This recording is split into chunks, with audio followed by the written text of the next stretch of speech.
How's it going, Turner?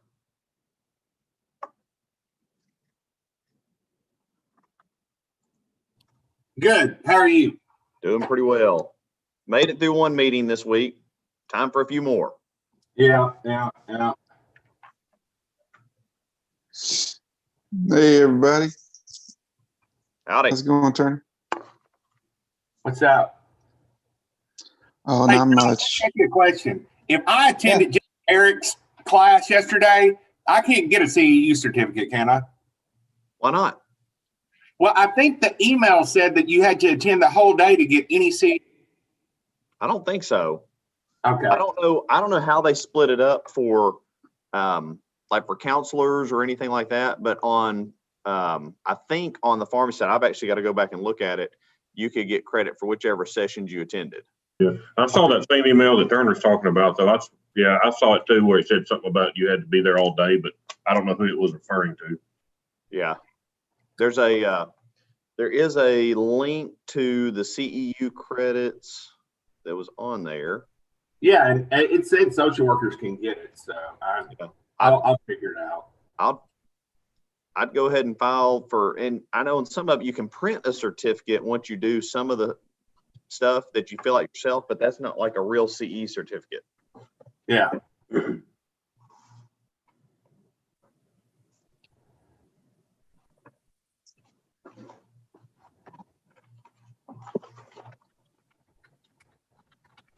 Turner, just to double check, the only one you got this morning is Mr. Barham.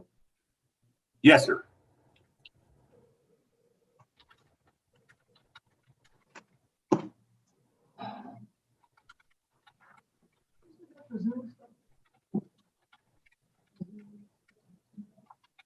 Yeah, I'm gonna copy to you on it. It's yeah, I'll send it to you real quick.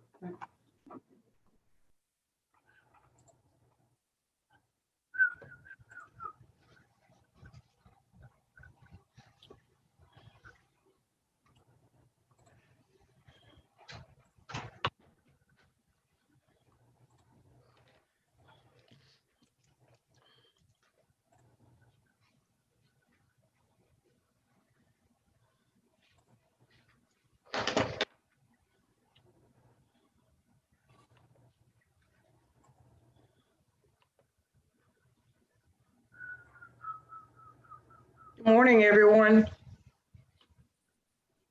Morning. Good morning. Good morning. While the three of you are on there, Dr. Newsom, Dr. Mack, Dr. Mitchell, since y'all are the officers, we have tomorrow afternoon, we've got emergency hearings set. We've got just a few. They shouldn't take long. We're going to have 6 board members present for that. So I was not going to call Miss Four and Miss Rader if that is okay with y'all. Okay. That's good. 6 is pretty close. Yeah, no, I talked to Amy earlier in the week and I think they were slammed with meetings and everything else that's going on, as you can imagine, in hospital administration right now. So I don't know if she would even be available, period, but I just wanted to see if that was okay with y'all since we will have 6. I was talking to a friend this morning that was saying that they're getting notices that most of our hospitals, especially in this area, but throughout the state, are running at 90+% capacity. So they're strained.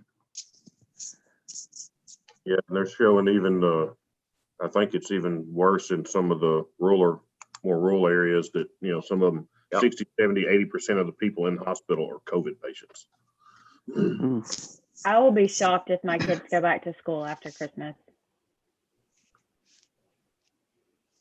Well, is that because you're afraid they'll be banned from school or because of COVID though? I think they're going to shut the schools down again. I would not be surprised at this point. Yeah. That's what I had to quarantine 18 paranoid schizophrenics last month because they got exposed to a staff that was positive. And I just happened to have to quarantine them on election day. So just imagine the paranoia and stuff that was going on with those guys. Mhm. It's getting a lot worse out there. That's probably already the answer to what are we gonna do about the February meeting. Yeah, and I had that on the discussion topic, so yeah. I think that's, We've It's got not a few gonna be things I better. got my we've got- Christmas coffee mug. There you go. Yeah, we got several hearings already. disappearing. scheduled, Does so we everyone, need to have time to get notice out to them. is everyone doing okay this morning? Yes, ma'am. That's good. ma'am. Made it through the drug summit yesterday, so that's one day down. Made it through law Thanks, John. That test. was a great summit. Thank you. I like that format. It was, I got to be the guinea pig in the morning for the first trial of live. So when I was trying to give my little introductory thing, I'm staring at a screen that basically has a camera built into it, and stuff just starts going all over the place on this Ah. screen. So I'm trying to do a talk, and it's almost difficult to look at it because there's so much stuff going on. And then my phone starts buzzing in my pocket, and people are saying, you're a thumbnail. And I'm like, I have no control over this. Literally, like I see it Yours after was I'm a going, thumbnail the whole time for me. Mhm. Yours was the only one that was really a thumbnail. They figured That's out how to true. fix it because I was the guinea pig. Mm. Our afternoon speaker, one of them went for, barely 30 minutes instead of an hour. And so behind the scenes, we basically had to, let people know, hey, here's the problem. They didn't talk for an hour, so we had to end up like decreasing the CE credit because of that session by 30 minutes. Mhm. The only Don't thing know that was that, weird to me about it was unless you went back in and refreshed or rejoined, nobody would even be talking for a long time. And then you'd go check it, and sure enough, they were talking. My Something's going on, understanding, yeah. Yeah, I kept having to go back in and like scroll down and click join now. Yeah. my Mhm. understanding was it was supposed to automatically push you to where you were going, but that didn't happen. No, it didn't. But I think that the problem was it was such a huge number of people that it just couldn't hardly carry the traffic. But we had at the end of Crumball's talk, I was looking at his numbers. I don't know what mine were because I couldn't see it on the format I was on, but he had 415 people that ticked up at one point on his talk. So it was like 168, like 10 minutes in because of the migration issues. And then, but towards the end, it was up, 360 and then up above 400. John, have you talked to Dr. Kraus this morning? No, Okay, he was scheduled to be here. I haven't seen him or heard anything.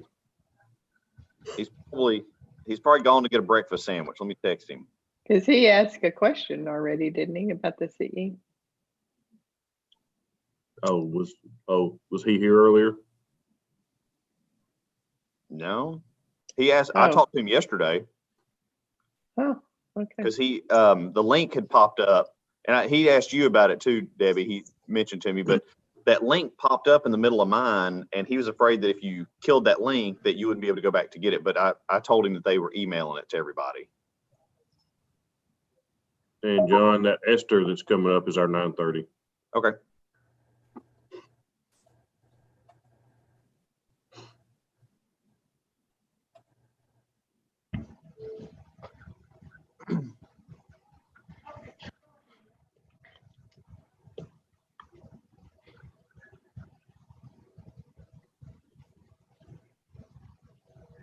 And Turner, you're good to be back at 1:30.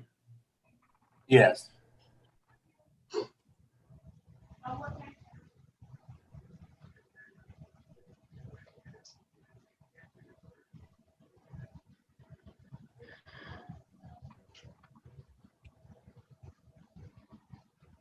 Are the colleges, Dr. Richmond, are they through for the semester? I know a lot of the colleges weren't going back after Thanksgiving. Are y'all doing that or? We're online after Thanksgiving, and and next week's finals. So we had the last 2 weeks online, and then next week's finals are all being given online. I knew a lot of them had started early, so their students didn't have to go back after Thanksgiving, but I didn't.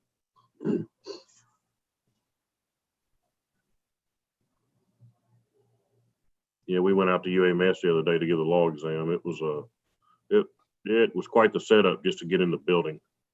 I mean,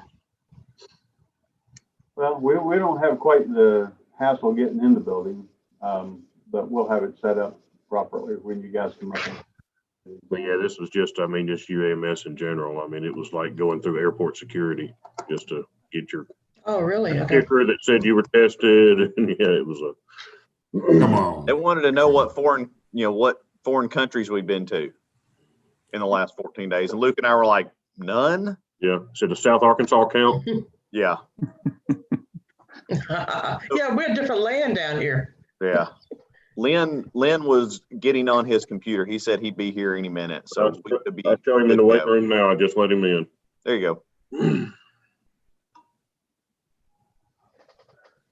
What was the line from Sweet Home Alabama? You need a passport to come down here? Yeah.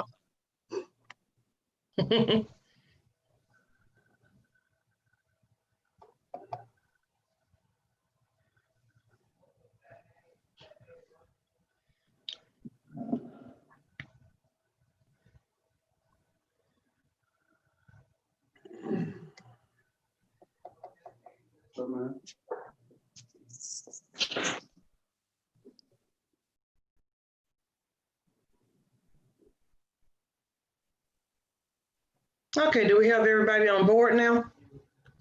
I think I showed Dr. Kraus in. I haven't seen him or heard from him. Okay. We should Is be good to everything go. acting like it's a delay today? Like you're like a few seconds behind, like once you speak, I hear it a little bit later? Am I doing that or just coming in on my end like that? Looks like there may be a second or two. Mm-hmm. It could be. We were dealing with that yesterday with Summit as well. It's all these kids using up all the bandwidth for school. Yeah. Yeah. It's Eastham next door. You know, they got other kids on the internet. Okay. There's Dr. Kraus. Hi, Dr. Kraus. How are you? Good morning. Thank you. I apologize.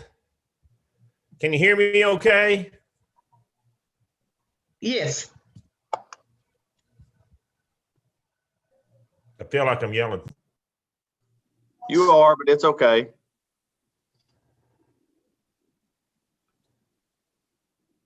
We're ready to go. Yeah, we've got Dr. Oh, Newsom, okay. we've got Mr. James and Dr. Barham here for support group. So if you'll just get on the record, all the members that are here today, then I'll turn it over to you and we get started. Okay. Well, you can see everybody. Do I have to go by name? Yeah, I can call it for you real quick. We've Okay. got this morning, it's December the 9th, 2020. It is 8:38 a.m. Board members present. We have Dr. Rodney Richmond, Dr. Becca Mitchell, Dr. Debbie Mack, Dr. Brian Jolly, Dr. Lynn Krause, and Dr. Lenora Newsom. On the staff side, we have Dr. McCready, myself, Mr. Daniel, and Dr. Fain is on currently, as well as you can see Jennifer Bergen down there is helping us manage the meeting from the Zoom side. I think first up, we have Okay. the support group. Okay, go ahead, Mr. James. Thank you. We are bringing Jonathan Barnum to the board to get advocacy or get the okay to up his hours to 32 hours per week working. He got okay to go back to work, return to practice on July 12th of 2020 at an informal. Since then, he hasn't had any missed check-ins. He's had 10 selections, all have been negative, and he has been abiding by his contract. He has an opportunity at his current workplace to increase his hours, and I'll let him tell you a little bit about it. And I emailed Okay. you all, Doc- and I emailed you his sheet. It's not in the Dropbox link, but I did email it to you yesterday. But if you haven't had a chance to look at that or didn't get it, let me know and I can drop it in there real quick. All right, thank you, Turner, and thanks, Luke. I have an opportunity at work to go up to 32 hours. We're switching over to a new system and got plenty of work to go around for catching up and keeping up right now while everybody's learning it. Working at All Care again, was fortunate enough to have them give me a chance to come back and basically doing just data entry and help on the phones and stuff on the data entry side of the long-term care in Arkadelphia. And same worksite manager or supervisor that I had previously, David Burris. I think that's basically covers everything. So far, the job's been going well. Just they switched off the system that I was used to, so got to work on that for about a month and a half before switching to this new thing, and now I'm playing catch up, learning how it works too. I was kind of doing the role of patch in on the old system and helping them keep up as the transition was going to the new system, help them keep up with the remnants that were on the old system. So kind of in the thick of learning new one now, and things are going well. Everything's really good personally, and with the program, although it's been a little bit of adjustment, like everybody has had to deal with meetings being largely online, but I've kind of found a groove to get in and some meetings that I like, and I guess that summarizes it. Whatever questions y'all have for me. Okay, sound like you have some challenges ahead of you, but actually that's a good thing for you to be doing new things, learning new things. So you're satisfied with all of that? Yes, ma'am. I've been having to work some at Taylor King Law as well still. So my overall work hours, including pharmacy and non-pharmacy, are keeping me real busy, but that seems to be good for me too in a lot of ways. Just nice to be able to keep myself engaged all day and feel tired at the end of the day. And, you know, I tend to be a night owl, so staying busy keeps me on a little bit better sleep schedule. But yeah, it's going really well. All right, good to hear that. Does any other board members have any questions for this gentleman? So John, when's your CE due? CE is due at the end of the calendar year for which the CE is supposed to be. Well, how would I phrase that? The window, like for 2018, 2019, should have been ending on 12/31/2019, and that was my misunderstanding for sure. If I need to do any corrective CE in addition, I'll be glad to do it. Yeah, we will be sending you a consent agreement on that unless the board has any other opinion. Dr. McCready, I think he was 9 hours short. 9 hours, yes. Last biennium. It looked like he had done it before he renewed, but he had renewed after the first of the year. So he had done some hours in January, but that was in this biennium. So it'd be a general approach would be a $900 agreement with double the hours made up, which would be 18 hours. So the 9 he already did plus another 9, and then he'd have to, of course, get an additional 30 hours for this biennium unless the board had some other approach.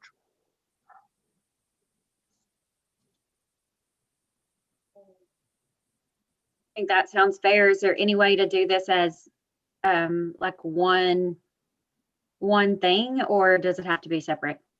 Well, that is, if he'll accept just the normal consent agreement that's non-disciplinary, we are doing those as a whole external process. We just want to be sure you guys knew that was also there before you saw his name on a list later and went, wait a minute, what's he on this list for?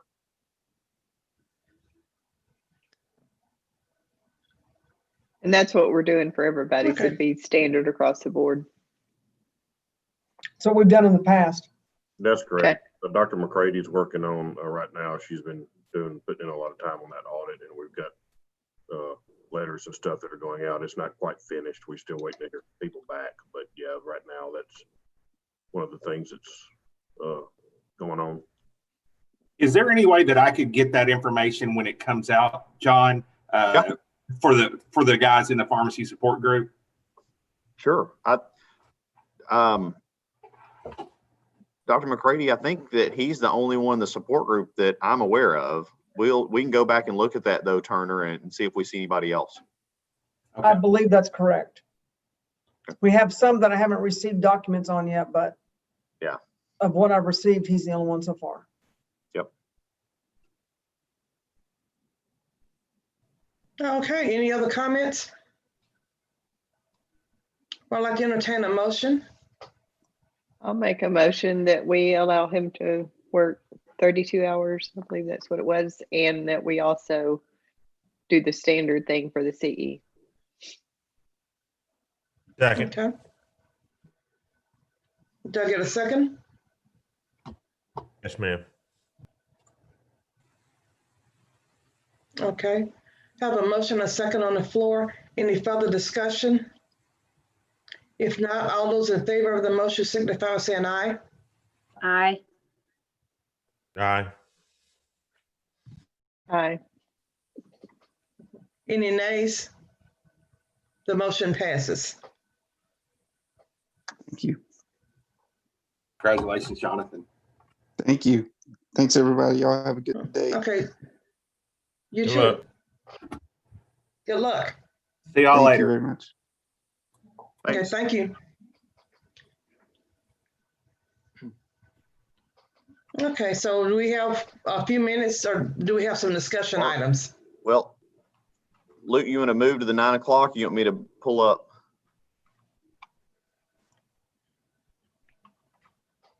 You're on mute, Luke. Yeah, I'm showing that she's in the room. I just let her in. So why don't we just go ahead and hear her. Ms. Mendez, can you hear us? You're muted. If you'll unmute yourself. She's showing up as Esther. It's Esther Oh, Mendez. is that true? Okay, okay. Can you hear me now? Yes, we can. Yes. Okay. Do you also have video? Yes. Let me. I thought I had it all. Let's see. Where does that? Okay, hold on. There you go. Okay. So Ms. Mendez, I'm John Kirtley. I'm the director of the Board of Pharmacy, and I'm going to explain to you real quick who you are talking to on screen and kind of how this process works real quick. So on your screen, you'll see several people. Many of them are our actual pharmacy board members. You see HUCOP Pharmacy. I'll change that in a minute. That's Dr. Rodney Richmond, who's one of our board members, Dr. Becca Mitchell, who's one of our board members, Dr. Debbie Mack, Dr. Lynn Krause, and then Dr. Lenore Newsome, who's our board president and the chair of this committee, and Dr. Brian Jolly. You also have myself, Dr. Cindy Fain, Dr. Brenda McCready on our staff, and also Luke Daniel, who's our legal counsel. In this procedure, you're appearing today in this informal discussion to have a talk back and forth across the table about the issues in front of the board. And in this process, the board members could make one of several decisions, but the main thing you need to know is this is something that you can either agree or disagree with. If you agree with it, then we go forth with whatever it is the board members have asked us to do or indicated that they want done.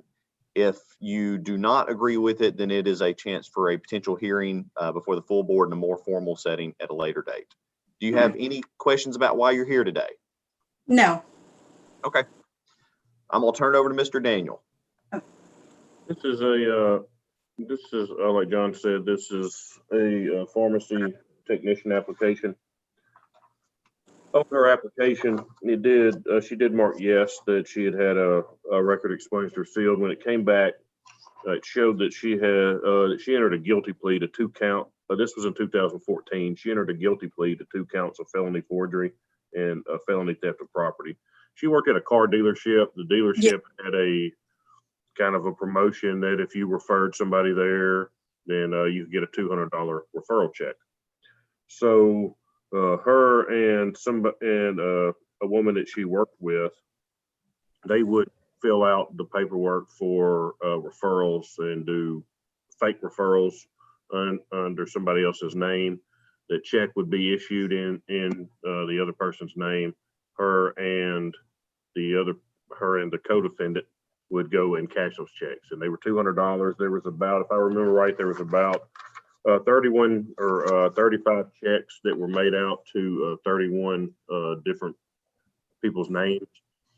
They would go cash these checks. I believe it was her mother that worked at like a Walmart check cashing place, and they would go up there and cash the checks and keep that money. So there was, like I said, the car dealership found out about this and pursued it through the court system. And she did enter a guilty plea, like I said, to 2 counts of felony forgery. The forgery was because they were, forging those checks that were made out to other people's names. The theft of property was the money that was stolen from the car dealership through these fake referrals. So like I said, there were 35 checks at $200 a piece and 31 different names, and they were forging the signatures on the checks and keeping the cash from that. I'll turn it back over to Dr. Newsom. Okay, Ms. Mendez, can you open up on visual where we can see you? She's on there, Dr. Newsom. It's under Esther. I mean, I can't see her. It's just her name. Can you do a visual where we can see you? So it looks like it may have locked up her video. Can you wave at us, Miss Mendez? Okay. Yeah. She's showing up on, I can see her. It I may have can see rolled her off your too. screen. Okay, I can't see her. Is there anything that I need to do? Because I'm showing everybody as well. You're on my screen. Okay. Okay. I can only see myself and Mr. Daniel. I can't see anybody else. Go to the top right of your screen where it says view and put it on gallery view.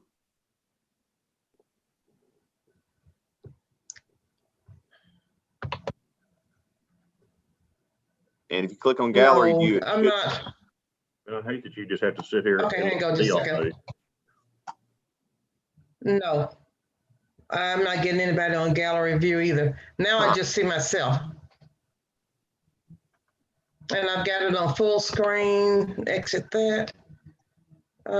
Speaker view. Nothing on speaker view. yeah, speaker view will only show you whoever is actually talking right then. Right, but there's no one there either. I did all my options before I said anything. Okay, Lenora, Dr. you just popped in. Lenora, if you will click on speaker view, gallery view should come up underneath it, and then you can pick. If you click on speaker view, see if it doesn't change it. No, speaker view didn't do it either. I just got your name on, you're speaking to me and I just got your name there. No visual. Okay. Well, Brenda's not on video. Okay, Dr. Richmond just popped in, but then you disappeared, Dr. Kirtley. Yeah, it's got you This on is speaker weird. view somehow. Okay. Do I need to just log out and log back in? Would that help? Well, you should still be able to hear her. And once she starts talking, it may pop her up on your screen. All right. Do you see me now? Okay. No, just go ahead and proceed. We'll just have to work with what we have to work with. Can you tell me a little bit about this incident? Yes, ma'am. So it started a few years, I guess in 2014, I had started, I had went in originally just to purchase a vehicle. And when I went in, I guess, being Hispanic and there was like a bigger Hispanic community, they offered me a job to come on in, and help as far as like, with that community and stuff. And I accepted the job and I started.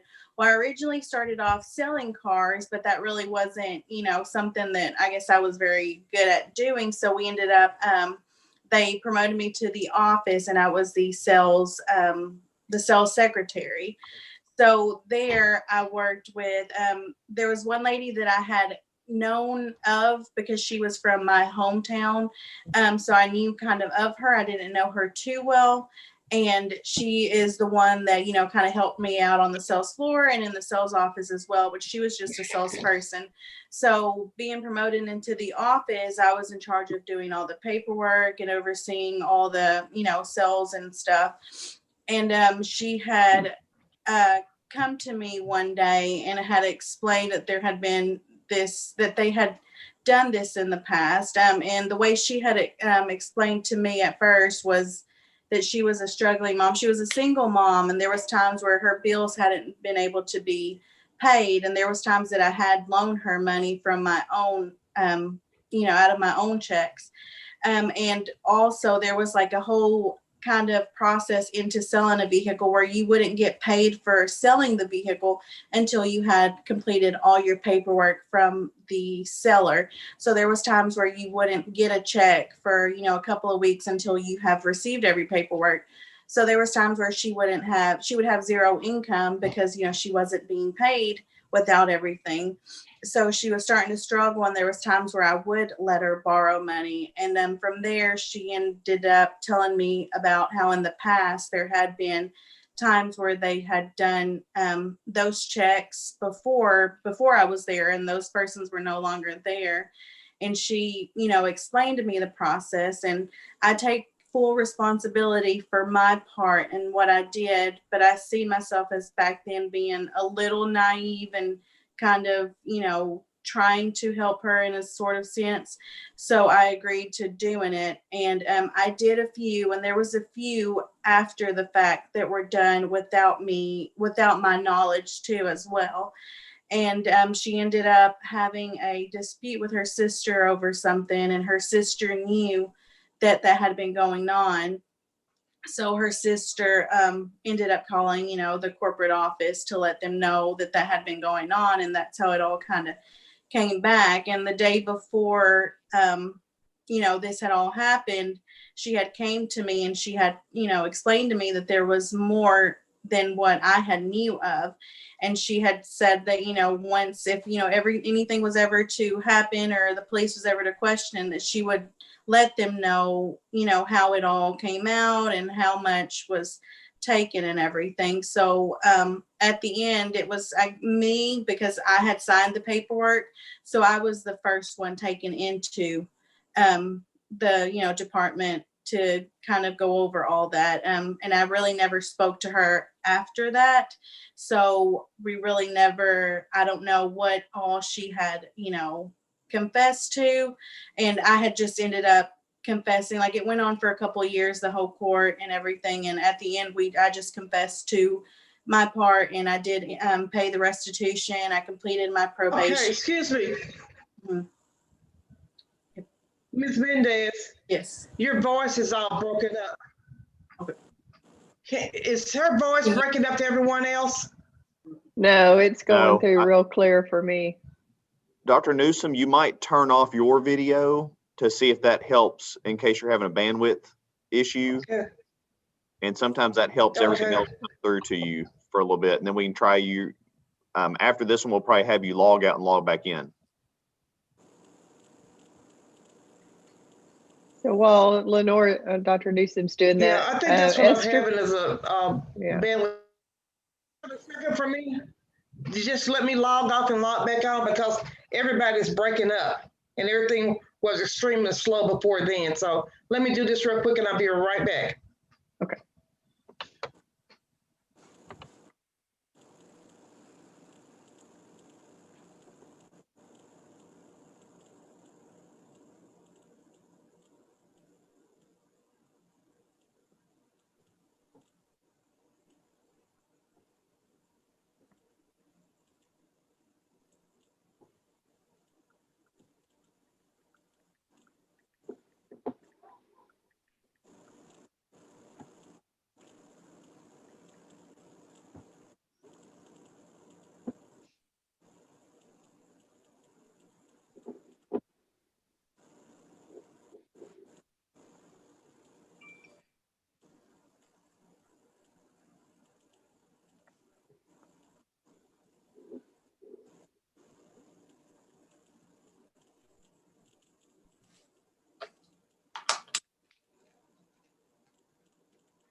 While she's coming back on, I'm not exactly sure who favorite daughter is.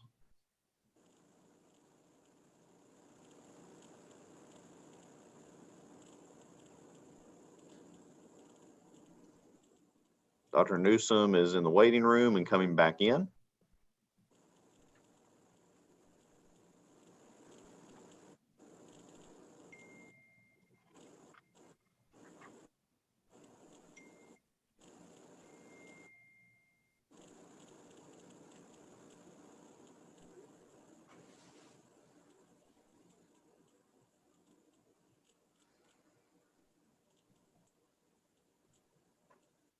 Well, I clicked to admit her, but then she disappeared on me.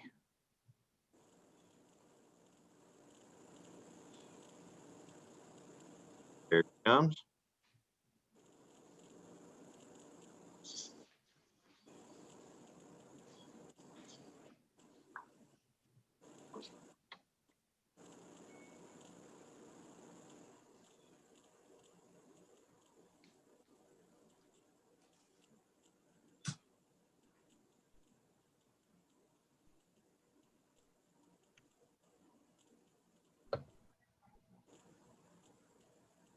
Okay, I am back. Can you all hear me?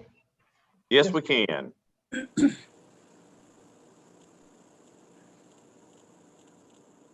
Okay, everybody's still frozen, but, and I think there's probably gonna be a delay on voices, but, let's go ahead and proceed. Okay. I think you guys were asking Ms. Mendez a question. I was going to ask her one. Can you kind of describe what you actually did? I understand all that about the friend and you were asked to do some things, but what specifically did y'all do?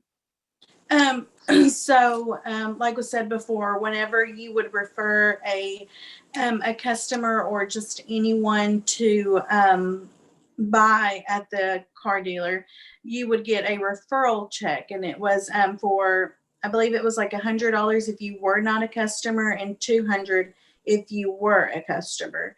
So what was done was it would either be, I guess, a customer name or just a regular name, and that would just be written into the paperwork as part of the whole process, and it would just have a referral name. So after signing off to it, the office would send in those checks, I guess, within the week, so it would have the name of the referral on the check itself. And I myself never cashed an actual check. I know some were putting into, I believe, her bank account at times as well, like through the ATM, not an actual teller. And those were accepted at times. And there was sometimes where she would go to Walmart, where my mother did work, and she would cash them as well. So that was like a kind of, the whole process was just writing it into the paper, having the check come in within the week, and then cashing the check. That was the the whole situation on that. So did you receive any of the money from these checks? I never received, like if it was like a $200, I would never receive the whole thing. Like I had said, whenever I had gotten interrogated, there was times where she would like take me to lunch or give me some. So at the end I did receive money, but there was some where I'd like really never, there was, I never actually cashed the check myself. But there was times where I did receive money. So, I mean, you did this with the intent to get some of the money from it.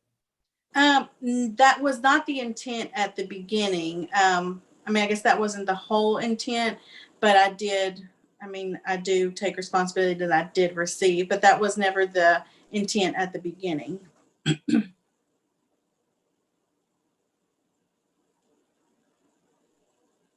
What was the intent at the beginning? Well, she had started when she was not receiving any paychecks. She was not able to pay her bills. So I had a paycheck because I was an hourly associate and I worked in the office. Her being a sales associate on the floor, it was, her check was based on how many vehicles she sold and the percentage of that. But like I had mentioned earlier, if you didn't have all the paperwork set, like, you know, you would have to ask for their light bill or their phone bill, or, you know, a lot of paperwork from them. If you never had completed that file on them, you would not get paid. So there was times where she would not get paid within the week and she was having a tough time paying her bills because she was a single mom. So that's how it started off in the beginning, where she wasn't able to meet her bills. And she had mentioned that this had been done in the past. Because from there, I wouldn't have, you know, I wouldn't have thought of this myself, but she said it had been something that had been done in the past. So she knew that it would work. So that's how it started off, you know, being able to, because she said that she would end up, she would never see her money. So it was like, you know, she was receiving her money that way because she would never receive, like there was some money on there that she hadn't received over 6 months and she hadn't been paid for, and she knew she was never going to see again. So she kind of just, you know, thought, well, I'll get my money this way since I will never, they'll keep that money anyhow. So that's how that was the original intent behind it. So you helped her get the paperwork filled out to get the checks in other people's names to get her money? Yes, because I did the paperwork. I was in charge of doing the paperwork. So that was my part in that. Where are you working right now? I'm working at, it's a Food Giant Pharmacy in Harrisburg. What are you doing there? I'm a clerk. And just for the board members, I received this yesterday and I added it to your folder yesterday around 1 o'clock. So I don't know if you've all seen it or not, but it is a letter of, let me see if I can pull it up. It's a letter of a recommendation, and here it is, from the pharmacist where she works. So is it on there now? It says informal committee review meeting, RE Esther Mendez. But this was the letter that we received yesterday afternoon. Yeah, I can see it. I did add it yesterday, but I just didn't know if everybody saw it or not. There's also, if I can add this, if you look at the application, I think it's the probable cause affidavit after her statement, and it talks about how her mother was involved, and her mother, it says that Bernal, which was her mother, stated she did cash the checks knowing they were fraudulent. She stated that Mendez asked her to cash the checks for her. She said that she believed Mendez and her both profited from the forgeries, and stated that she believed Mendez had been in on this all the way through it. So I think it's important to read that probable cause affidavit because it doesn't actually match up with the story that we're hearing today.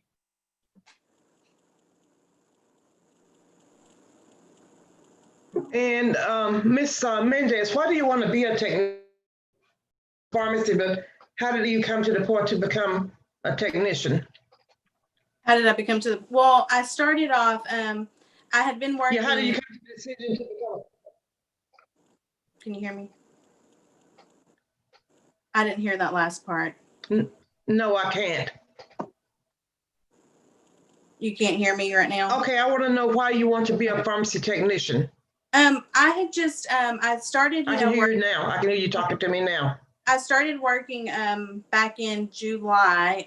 It was a job that was closer to home, and it's, you know, seemed to interest me, you know, pretty well. And I started, and just, I had been, I just completed school as well, nursing school, and I had just actually got accepted into the nursing program as well. So I picked up this job. I've just always had an interest, you know, like in the medical field, and I started off as a front end clerk.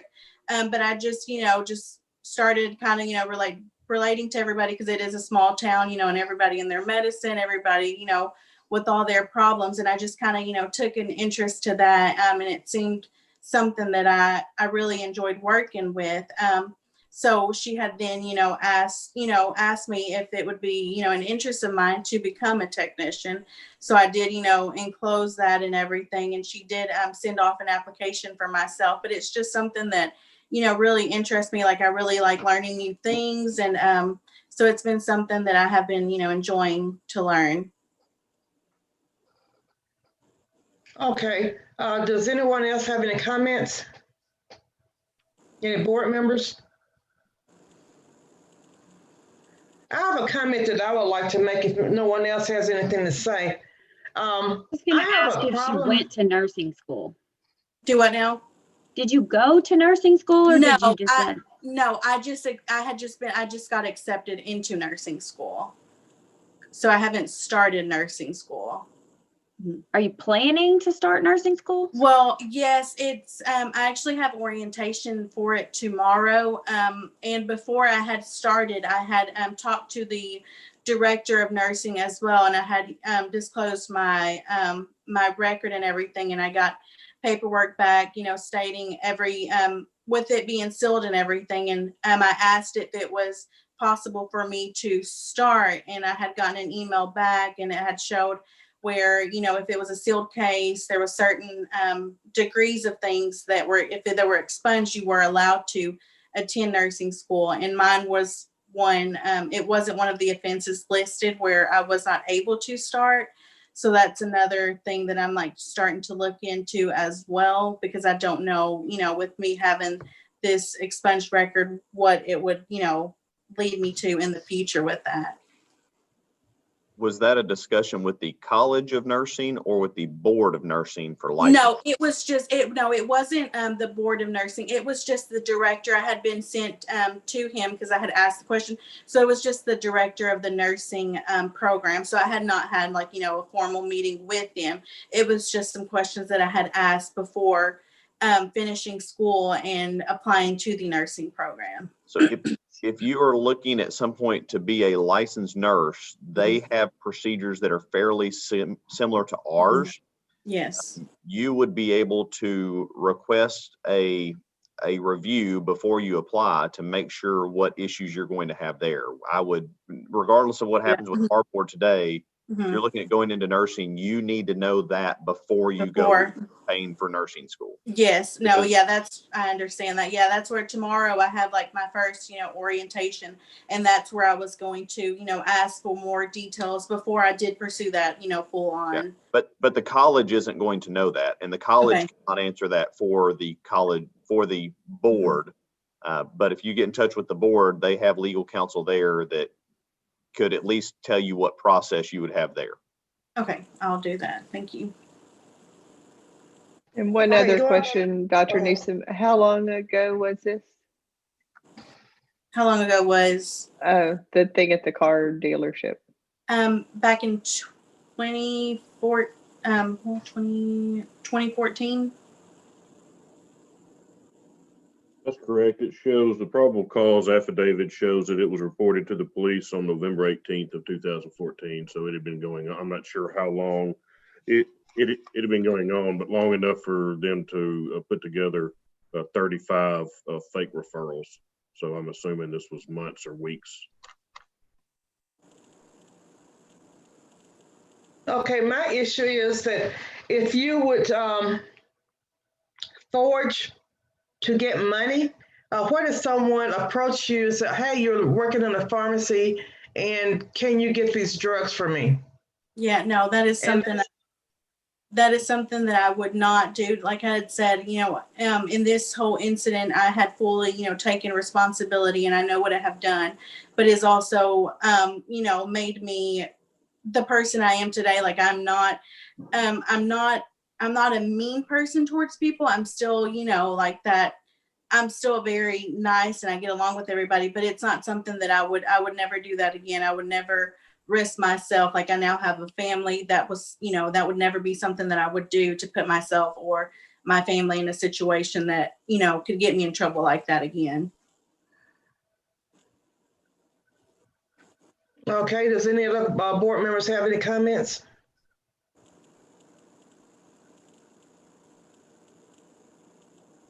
I will say that I'm not comfortable giving her a tech license, but also not, I just don't think it's been long enough. I have a lot of questions about what's sort of the story we've been getting, and it doesn't really match up with the statement that was attached with her application. Just being intentionally fraudulent, regardless of how you can rationalize it, is a real concern of mine. But at the same time, I hate to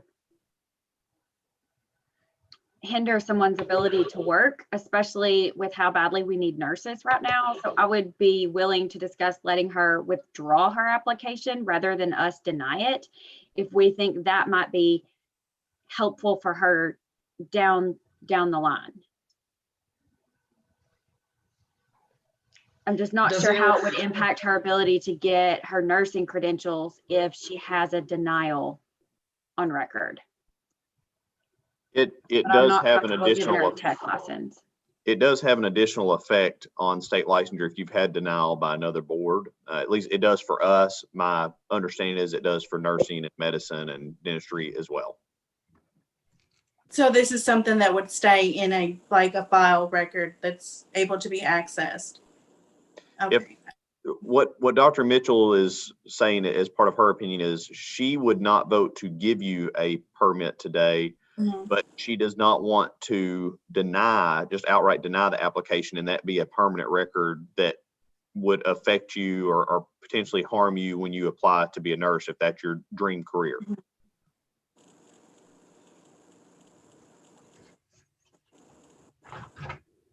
Does anyone else have any comments?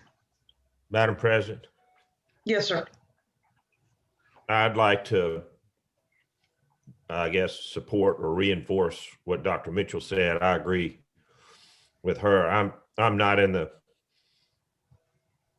spirit of giving the license, and as a courtesy, she wants to withdraw it, that's fine. But if it's not withdrawn, I would vote to deny. Thank you. Dr. Jolly, did you have any comments?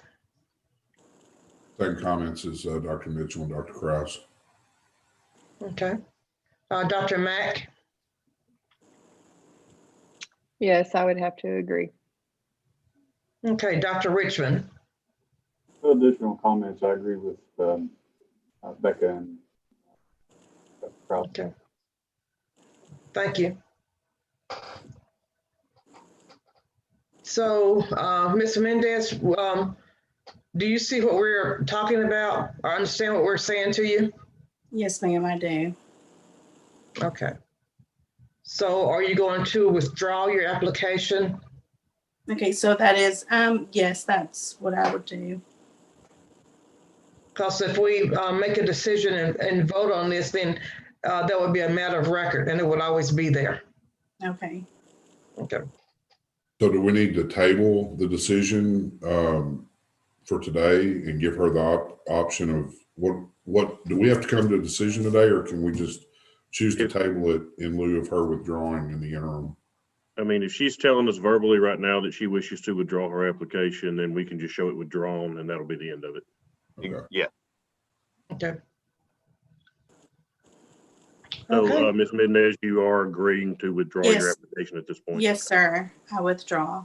And like I said, that will be the end of it. And before you need to, if you're going to pursue something in nursing, you need to reach out to the nursing board. Yep. I would hate for you to spend time and money and that not work out well. So by all means, before you do anything that involves time or money, reach out to them. And like I said, there may be some way that they can work with you or whatever the case may be. But like I said, I just don't want you to put some steps in or spend some money and I get not be able to work out. I'll do that. I appreciate it. All right. Thank you, Ms. Mendez. Thank you. Okay, thank you and good luck with your nursing career. Thank you. And John, I don't know, I sent a message to favorite daughter to see who that is, and I've not gotten a response, so I'm not sure who that is, but I do show Scott on there, and I'm assuming that's Scott Curd. And I've got at least one board member that needs about a 2-minute break. I think that might give us a quick chance to work on a couple things. Favorite daughter, if you will unmute and let us know who you are in about the next 30 seconds, we can get that identified. Otherwise, we will remove you from this. If you're just wanting to watch the meeting, you can do so on our Zoom channel, which also has a link on the front page of the Board of Pharmacy website. And you just want to come back a little before 9:30? Yeah, we'll be back take 5 minutes. And we'll have people sticking around. We're working on technological issues here as well. Okay, because I'm not seeing everyone on my end, and I can't figure it out. But the voice is a lot better. The audio is better. I think you're having some connectivity issues down there, Dr. Newsom, and I think that It could be. you're not the only one. Okay. All right. Lenora, can you hear me? I can hear you. At first, I couldn't really hear anybody, and I definitely couldn't see anybody. Now the hearing is fine. The audio is good, but the visual is not there. Yeah. I have to say this, John. I know that I can hear, and it's a lot less shaky when my video is not on. Yeah, that's sometimes you just have to turn your own video off, and it lets everything else come to you. Mm-hmm. But it's a rural Arkansas bandwidth issue. I have heard nothing else from favorite daughter, so I'm removing favorite daughter from the Zoom. We'll see if they come back and want to talk to us. Okay.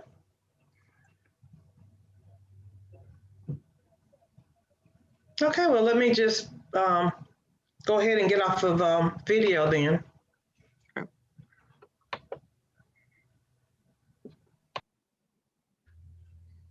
Yeah, everybody is frozen on my screen. Well, we're not moving around much right now.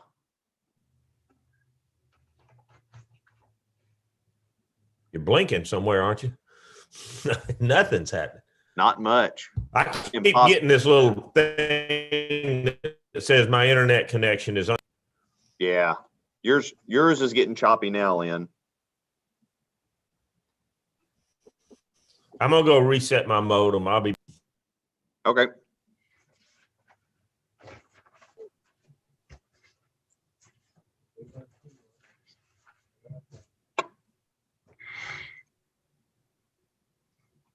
COVID's a virus, so maybe it infected Zoom. Yeah. I tell you, I've kept my old desktop, I think much to the chagrin of our IT folks, to be able to multitask with two computers. And that's what I had been working on my PowerPoint for yesterday on, and it went berserk last week with a hard drive malfunction, and I almost lost it.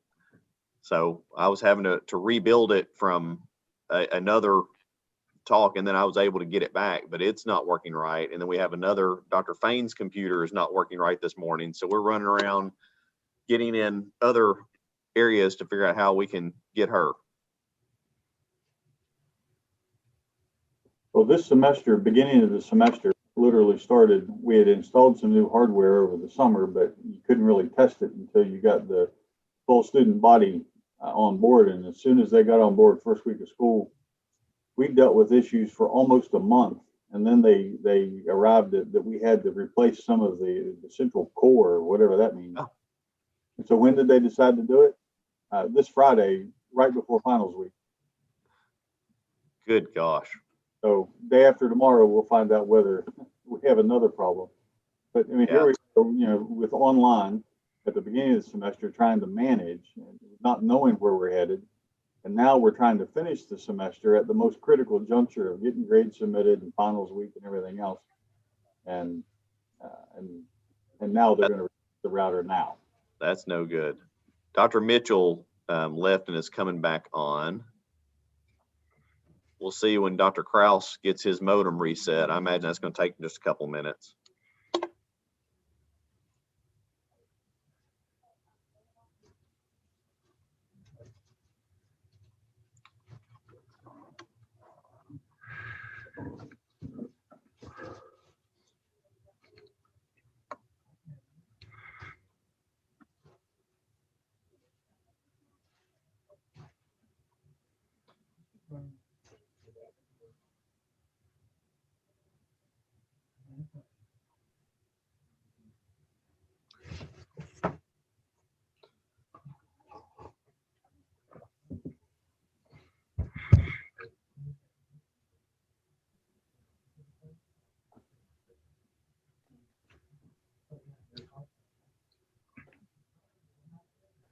Dr. Mitchell's got to restart her laptop to reconnect, it looks like. So she's going to be just a minute.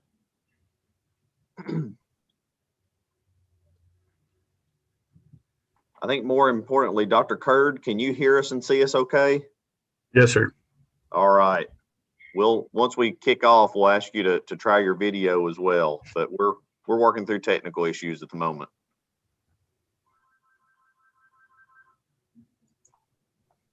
Let me hang out for a little bit. Yeah, if you like. Okay, we're good, John, on our end. Okay. Yeah, it looked like your screen sharing was working as well. So the odd thing is when you started sharing screen, I lost all my ability to see if anybody was in the waiting room. Oh, no. Well, I let Becca in. Well, she's restarting her computer now too, though. So she should be back in just a minute, and Dr. Kraus should be back in just a moment. I haven't looked to see how many people are watching this on YouTube, but they're probably wondering what in the heck is going on, and it's the joys of Zoom meetings.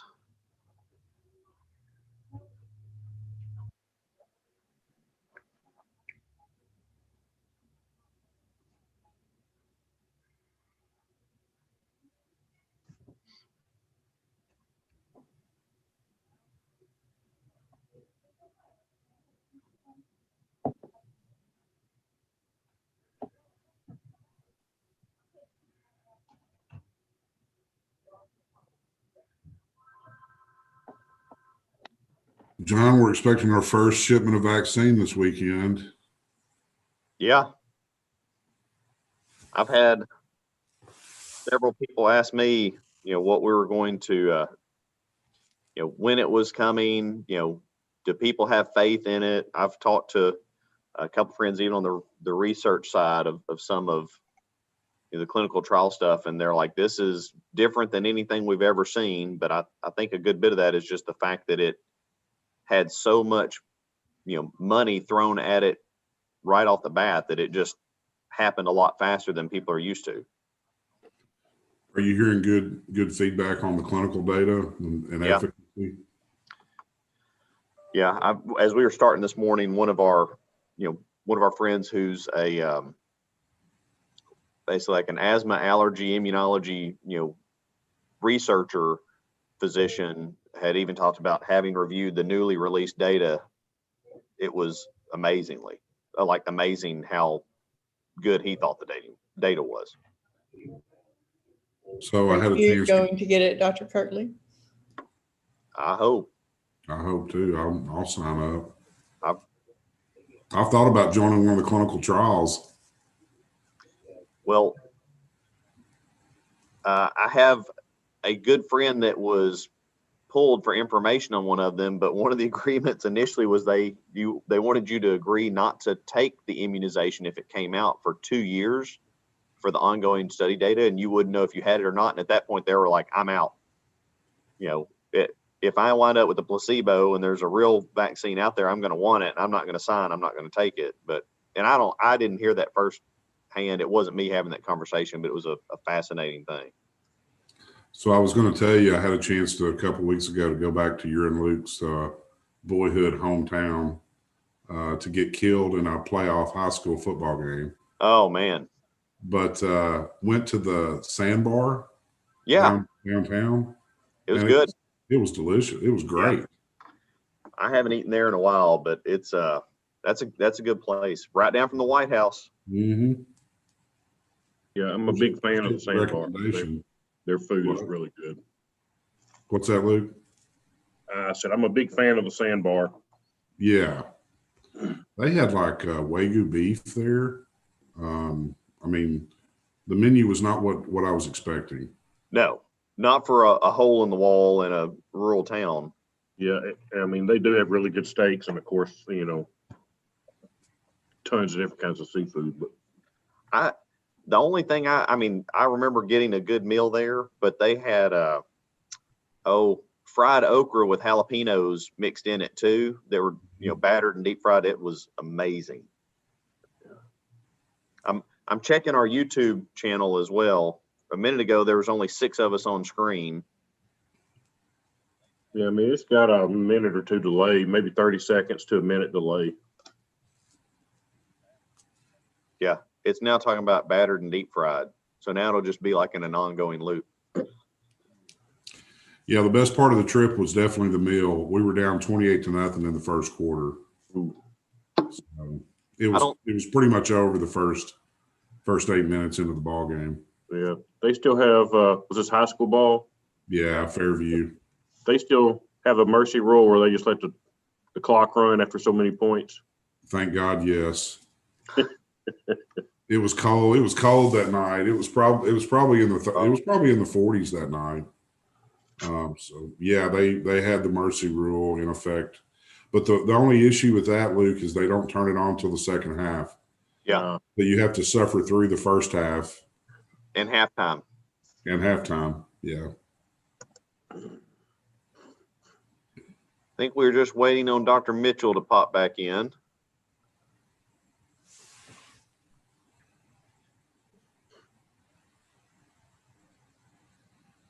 Our high school team, last year we had Searcy High School won their division and the Academy won their division state championships. Mm-hmm. This year, Searcy went from state champion to losing record. Did the Academy do some recruiting from there? That doesn't happen, John. I know. I hear that all the time.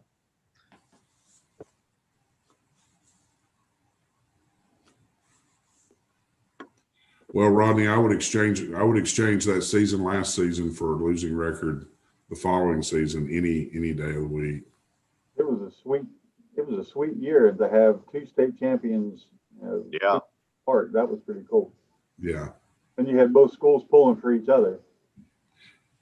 Yeah, a lot of the, if I remember correctly, a lot of the high school kids showed up at the others' championship game to root them on. Well, and at a casual glance, you didn't even have to change your gear. You could still wear your own gear and look like you're supporting because both schools are red and white. Yeah, I think Searcy's got a little the color. I think black. Sometimes they'll wear black jerseys, but otherwise, yeah, a lot of common school colors there. Razorback wannabes. Yeah. Or ASU, I guess I better throw that out there too. Yeah.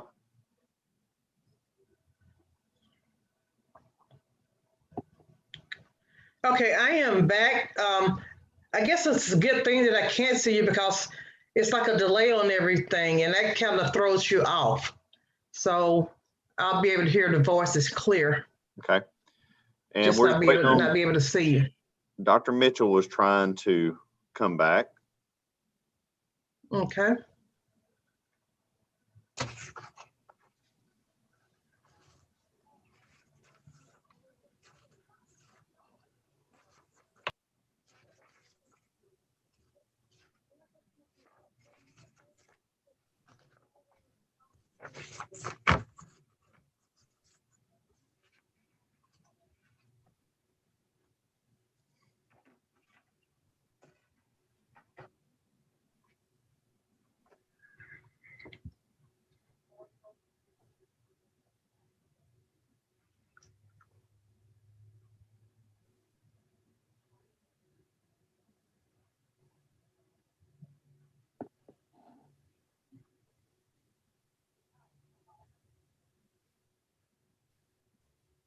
When we've had faculty meetings and we're on Zoom like this and it's kind of quiet, we told some frog jokes.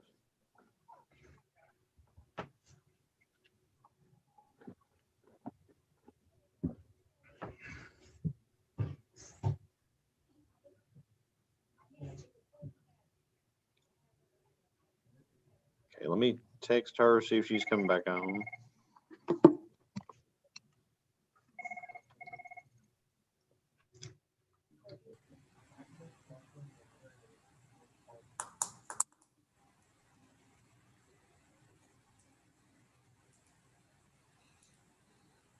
Apparently that was an urgent message for a vehicle owner.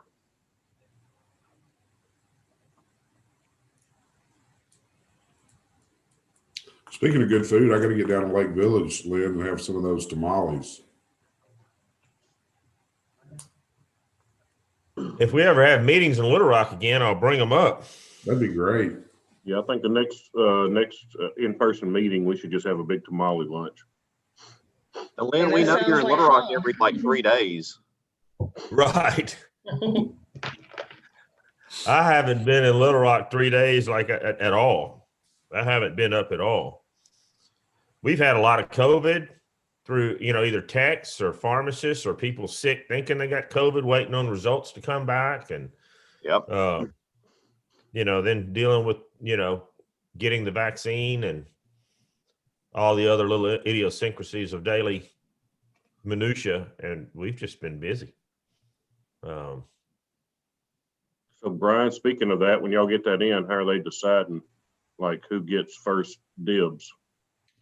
We've got like a tiered approach, and obviously the direct patient care that's taking care of COVID positive patients gets first dibs. I think our clinical pharmacist will fall in the second tier, and then the rest of us will be in the third tier, which I'm fine with. My biggest risk is my kids. It's not going to work every day. It's them going to school and, potentially bringing it home. So I don't know if it'll be, I'm thinking it's going to be after the first of the new year before my tier gets an opportunity to, to get it. Yeah, I mean, we've had a couple of times we've had to quarantine because one of the girls got exposed, and luckily nobody ever tested positive. But you just get a call, hey, such and such on the soccer team got, so it's just. Yep. So Becca's getting IT help right now. She sent me a picture.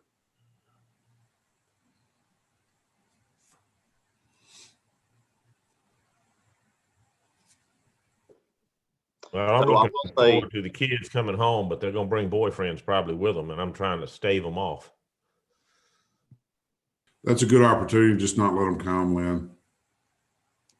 I'm trying, I'm trying to blame it on my mother and all these other things, but I'm not really getting much leeway. the problem is if he doesn't let them bring them, they're going to go home with the boyfriends. Well, I mean, it's just, I don't have a lot of say. They know what my position is, but I don't have a lot. Is it 3 against 1, Lynn?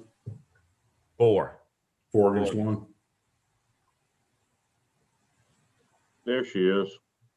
You might say no, but Mama might not. All right. You may I be think right. we've got everybody back. Okay, now I can see Debbie. I can just see one person at a time, and Debbie's frozen. So, but I don't understand. Just one person is coming across at a time. Well, we can hear you well. Is it the person talking that pops up? Beg pardon? Is it the person that's talking that you can see? Yeah, I think. Well, no, you didn't show up. I don't know why. No, okay, yeah, it's a delay on it. So you just said something to me, and now you just popped up. But Debbie's still there, so she didn't disappear again. That's bizarre. Very. But I think we've got everybody back, and I see Scott. I'm assuming is that Scott Curd? Are you there? Yes, sir. Okay. And Dr. Newsom, you ready to start back? Yes, I am. Okay, we've got Healthway Pharmacy and Scott Curd. This was we've got Dr. Fain on here. John, you want to go through your spiel for Dr. Curd?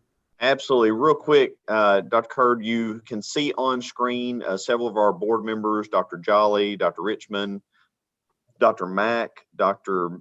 Mitchell is under Becca, and then let's see, Dr. Newsom is not visible on screen, but she is watching. We've got her video off so that it helps with some of her bandwidth issue that she's having. Also have several staff members. So we call this an informal committee review. And in that, we are trying to have more of a casual conversation back and forth between the board and you that gives both sides opportunities to discuss an issue rather than just going quite literally swearing in with evidence and everything else as we would have to do in a full board meeting. At the end of our discussion today, the board members have the opportunity to make some suggestion, and whatever they suggest, you could either agree or disagree with. If you agree with it, we go forth with whatever it is that they suggest. If you disagree with it, then that would give the opportunity to push for a full board meeting at a subsequent board meeting, which is a little bit more formal, where you have a hearing officer and a court reporter, and you literally swear people in and introduce evidence, much more like going to court. So I'd ask you, do you have any questions regarding why you're here today? No, sir. Okay, and do you have any questions about the procedure? No, sir. Okay, if at any point, if you're confused or you need to ask a clarifying question on anything, by all means, stop us and get our attention, and we'd be glad to talk to you.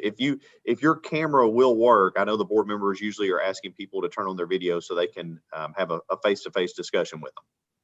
And then I'll turn it over to Mr. Daniel. Well, other than yesterday, this makes the second Zoom meeting I've ever done. Oh. And I screwed it up yesterday and managed to get audio but no video. Oh, but well, so I've clicked on the little window and turned the video on, it says, but yeah, it's telling me that your video is on. It just looks like it's not connected to a camera. Huh. Okay. Well, the little light next to the camera is on. Oh, huh.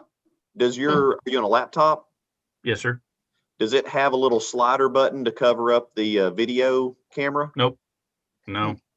No, Okay. I have to use tape if I want to do that. I got you. Okay. There you go, Mr. Daniel. All right, this is I'm going to turn this over to Dr. Fain in just a minute. This was an inspection that Dr. Fain conducted, actually 2 inspections, one from 2018 and one from 2020. So, and I know that I sent out, you saw the photo for the board members for Healthway Pharmacy and Scott Curd, and there were some pictures and inspection reports, but I'll let Dr. Fain go through that stuff with you. So, Dr. Fain. Thank you. I'm actually working off of 2 computers, so if I'm not making eye contact, I apologize. So I originally inspected Healthway Pharmacy in Judsonia on July the 18th of 2018. And at that time, they had like 7 different violations. And let me see if I could share I got to change computers. Share the inspection from that point.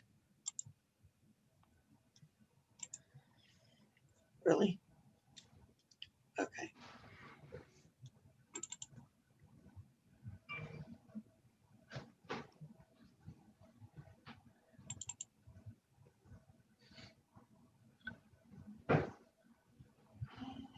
And while that's loading, I don't know what's going on. Jennifer, you may need to come see me. So on that, out of the violations, they needed to work their outdated drugs, particularly their bulk chemicals, their APIs for compounding. Recommended a temperature log for the refrigerator. Their compounding logs didn't have an expiration date or beyond use date. They didn't have APIs with the expiration dates. Here we go. Looks like I finally got it. All right. There we go. I had an intern with me, so this is my intern's handwriting. They didn't include their APIs, their controlled APIs with the inventory. So they inventoried that and they sent it to me. They weren't providing MedWatch information to the patient. And they were using multi-dose vials. I think it may have been flu vaccine, and they need to be dated when they are first punctured, and they're good for 28 days. Scott Curd routinely has pharmacy interns on rotations, and he needed a Class A status. So I did the inspection on the 18th. He sent me a letter on the 19th that he had corrected those.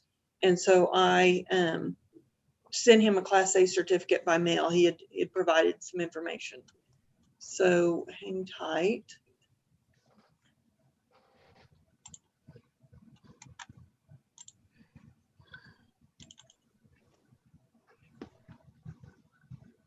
So his response was that he had created a new compounding log, and it had spots for the expiration date and the beyond use dates and the lot numbers. He sent me a copy of the CDS inventory. So he says, attached, please find a temperature log for the refrigerator We have modified the compounding log to include the expiration date from the manufacturers and the compounded expiration date or beyond use date. They inventoried the controls and pulled the expired drugs. The FDA and MedWatch information had been added to the auxiliary labels that printed out with the label. And then they've walked the shelves and pulled the out of dates. So, you know, there's his temperature log, which was on a calendar. And then, let's see if I can rotate this. So, and then there's this new compounding log, and it has a column for the expiration date, the lot number, and the beyond use date. So it's got all of that.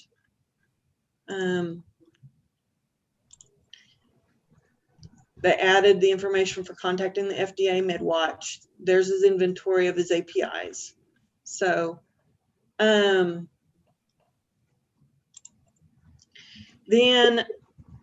I went back to the pharmacy on September the 9th of 2020. Scott Kurd was not on duty that day.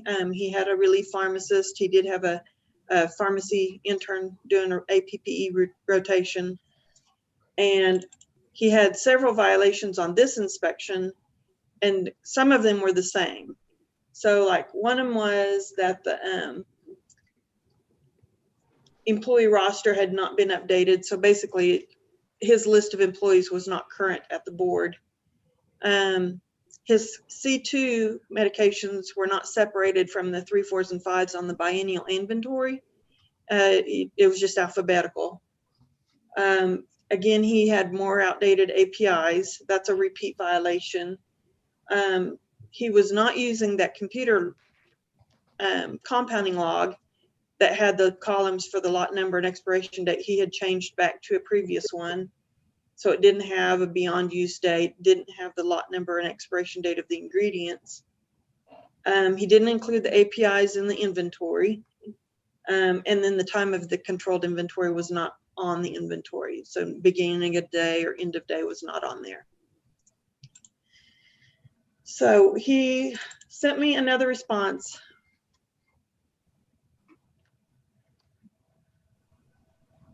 And he showed that he did a new inventory that included the diazepam and the ketamine and testosterone APIs. When I went back and looked at some of the compounding logs, some of them had, he was using expired medications in the compounds. So like the DHEA expired in June of 2020. He had an estriol and estradiol triturate that was compounded on 8/21/18. Are we good? Oh. Sorry. Okay. No, that's fine. Sorry.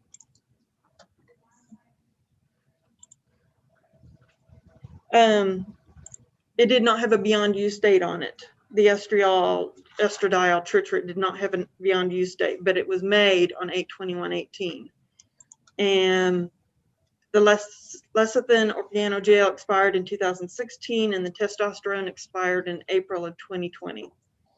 So there's several products that were made after these expiration dates, particularly using the estriol, estradiol triturate. It was used 3, 4, 5, 6, 7, 8, 9 different times from September of 2019 up through August of 2020. There were 3 episodes that they used expired testosterone, and then there was 2 episodes where they used expired DHEA. So, you know, I wrote this in a report to give to Assistant Director McCready, and because several of these were repeat violations, he was scheduled for the informal. That is his reply from September 2020. Him updating his employee roster and I have not been back to the pharmacy since that time. I can show you some of the computer compounding logs if you want to see that. Otherwise, I'm open for questions. I've got a couple of questions, if I may, Dr. Newsom. Yes, go ahead. Dr. Fain, there were some, so we got similar issues in 18 and 20, correct? That's correct. And so when you were there in 18 and y'all talked about the new, where he has to use that compounding log that has the BUD dates and expiration dates and all that. So when you went back, he was not actually using that? That's correct. He was using a different one. I can pull one of those up and show. So this was something that y'all specifically spoke about in 18, that he had to use those compounding logs that actually not really the exact one that you had, but just one that lists those topics. Right. Okay. And what were the other repeat? He had some. Yes. He had some expired. Click on this. So he was using expired drugs both times. He had expired. Yes, he had expired APIs in his compounding. He didn't have any expired commercial available products. Yeah, and I meant to say APIs. I'm sorry, I said drugs, but he was using expired ingredients both times. Yes.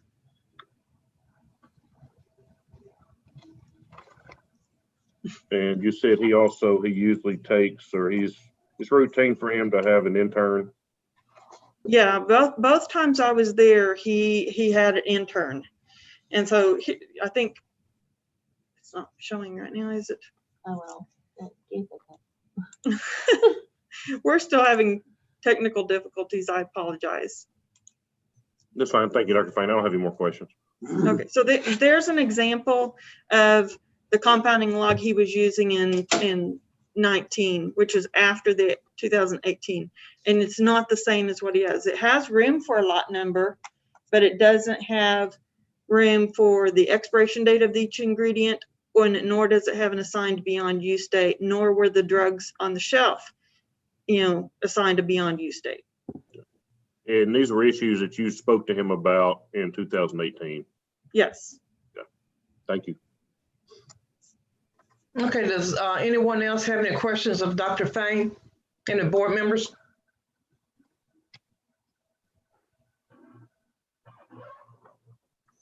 Okay. Anybody else? No comments from anyone? Okay, Dr. Scott, do you have Yes, any an explanation of what happened?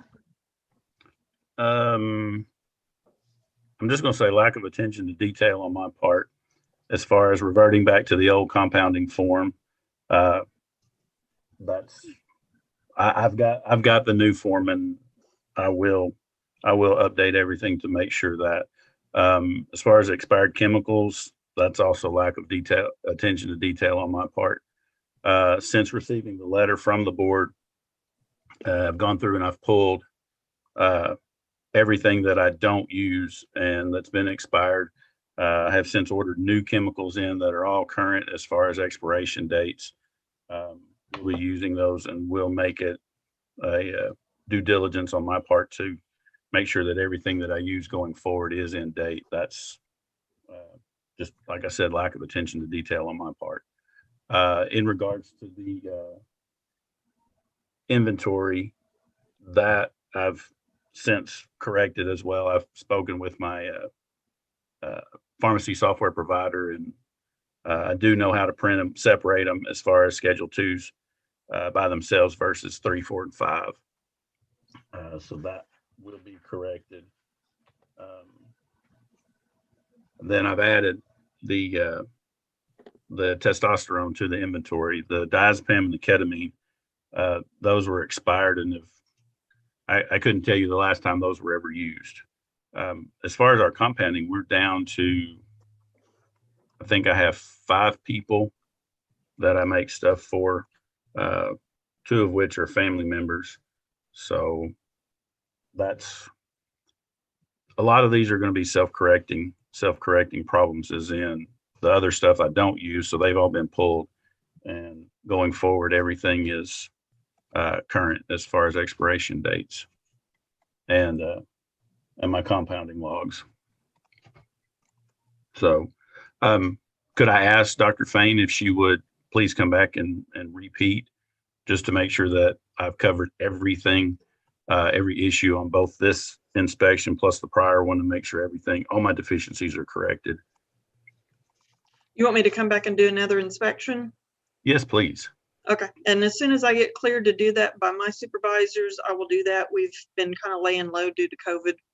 Yes, ma'am, But I understand. I absolutely will. And on the staff side, we're happy to work with people that, are in need of an inspection for corrective action. We are laying low with the numbers right now, just due to the overall potential exposure. We've had a couple of times where there could have been exposure for our staff while on inspections, and especially after Thanksgiving, we're doing office work at the moment. And Dr. Curd, I just wanted to, just a quick question. I mean, when Dr. Fain was there in 2018 and went over what needed to be on those compounding logs, I mean, you were aware of that. So why did you not start using those logs that had, BUD, expiration date, all of that stuff that she stated needed to be on there? Like I said, just lack of attention to detail. I have the form, and just instead of replacing the forms, I went back and just started using the other form that I still had in place, instead of, pulling and making photocopies of that form and putting it in place to going forward from there.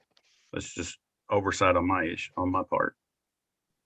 And you said that most of this compounding during 19 and 20 that's listed on and I'm looking at her summary sheet that she puts together on her inspections. Most of this was just for a couple of patients and they were family members? Yes, sir. I make a hormone cream for my wife. I make a hormone cream for my mother-in-law. And then I have 2 other ladies that I make a hormone cream for on a regular basis. They come pretty much every 30 days on schedule. Madam President, this is Lynn. I have a question. Yes, sir, go ahead. Dr. Kerr, you made these, what are you making generally? Just creams, or what are your compound dosage forms? Just creams. And I take that back. I've got one lady I make 2 different capsules for. And do you make up, like, I know with the capsules, you probably make them in hundreds, so you have a few left over unless you sell them by the hundreds, but I just sell them by the hundreds. Okay, so you don't have any sitting on the shelf? No, sir. Okay. No, I don't. I do not preemptively make compound ahead of time. It's they say they need it. I've got a week or so ahead of schedule, run the prescription, make the compound, and then it's dispensed. Okay. And that was my observation as well. The only thing I saw that was made up ahead of time was the triturate. What beyond use date are you putting on the creams? 6 months. And what's your justification for that? I think that's what my PCCA expiration date comes with on the formulas, but I will double check that. But that's not what Arkansas pharmacy regulations require. Okay, what is the requirement? I mean, you should know that.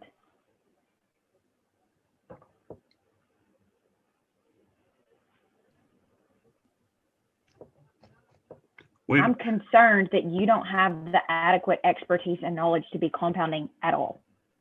And I think it's incredibly unfair to the compounding pharmacists in this state that have made significant investments in their facility and educating themselves on how to do it right, that you're even attempting to do it in this manner when you clearly don't know what is required. Yes, ma'am, I understand.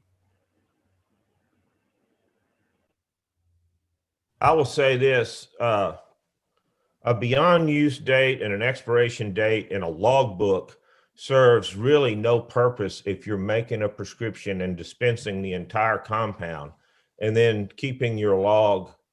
I mean, if your ingredients are in date and you make it and you sell it, do you need a log with beyond use date and lot number if you're not making any extra? That's just a question. What date still- are you putting on the product? Yeah. Well, if you're generating a label through your pharmacy system, it has similar dating as anything else you would dispense. Does that make sense? What I see is he's making it, he's slapping his prescription label on it, and he's sending it out the door. There's no interim storage for a compounding product between when he makes it and when it goes to the patient. He's not bulk compounding, he's specific. Right, but he's still putting an expiration date on the drug product that's going to be on the label, on the shelf. Right, so if the customer There's nothing on the shelf. use it, but it's on their shelf in their bathroom and their wherever they keep their medications, it's going to have an expiration date on it. We don't put an expiration date from any other product on our labels. Yes, you do. There's an expiration date on every prescription label, whether it's lisinopril tablets or Well, a compounded drug product. but that's generated by the pharmacy software, right? I mean, if You would you have go to the tell the box, software what to say. if you go to the shelf and you get a bottle of lisinopril and you count 30 and put it in there, you generate a label through your pharmacy system that has the date field and all the required information from the board. But if you compound something, it's the same thing. If you make magic mouthwash, it's the same thing. If you make any of that, you're making it, you're not storing it, you're making it, you're slapping the prescription label on it and it's going out the door. It's Dr. made Newsom? before it goes Yes. right out.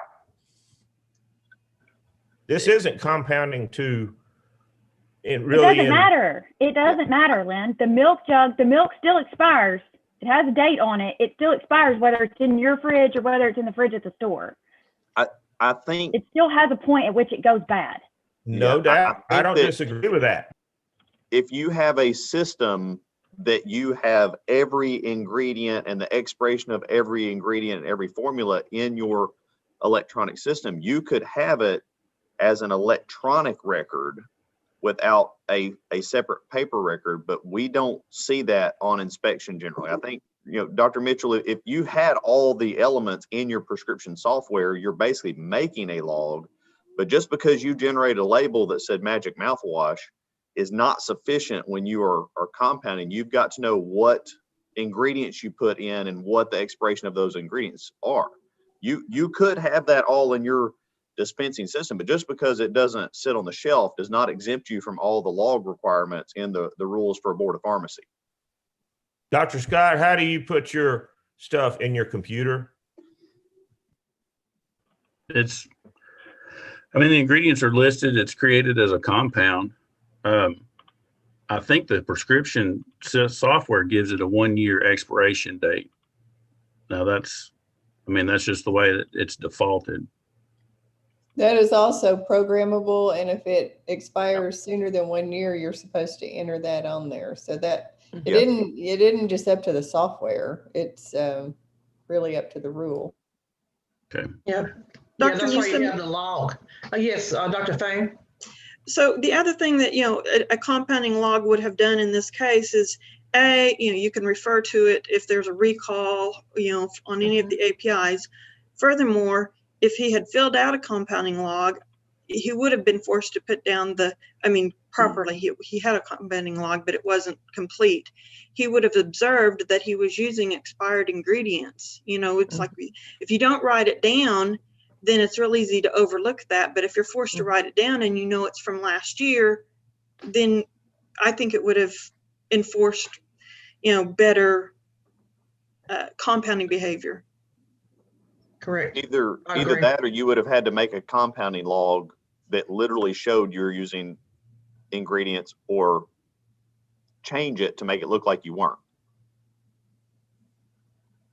Well, and it's really no different than, like Becca said, the lisinopril, because if I pull a bottle of lisinopril off the shelf and it goes out of date in 6 months, I can't put a year expiration date on it when I fill it. I can't let the system automatically put that date on there when I know it goes out of date in 6 months. Whether it's a compounded product or a not a compounded product. Madam President, can I ask some questions? Yes, sir. Go ahead. So it sounds like, I mean, looking at the violations, that 3 of the violations specifically relate to compounding. It's counterintuitive that in a practice of pharmacy that's highly regulated, and when we're doing something that is specialized, that is unique as compounding is to pharmacy, to not have adequate quality control and to simply say it's okay to just send something out with a computer assigned expiration date irrespective of what the ingredients are, it doesn't make sense. I think that those who practice in hospital would recognize that when you're doing things for which you want to do quality improvement, you look at those things that you do frequently, because if you're doing something wrong, then it could be repeated over and over again. You also look at those things that you're doing infrequently, because you're doing it so infrequent that you, if you're doing it wrong, you have less of an opportunity to catch it. It sounds like that they're doing compounding, number one, with a deficient knowledge base. It's been described as being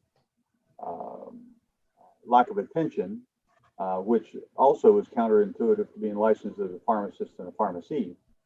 But with the deficient knowledge and not doing compounding on a frequent enough basis, there either needs to be significant re-education or simply cease doing compounding, irrespective of whether it's for family members or not. My question would be, regarding some of the other stuff, it sounds like that there were knee-jerk reaction to some of the events that were triggered.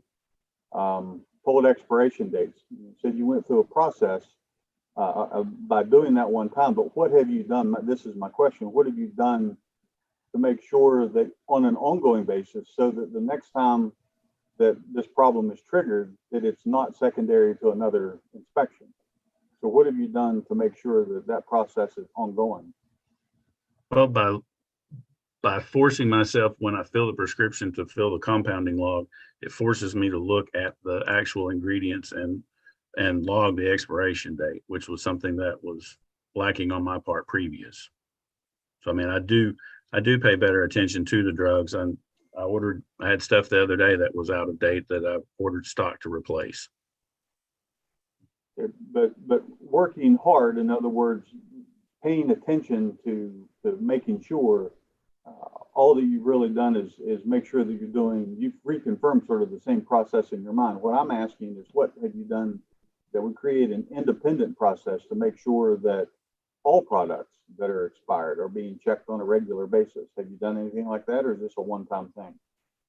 No, I mean, like, as far as our general inventory, we walk the shelves every 3 months looking for expired stuff plus stuff that's going to expire, and then they get stickered, with a sticker that shows the month that they're going to expire, if they expire within the next 3 months. But as far as the compounding, no, sir, other than just, focusing each time I've done it since then to make sure that the ingredients are within date. Well, looking at the other violations, there are a similar number of what I would just consider to be general violations of just general infractions related to the practice of pharmacy, everything from FDA MedWatch information to temperature logs to multi-dose vials being dated. When's the last time that you reviewed the state laws? It's been a while. May I ask about the temperature log? Is that a requirement or is that a suggestion? So basically, we do not have a specific regulation that says you have to keep a temperature log. We do say that you have to keep the drug stored at the proper temperature. And how do you know if you're not keeping some sort of log? Well, you don't, but I mean, I have a thermometer that hangs in the door of the refrigerator. And I mean, that's something I look at every single time that I open the refrigerator, just because we've had issues in the past and refrigerators had to be replaced. And so, I mean, no, I did not have a log, but I mean, if that's what needs to be, then I will have a log. But I mean, as far as every time I open the refrigerator, you know, at 6'2", the way the refrigerator sets up high on the shelf, the thermometer on the door is right at eye level whenever I open the door.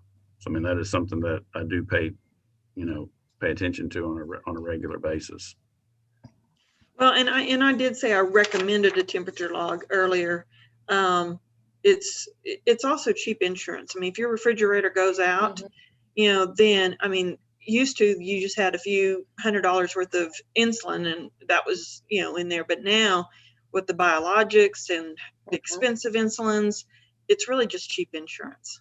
Yes, ma'am. And also, do you keep vaccines? Yeah, that was going to be my question, Lenora. Thank you. Yeah. If you keep vaccines, you got to keep that temp log.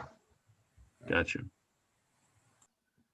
Well, the last thing I would comment on, it looks like that over the course of the 2 inspections, that there were 4 issues related to inventory, one of which was a repeat problem. So there just tends to be continuous repeat problems, compounding, inventory, general law issues. That's all I have.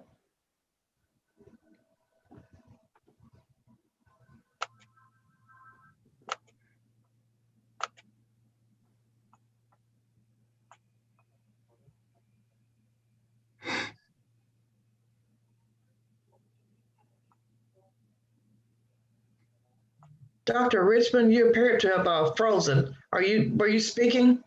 No, I said that's all I have. Sorry. That's all you had? Okay, thank you, sir. I'm sorry. Dr. Fain, how many repeat observations were there in 2020 from 2018? 3, it was outdated APIs in the inventory, failing to document the lot number and expiration date and beyond use date on the logs, and including controlled APIs in the biennial inventory. Those were the 3 repeats. And I would also point out that it's not just 3 repeats, but it's 3 repeats that could have been repeating for 2 years. Sure. So, and I'll just, not to beat a dead horse, but I want to go back to the expiration date of the ingredients is not the same as the expiration date of the compound made from those ingredients. We need to be clear. Everybody needs to be clear on that. And our regulations say that the storage and beyond use date requirements need to be established and recommends referencing USP. USP says 30 days.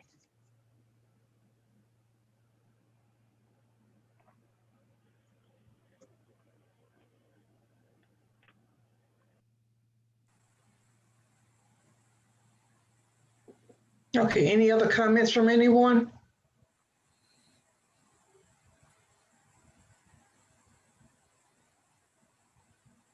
Dr. Kerr, do you have any thing you need to say before we start talking about a decision?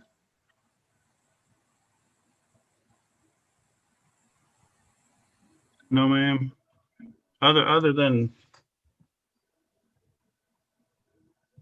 in regards to what Dr. Mitchell said, I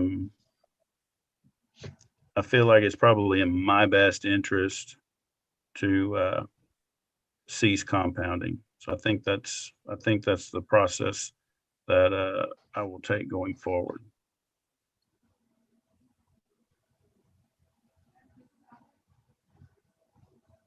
Okay, because you said you're just doing for a few items, but you had some VIPs that you were using expired drugs on, your wife and then your mother-in-law.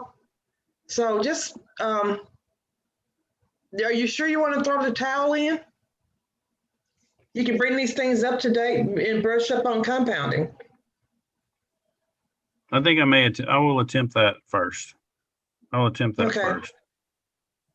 Because you're just working with you're not high volume. If you were high volume, you may want to consider that, but it's just a few people.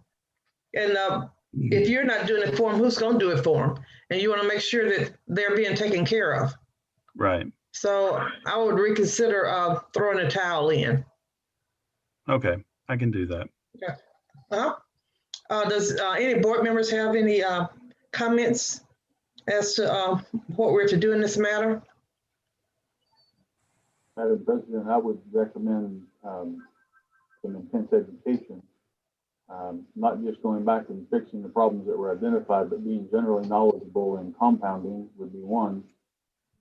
PCCA may offer an opportunity to do that and demonstrate continuing education in that area.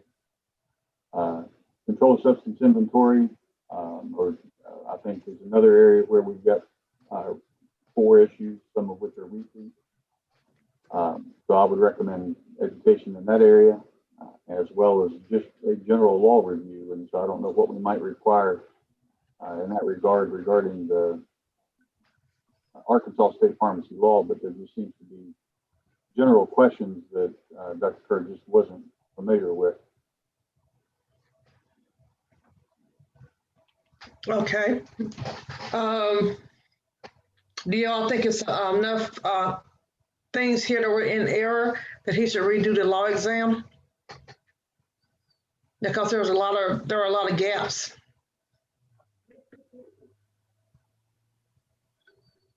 Would the law exam explore any of these issues, John, to your knowledge? Not in the depth that I think you'd be looking for on compounding. It's a great exam and a great review on some of the other issues, but on compounding, we don't have a huge focus on compounding in our exam. There's probably recommend X number of hours in continuing education credits for the compounding piece. Do you think that's a good place to look, Dr. Mitchell? I mean, it's better than nothing. I think there are some pretty comprehensive courses out there. A lot of the best courses are geared towards sterile, which thankfully is not a concern here. And he does do a very small amount of compounding. But still, it's important to do it right. So I think that's a good start and would probably be sufficient for what he's doing. How many hours would you recommend, Becca? And does it need to be specific toward beyond use states? No. No, I think he had other opportunities as well. General compounding, right, Becca? Mm-hmm. We haven't talked about concerns with like what engineering controls are in place, what personal protective equipment is being worn when we're working with NIOSH chemicals. And there's a lot that probably needs to be looked at.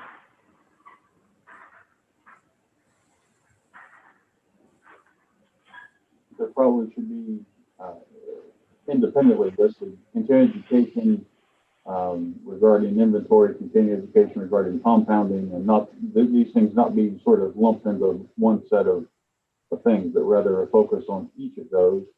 And then as far as the general law review, as Dr. Kirtley or someone mentioned, what about repeating the law exam? That's part of kind of what I had in mind. Part of it maybe go back and review Dr. Kirtley's annual law review that he does for the college. That would be a good starting place. The PIC exam is a pretty good exam as well. Sure, both of those should be done, but I would treat each one of those separately. I would call them inventory issues, CE, compounding, CE, and general law review remediation.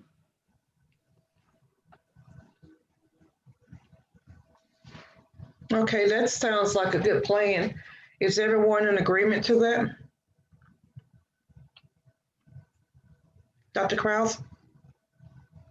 I'm just wondering if with the CE that we're asking him to get, if it shouldn't be more focused to board requirements for compounding as opposed to just general compounding. I don't know how much of that is overlapped anymore, but I think that, you know, as far as keeping what the records and the things that the board requires would be what the focus I think needs to be on. Yeah, I wish we could just found a little course called Compounding 101, because all he needs is just the basics. He's not going to be doing any sterile compounding or anything very advanced. It's just going to be the very simple basics. So Becca, do you have any idea? Go ahead, Debbie. I was just going to ask Becca if there's something like that that would help. Yeah, that's what I was asking her. I mean, I know he's a PCCA member based on his testimony, so they have, I mean, they have really good options for non-sterile. I think I personally use my CE. I do my CE through the pharmacist letter, and those aren't live programs, but always have some, but most of them are not live. And there's some pretty basic stuff in those as well.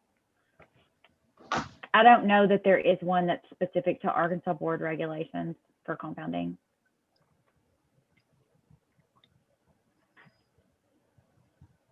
But I will say, I think our regs line up real close with USP 797, which is what all the trainings are going to be based on. Okay. 795 or 797? 795, you're right. Sorry, I misspoke. Okay. Somebody like to put that in the form of a motion? I don't know if I could. So I this talked to Richard. Did he have it written down basically?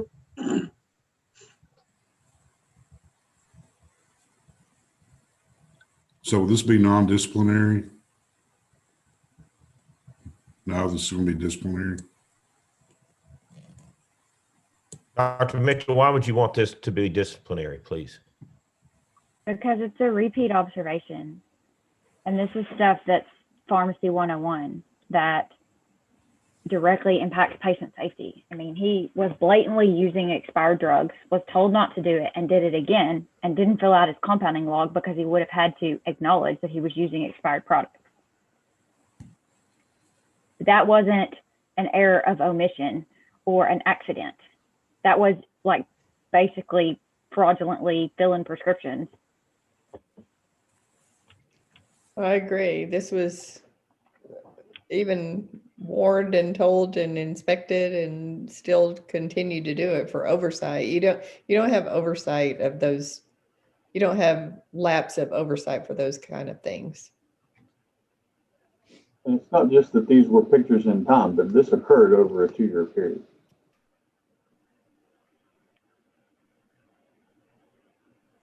Okay, those are all true statements. And you are aware that disciplinary also carries other penalties with it down the line, correct? We really can't just concern ourselves about what happens to somebody after discipline. You get discipline and then they have to just deal with it.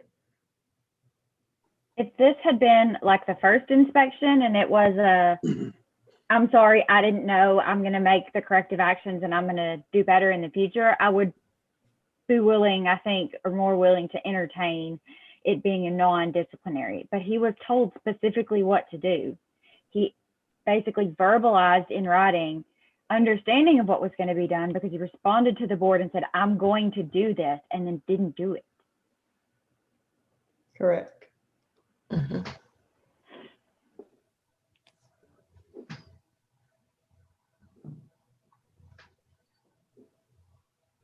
So can someone put this in the form of a motion, please?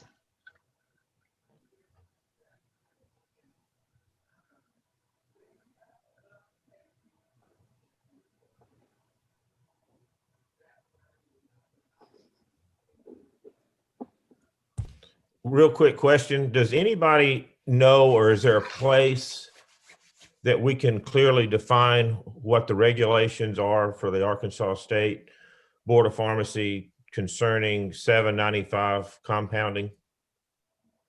Is that a hard and fast thing? Or are we still in the adoption mode? Or are we still trying to figure out what part of it we're going to, or is it, where is that? We have an entire rule about compounding as well as statutory provisions about things such as misbranded or adulterated products.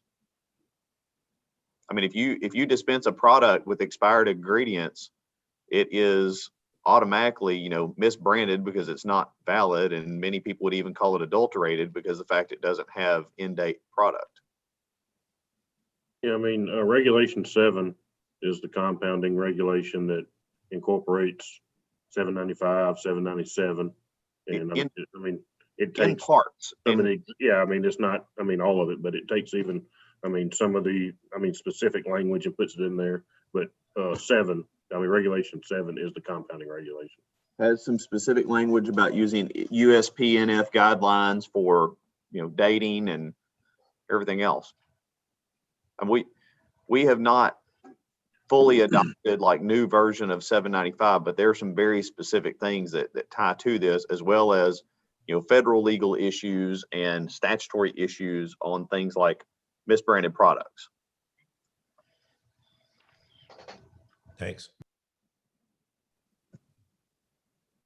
Lynn, if you look at regulation 720002, it talks about good compounding practices.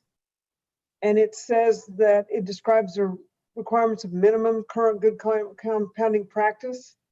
It also talks about, while it doesn't necessarily say 797, it talks about industry standards and making sure that you are competent to compound. So I think the regulations do cover it.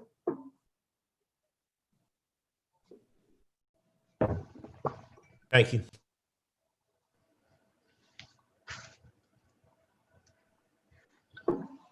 It adds in there under section C, the pharmacist's responsibilities. All pharmacists who engage in drug compounding shall be proficient in compounding and shall continually expand their compounding knowledge by participating in seminars and/or studying appropriate literature. And then it goes on to talk about what they're going to do to be competent.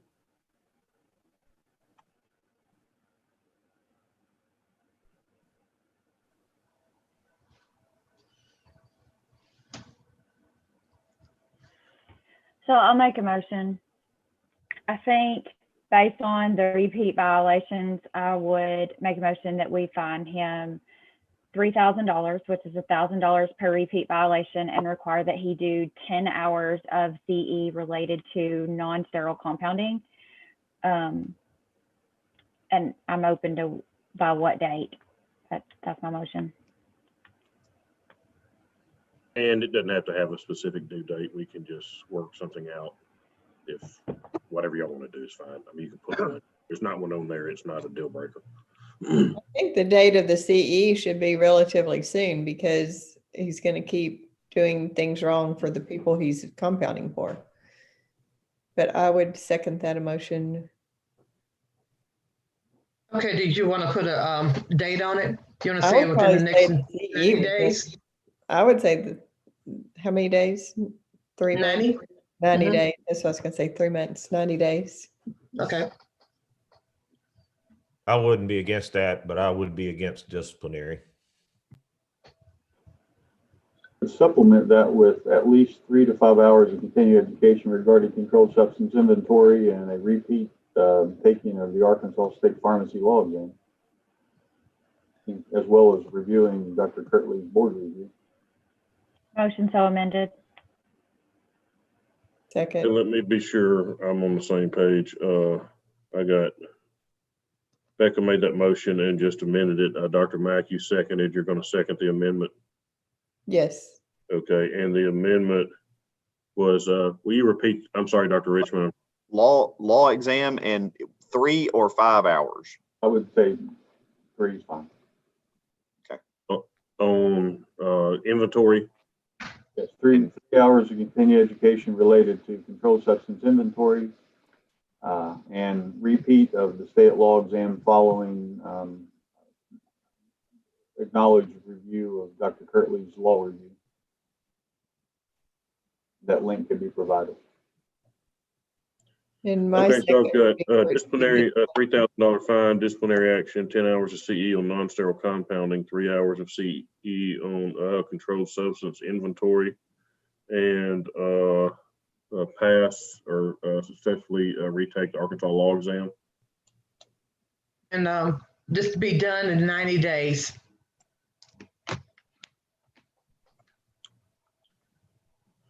And there was, I got Dr. Mitchell on the motion and the amendment, and Dr. Mack on the second and the amendment.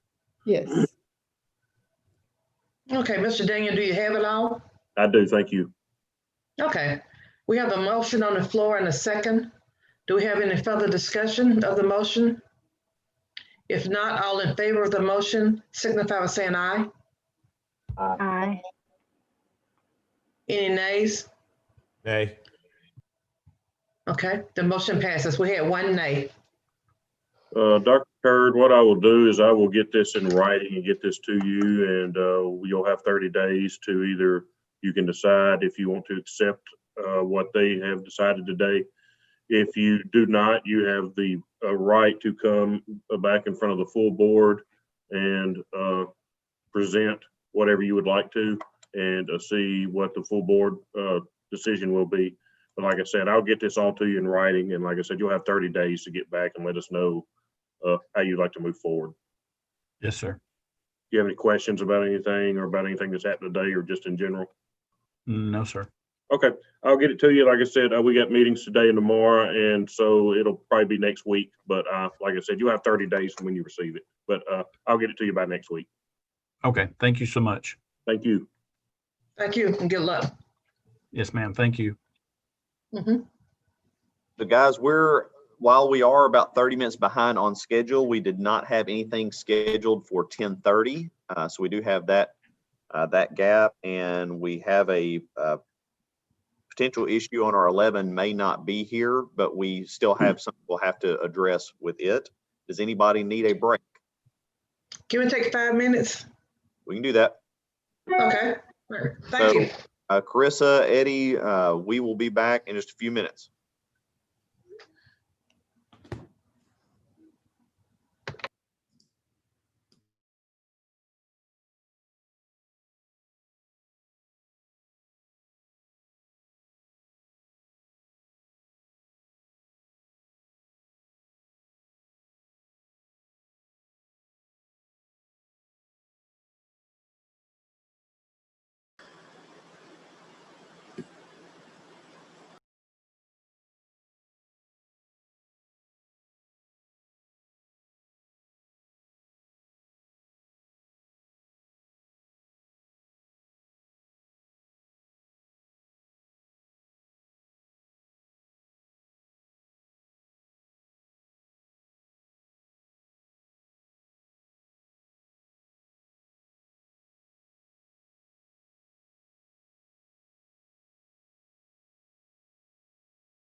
Okay, do we have just about everyone back?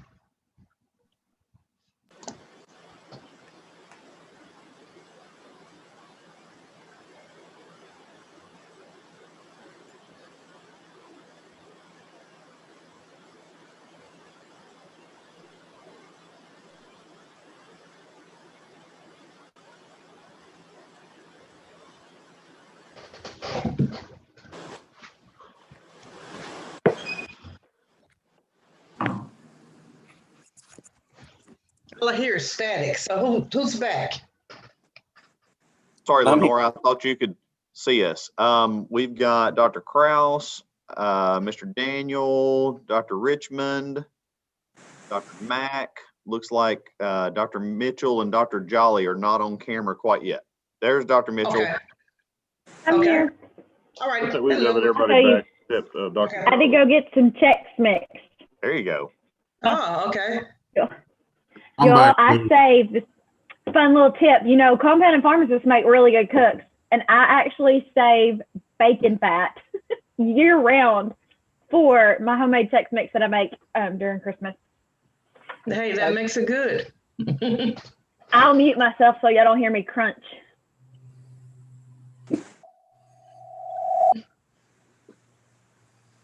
I'm back as well, Lenora.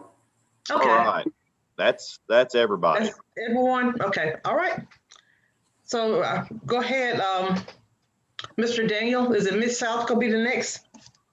Yes, we have, I believe it's probably saved under as Super Drugs, but yes, it is a Mid-South specialties. We have, if y'all want to introduce yourself, I see Chris's iPad, and Mr. O'Bannon, if y'all want to introduce yourself, then we'll introduce everybody here and get started. Hey, I'm Carissa. You probably have me as Spect. I need to change my name, Steed. I got married. I was an employee at Super Drugs and was the PIC for some time. And that's me. Okay. Thank you. Congratulations on your marriage. Hey, I'm Eddie O'Bannon. I'm the owner of Super Drugs in Hot Springs and also the owner of Super Drugs in Horn Lake, Mississippi. Turn this on. And this was, like I said, we have Dr. Speck here, Dr. O'Bannon, and it's Mid-South Medical Specialties, or otherwise known as Super Drugs.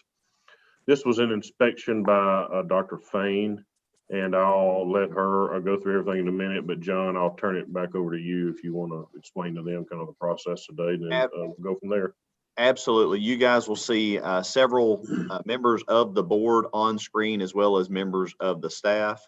Some of us do not have our cameras on. We're having bandwidth issues just with internet overall. And so sometimes we kill our video. If it starts getting grainy or garbled, that will actually help.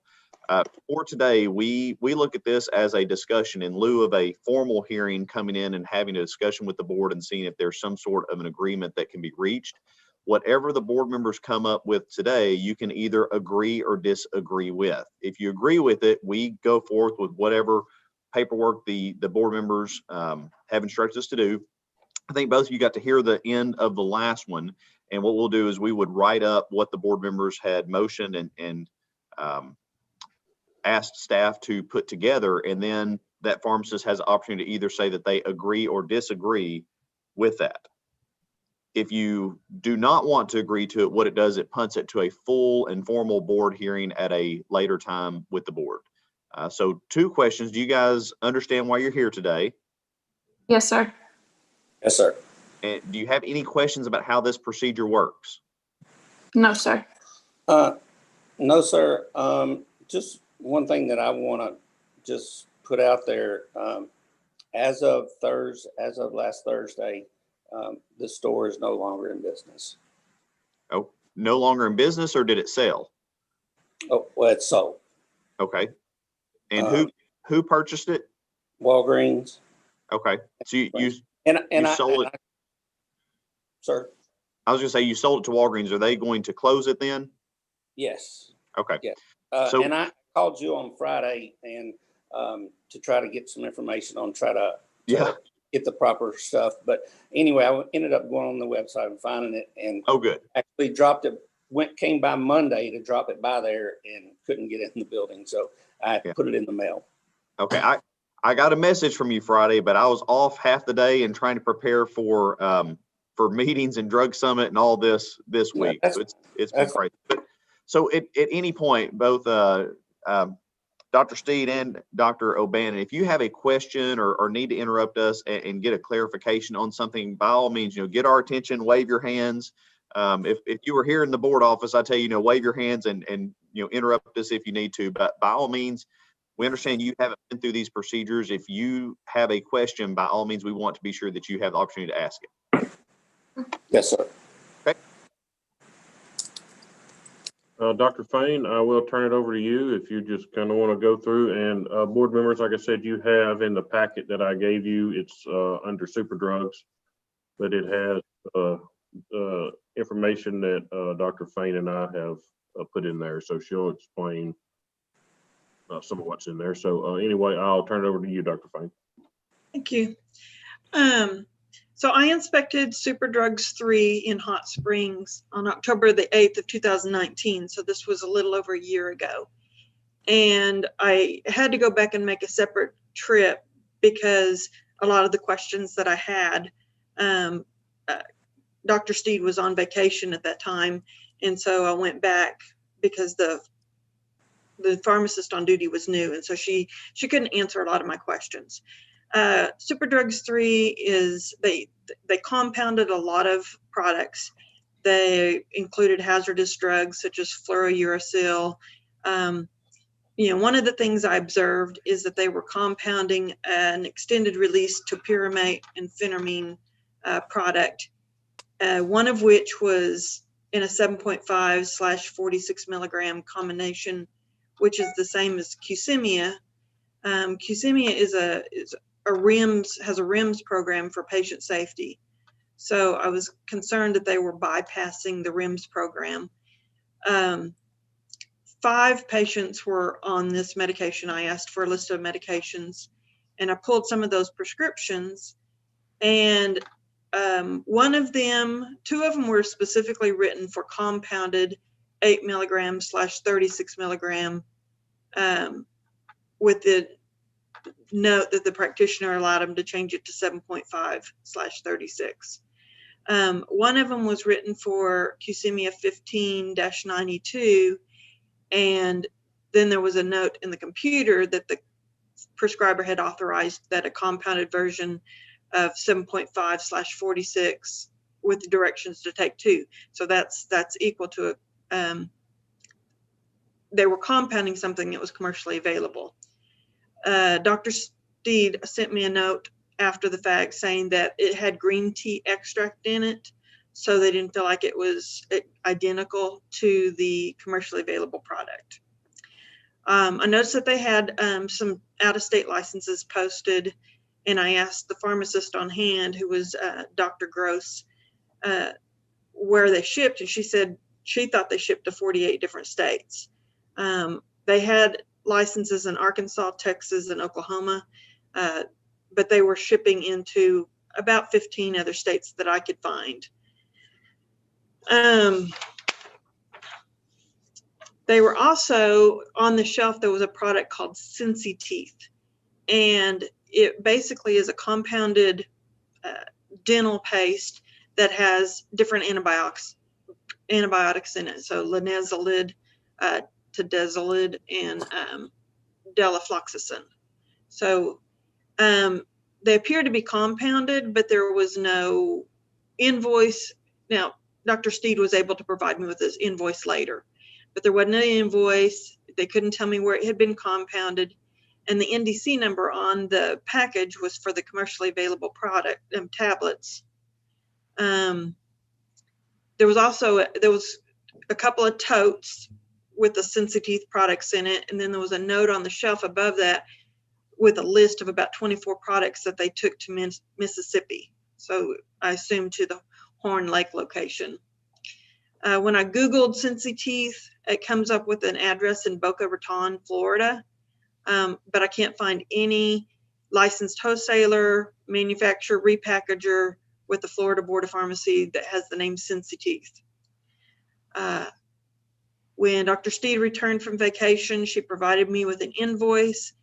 It appeared that Cincy Teeth was a broker between the compounder and the pharmacy, and they were located in Germantown, Tennessee. But again, I looked at the Tennessee Board of Pharmacy's records, and Cincy Teeth is not listed with them. The invoice lists Universal Arts Compounding Pharmacy as the production facility. They're located in Miami, Florida.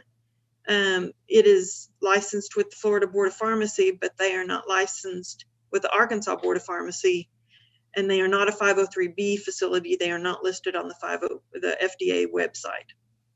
And this is a really complex case, so I apologize for all the details.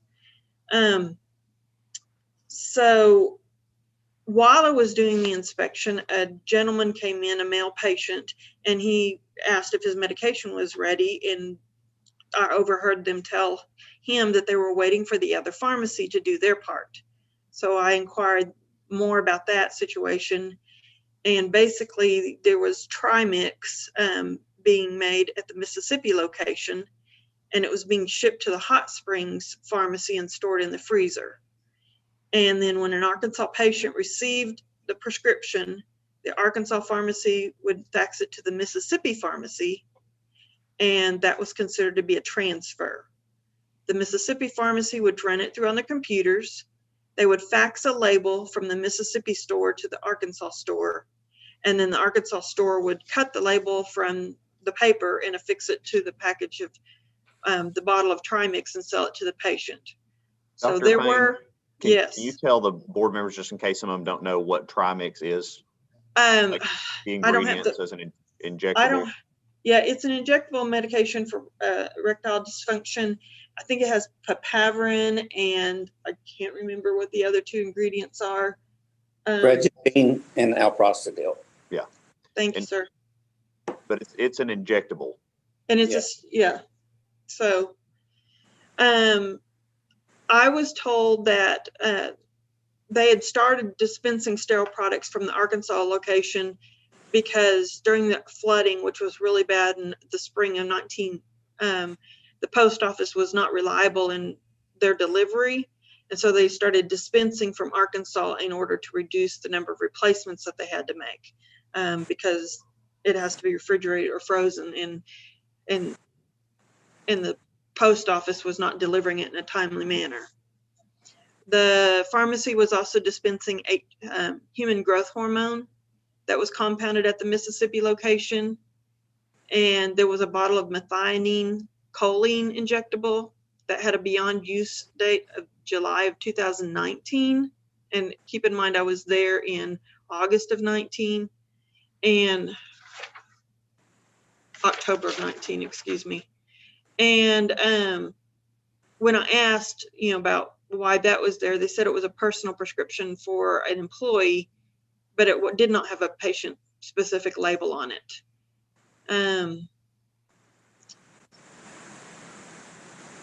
I did try to contact the person with Cincy Teeth, and he said that he had forwarded the pharmacy some test products so they could start compounding in-house. The wholesaler in Alabama, which is named CM Pharmaceutical, would be the supplier of the ingredients. He said he had 4 different pharmacies that were compounding the product, and he didn't know which one did this batch. He said he'd get back with me, and he did not. Cincy Teeth is not a pharmacy. They are not a wholesaler. They only deal with fluoride and other non-prescription dental products. And again, the registered office of the CPA is in Germantown, Tennessee, but the sales office is in Boca Raton. I have, hang on just a second, I'm going to share my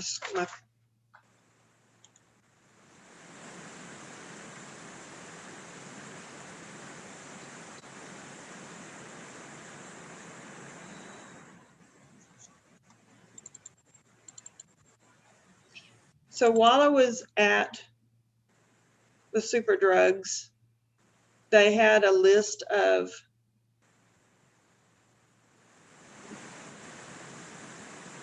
Okay. Is that showing up yet? No.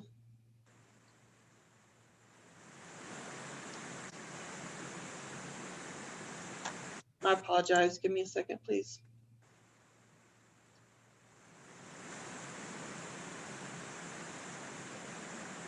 So they had a list of different states that they were licensed in. So in my, opinion, I think they understood that they needed to be licensed in those other states that they were shipping into. But they were not licensed. So here it tells the licenses that each particular pharmacist had. It has like Edwin O'Bannon's licensed in Arkansas, Mississippi, and Tennessee, and Dr. Specht/Steed is licensed in Arkansas, Oklahoma, and Texas. Let me.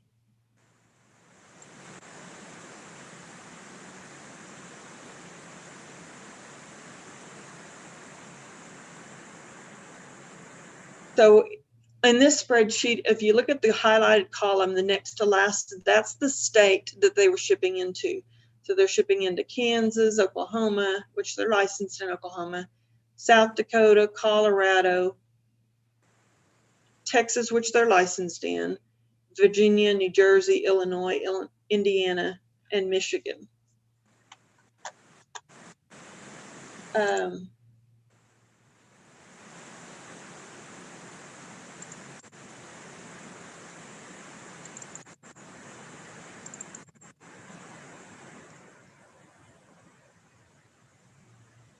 So this is the formula for the phentermine topiramate combination, and you can see here that they are adding green tea extract, which they felt made it different than the commercially available product.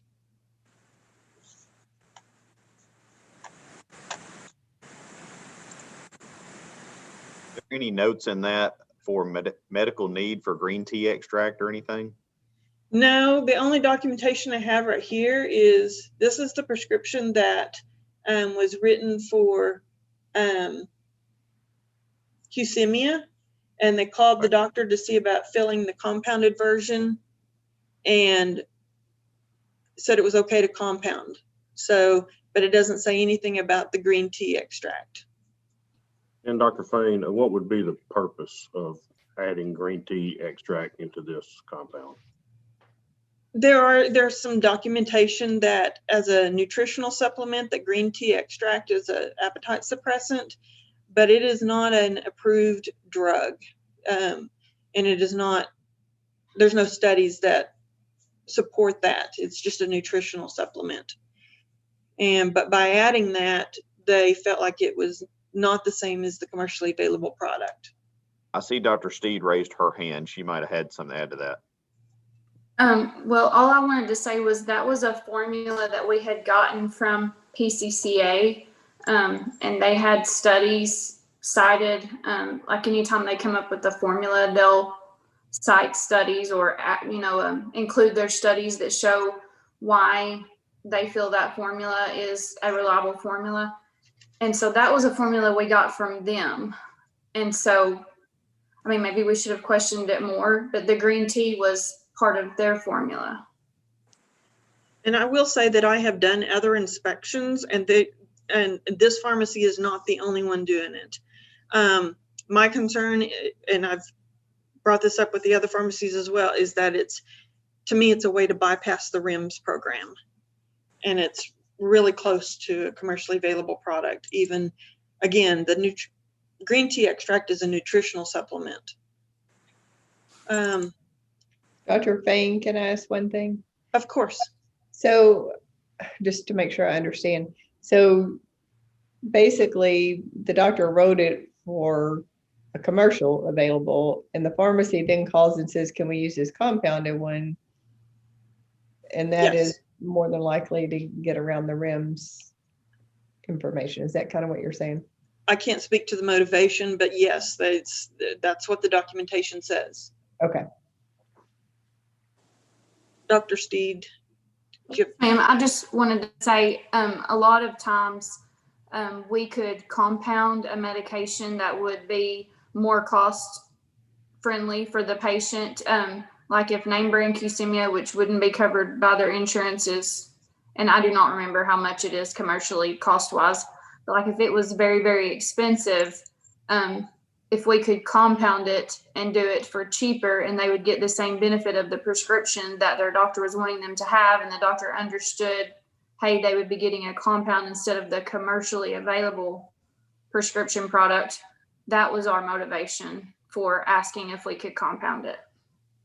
But you cannot justify compounding a product that is a commercial copy just for financial reasons is the thing. Like if we have, I'm just saying, we have people that have justification for compounded products because of an allergy to an ingredient or some sort of other medical issue. But I think when you are on, especially on something that has like a specific REMS program, that's a very dangerous or sidestepping manner around a highly regulated product because of the potential harm it shows. That means they may be getting the same potential medical benefit, but they're also don't have the same oversight or post-marketing surveillance or anything else that FDA would require for the approval of that commercial product. So it gets, yes, sir. That's not very good. It's honorable that you're helping to save money, but that's a really weird thing. Like if someone has a bad effect from that, it opens up a lot more liability for you guys. Can I ask a question related to that? Yes, sir. Go ahead. Were there any female patients of childbearing potential that were getting this compound? I believe so. And But I'm not sure I have that information readily available. could I ask the pharmacist who's doing the compounding, are they aware of what the REMS program relates to? Yes, sir. We counseled the patients. The doctor had also talked to the patients in depth about it. None of our prescriptions went out without thorough counseling. And I get what you're saying about the REMS program now. Just, it was a PCCA formula, and I felt like with us counseling the patient, them having a long discussion with the prescriber and the prescriber feeling it was safe for them, that we were doing what we should be doing as far as that goes. So were you simply counseling, or were you using the Qsymia REMS material and handing it to the patient? We were not doing the Qsymia REMS material for our compounded product. No, sir. But also the doctor didn't know you were going to compound when he talked to the patient until after the fact, right? Mm-hmm. Sometimes, yes, ma'am. For the initial prescription, yes. And are you aware of the essence of what the REMS program relates to? I mean, I know that it's side effects profiles, dangerous. There's a reporting program if the patients do experience the side effects. I can't cite it super specifically. Well, are you aware that generally it relates to increased risk of congenital malformation? So that's why it's of concern in females of childbearing potential? Yes. So that's not really I wouldn't consider that a side effect. I would consider that more a threat. Yes. I mean, you can't monitor for that, other than not getting pregnant. Did you advise your patients not to get pregnant? I advised them that they needed to be on birth control. I asked them if they had talked to their physician about possible side effects or adverse effects. I don't know if I specifically said do not get pregnant, but I did have lengthy discussions on patients that I counseled. And you did not hand out the REMS for? I did not, no, sir. Any more questions? Because this is kind of tiered. Any other questions about the phentermine topiramate issue? I have a question. Have we decided, or is it, I'm just trying to figure out how to grapple with this thing, that what they were making was the same as what was commercially available or not? Well, it's not the same because it has green tea extract added to it. The question is, you know, the doctor wasn't aware that that was the difference. And then again, the RIMS program, lack of following that would be for the board to decide, not me. As the commercially available, do they have to follow the RIMS program? That's not for me to make that decision. I feel like they should, but you're the board. I am just the reporter. I'm just saying, if it's a different product, that's all I'm wondering about there. If that's, you know, I'm just trying to figure out how to go forward. Are we as a board to treat the phentermine topiramate compound that they were making as the same as commercially available, or is it different? And if it's different, then does the RIMS program apply? I think just because green tea was added, it wouldn't mean it doesn't apply, right, John? Well, it's not the same as commercially available, though.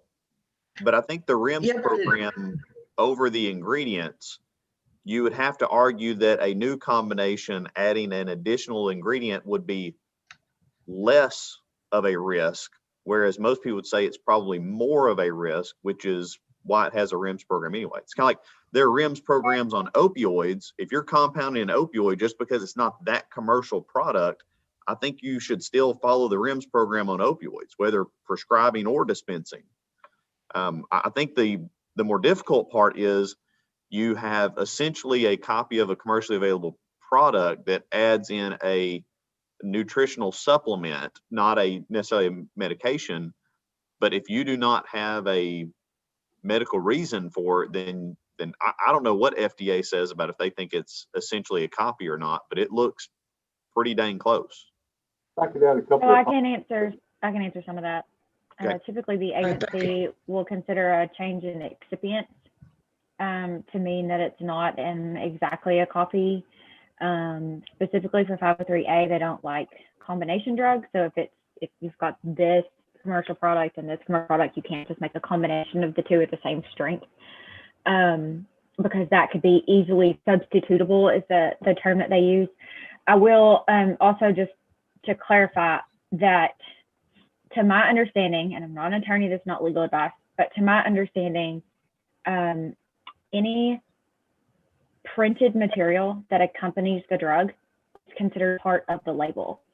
And so if a compounder were to print off the branded Qsymia RIMS paperwork and dispense that with a compounded drug product, that could be considered misbranded. And so as a compounding pharmacist, that is something I would never, ever do. Now, I would potentially consider making like alternate that didn't actually say Qsymia on it, but had the same clinical information in terms of risk and patient education. But to actually print off the Qsymia RIMS paperwork is something I would not ever do or advise that anyone do. But to me, and not being a compounder, obviously, to me, you want that patient is still on those two products that cause the RIMS paperwork to be needed. So maybe you can't give them that actual paperwork, but they're on that product, and the RIMS is to protect against that product. So you're giving the patient that product, even though you added green tea in it. So I would think you have to do something to protect the patient, as RIMS is suggesting. If I could add a couple here, I think one, as it relates to whether you're using the brand name product, which was prescribed, or the compounded product, which was encouraged to be switched to by the pharmacy. One of the reasons that it's okay to make essentially a copy is if the compounded product has some benefit to the patient that goes beyond what that was of the original product. And in this case, it doesn't sound like there was any sort of assessment of that. It was simply just a request to change the prescription from brand to compounded. The assessment would be on the physician. It doesn't sound like that was done. So I don't know that beyond a technicality that this gets around being able to make essentially a copy. Separate from that, related to whether you use the RIMS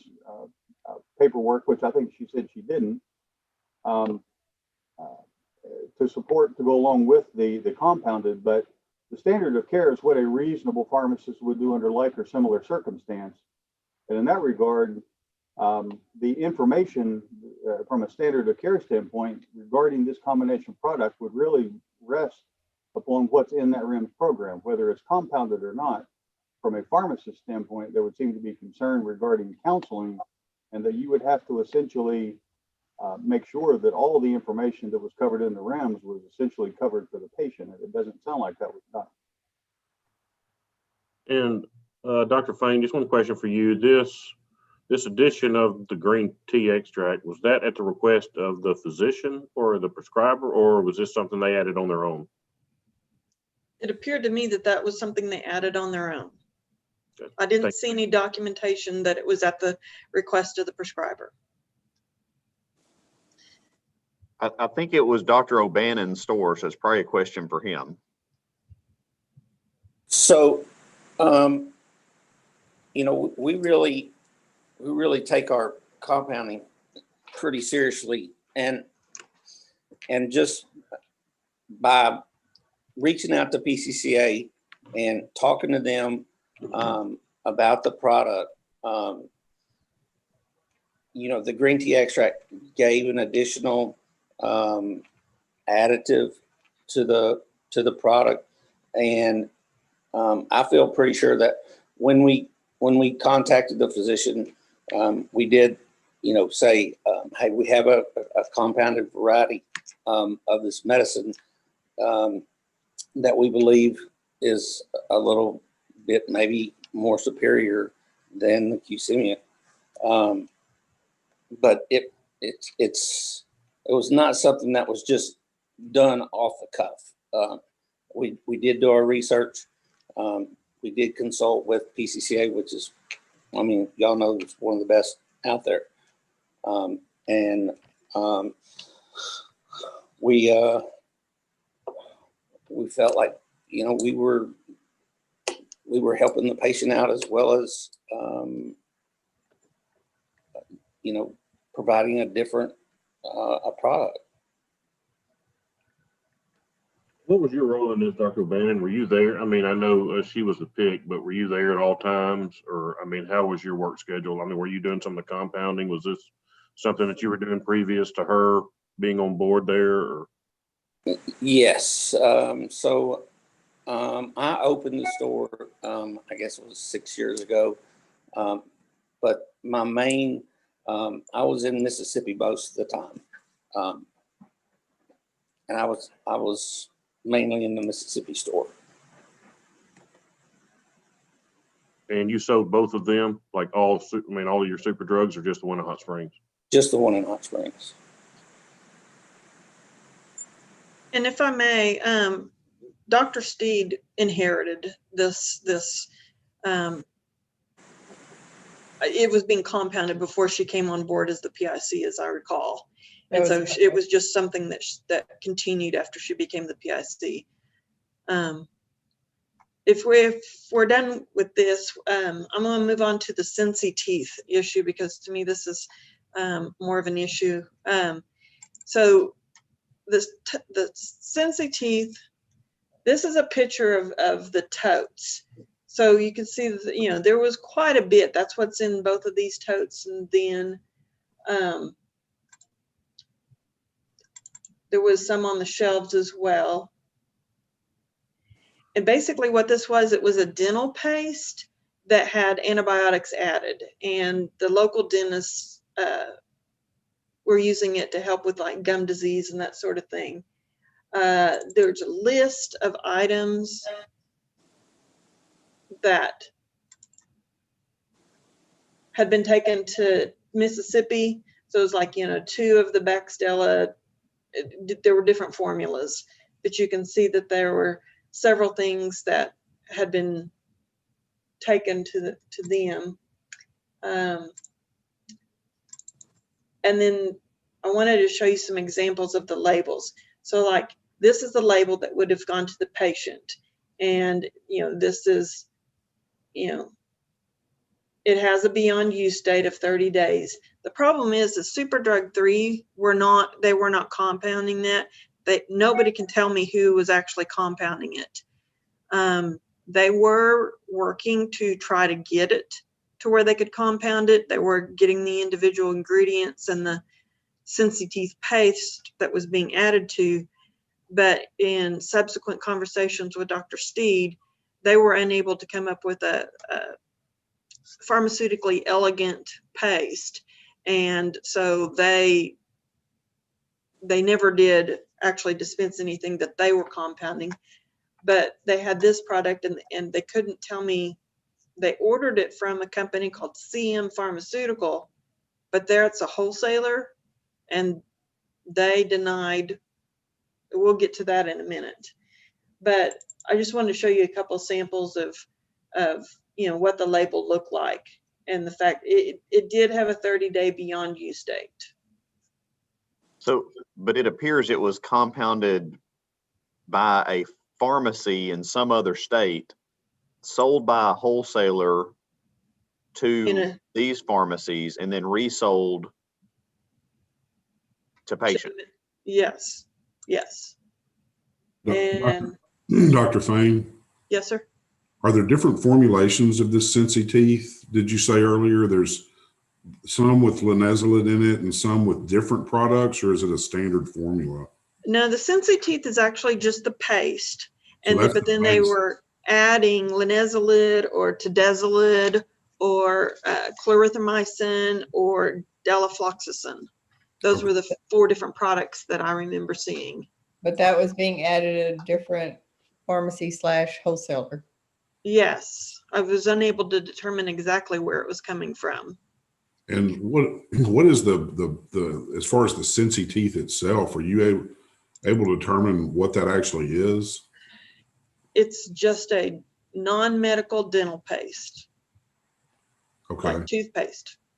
Okay. Thank you. It was just the inactive ingredient, the vehicle.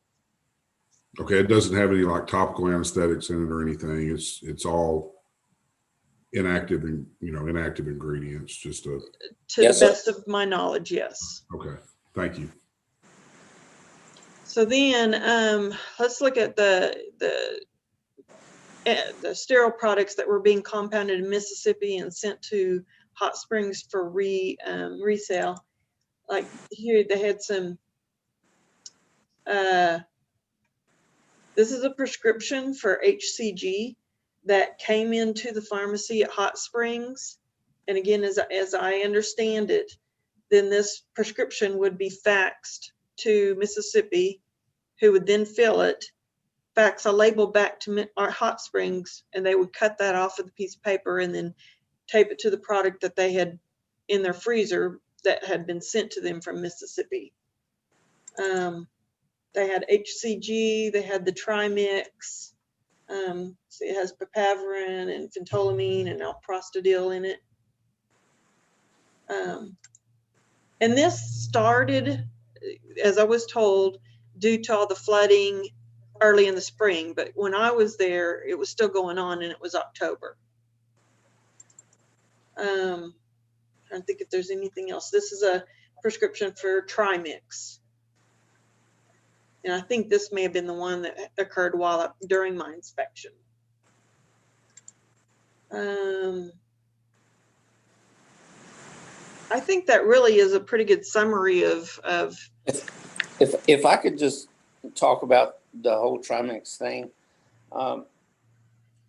This started out with a good relationship that we had with one of the urologists there in Hot Springs, and he wanted to start using us for his Trimix, and so the doctor's office, because we were both compounding different products for both stores, they may send a prescription to the Hot Springs store for a sterile product. Well, the Hot Springs store. I'm sorry. Okay. So the Hot Springs store would fax the prescription over to us. We would get in contact with the patient. We would fill the prescription. We would overnight the prescription. And I mean, we would overnight it, refrigerated, frozen to the patient. And for some reason or another, it would get to the patient and it would be, warm or whatever. So, Samantha, one of my technicians who actually did operations for us, worked in the Horn Lake store as well as the Hot Spring store.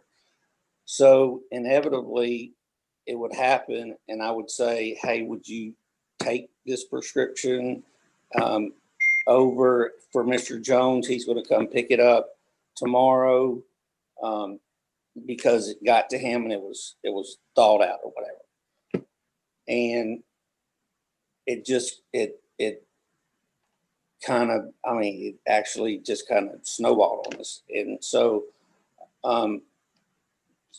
so we made it to where, okay, you can take, 4 or 5 vials of it, keep it in the freezer. And if this happens, they'll stop by and pick it up. Well, at some point in time,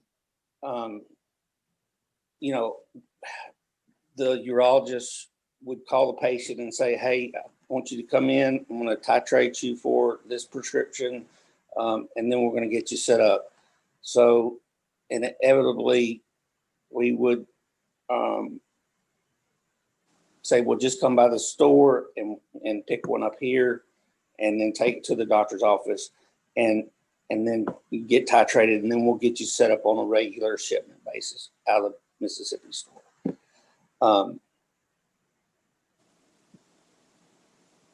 Yes, absolutely.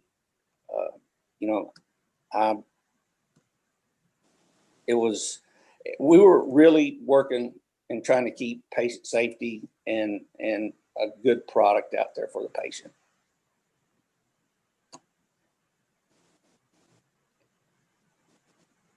So, Dr. Fain or John, can you kind of describe between Mississippi and Arkansas, and what do you think was going on with this? Well, I think after discussing this, Dr. Fain can correct me. It looks like throughout a lot of this, anytime there was a business opportunity for some expanded business, Hot Springs was kind of like, hey, if we get busy here, or if it's located in a place that might be more convenient, we'll push it to Hot Springs and just have them send it out, or we'll compound it here in Mississippi and send it to Hot Springs to get it directly to the patient rather than the mail. It appeared to me that, Carissa stepped into a situation where a lot of the issues we've identified were already common practice. We're expanding into that.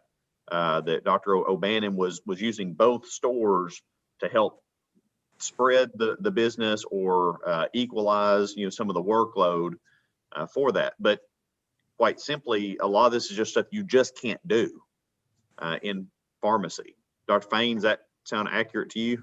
Yeah, basically they engaged in off-site order entry and central fill is what they did without approval by the board. And why didn't they just fill it at the right store? I'm not following what the point was. And part of it is compounded, which we do not allow central fill on compounded products either. But why not just transfer it to the correct store and I don't understand what's the point of.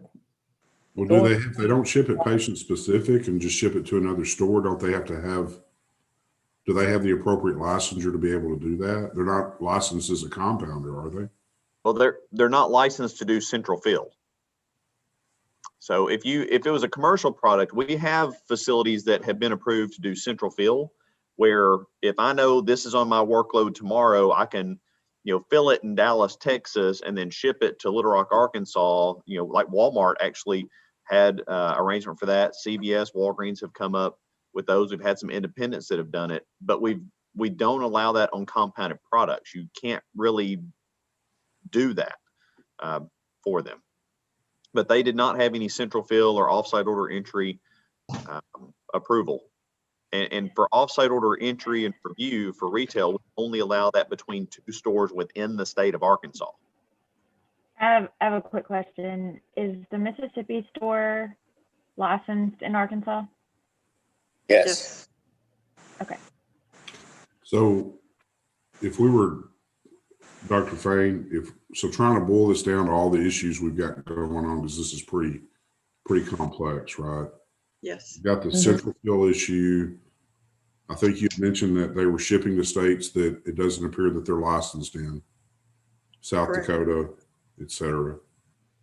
And then we've got the essential copy of this cream, I know it's got green tea in it, but in the whole RIMS program, were we ever able to determine who is compounding the Sensi teeth? We were never able to determine that. The best I can narrow it down is the Sensi Teeth toothpaste vehicle came from a company called Sensi Teeth in Florida. They arranged for some pharmacy, which nobody can tell me the name of the pharmacy, to compound that, and then it was wholesaled out of Mississippi from a company called CM Pharmaceuticals. So, and that, we'll get into more detail on that in a little bit. And so, Eddie, do you have any interest in CM Pharmaceuticals, or is that just a random thing? No, sir. When we were approached by Dr. Benton in Hot Springs that he wanted to use some of this product, we were called by one of the quote unquote brokers of Sensi Teeth, and so we said, okay, well, we're willing to help, but we would really prefer to do all the compounding in house. And he said, okay, well, let's work on getting you the formulations and everything. And in doing so, he said, but I have quite a few patients I'd like to put on it. And if we could just go ahead and send you some of the stock product, then we could, get going. So we agreed to that. And so the Sensi Teeth, we were under the impression it was coming from Universal Arts out of Florida. Well, as it came to attrition, we found out that it was coming from a 503B facility in Alabama called CM Pharmaceuticals. And it really, we only did this for like maybe a month or 6 weeks or so. And it just, when it doesn't feel right, it doesn't feel right. And after having a conversation with Gary Lucchese, who was the owner, we just said it's not worth it. And we basically cease and desist all prescriptions and called the dentist and said, look, we just don't feel this is up to par or whatever. So we quit. We stopped. But didn't this thing show that there were like 2 or 3 totes full of that Sensi Teeth product? And it looked like to be quite a bit of product that you would be ceasing and desisting. I'm sorry. Hearing Rodney. Is anybody else having trouble hearing Rodney? Yeah. I am. Rodney, it sounds muffled. It does. Hear me okay now? No, it it's still not. sounds muffled.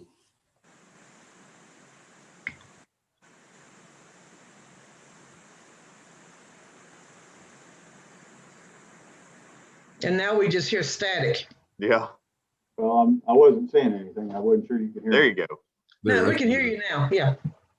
But it seemed that Ms. Fain showed that there were 2 or 3 totes full of Sensi Teeth product. That seemed to be what was going on, not just a month to 6 weeks of work, but that seemed to be quite a bit of product.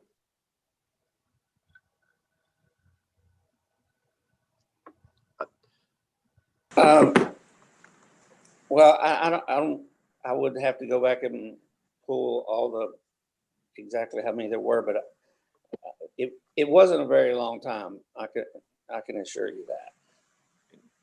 Carissa had her hand up as well.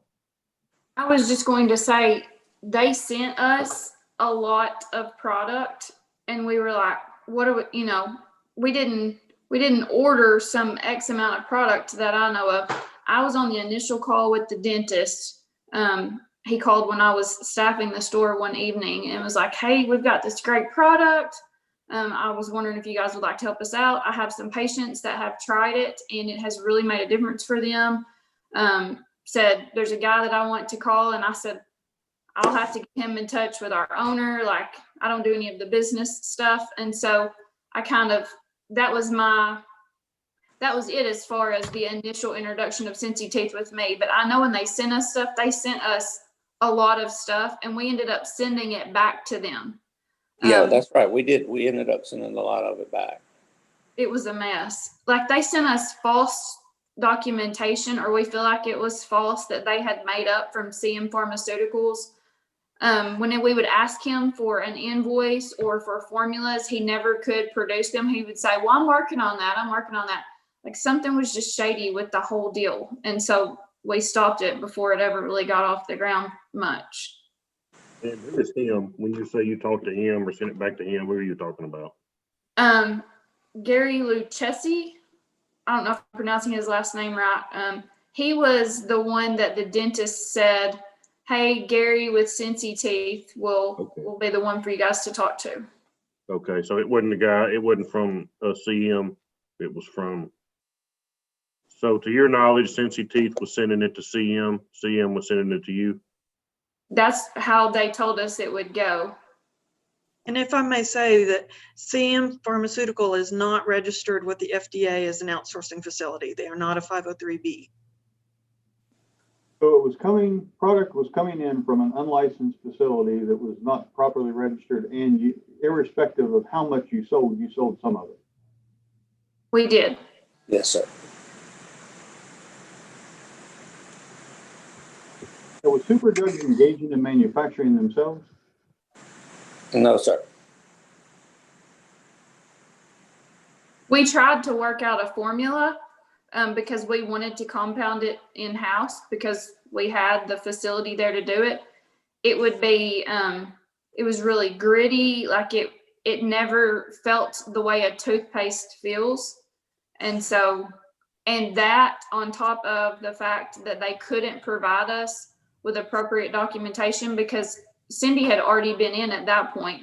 And so she was saying, this is what you need to move forward, because she and I had talks. I said, hey, we really want to try to do this. We want to make it in-house. Is that okay? And she said, yeah, if you can start making it in-house. I mean, we were trying to do things right, and we couldn't make it the way it didn't feel right. Like, it didn't feel like a toothpaste, like I said.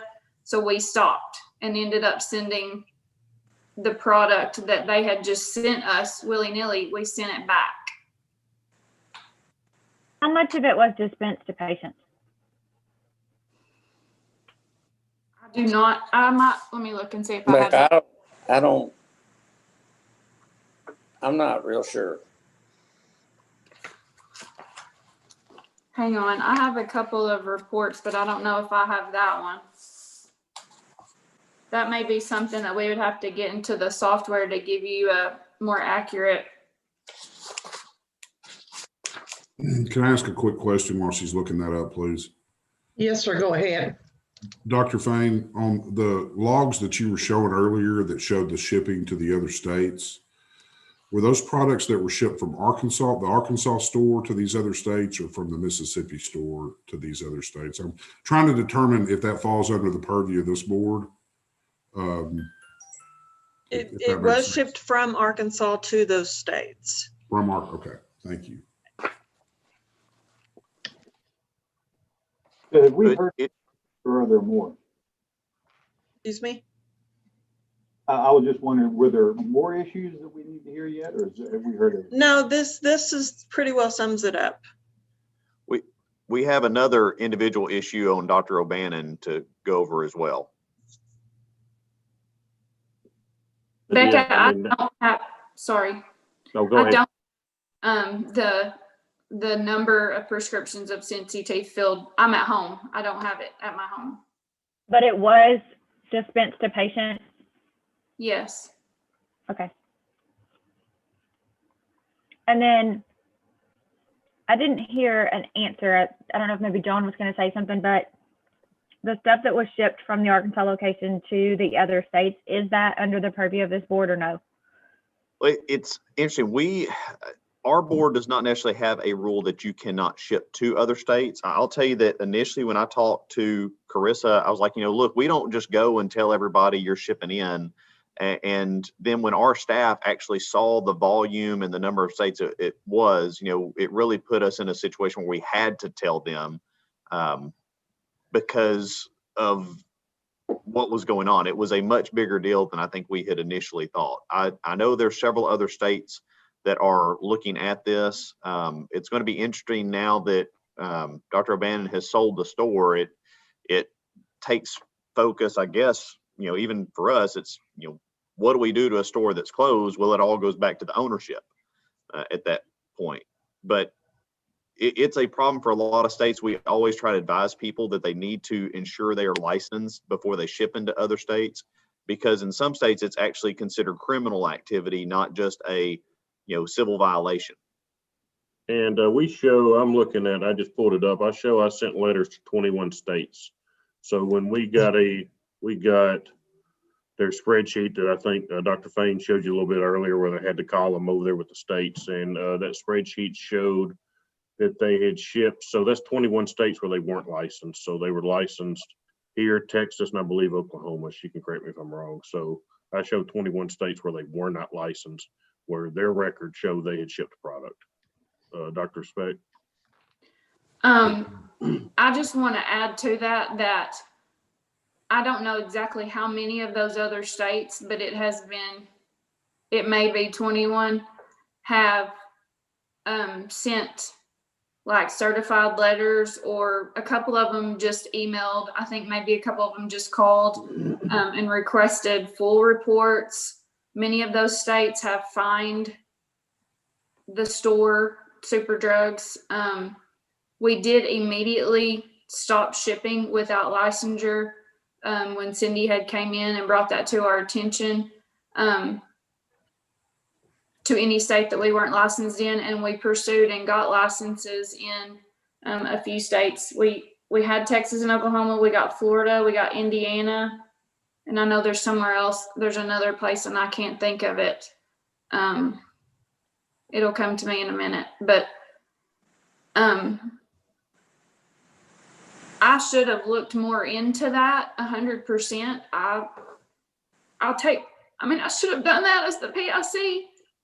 Like you said, I kind of walked into it and it was going on, and the way that it had been presented to me was if it wasn't a place you were billing insurance in, and it was not much of your business. I feel like less than 5% of your business in a state I had heard that, because that's what number's always been stuck in my head, then it was okay to ship. It was not controlled substances. Anyway, I just wanted to say that. But unless I misunderstood, I don't think John, correct me if I'm wrong, but I thought them shipping in another state does not in and of itself violate an Arkansas board regulation. I don't believe so. I don't think Luke or Dr. McCready would argue with that either, or Dr. Fain. It's generally, we warn them that the shipments from his Mississippi store coming over here and being further distributed are violations of our rules. Whether it went, if it came here, if they shipped it inappropriately to Arkansas and then further distributed it, that is a violation. But if I'm working at a store here in Little Rock and I decide to ship someone lisinopril to Louisiana has a zero tolerance policy. You cannot ship to Louisiana to a patient unless you have a permit, but it's not necessarily a Arkansas rule. Now, if I receive a product I should not have received and then further distribute it, regardless of where the patient is, that is a violation. Right. Thank you. But the Mississippi issue is not because they failed to be licensed in Mississippi. It's the central fill portion of it that's the violation. And they were reselling, and reselling a compounded product. Okay. And the claims processing, the compounded products being sent over and redistributed, the offsite order entry issues. There's several violations in all of that. Even though the store is sold, we're talking about things that have occurred in the past, and so that's why we're hearing them. I mean, we obviously want to prevent this from occurring in the future, but I think there remains concern that these are things that should not have happened in the past. Not only should they not have happened, but there seemed to be an effort to try to obscure what was being done. For example, cutting off the name of labels and putting another pharmacy on there. And so there seemed to be a conscious disregard for what was being done and intentionally tried to deceive because they knew what they were doing was wrong. And on top of that, there's been financial gain because the pharmacy was sold. So.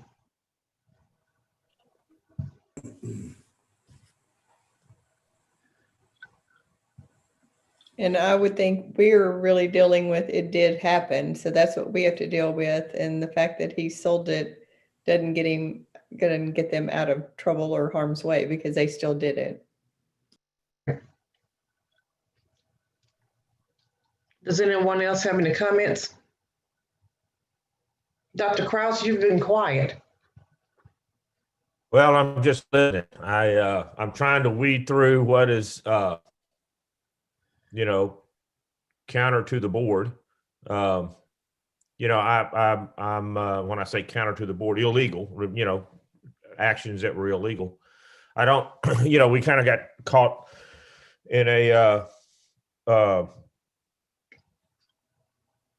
I don't know, just kind of got stuck a little bit talking about whether or not the phentermine and topiramate were copies of something commercially available. I don't want to go back to that, but at the end of the day, if you listed the ingredients, I agree 100% with Becca, and that is something that I've always been told.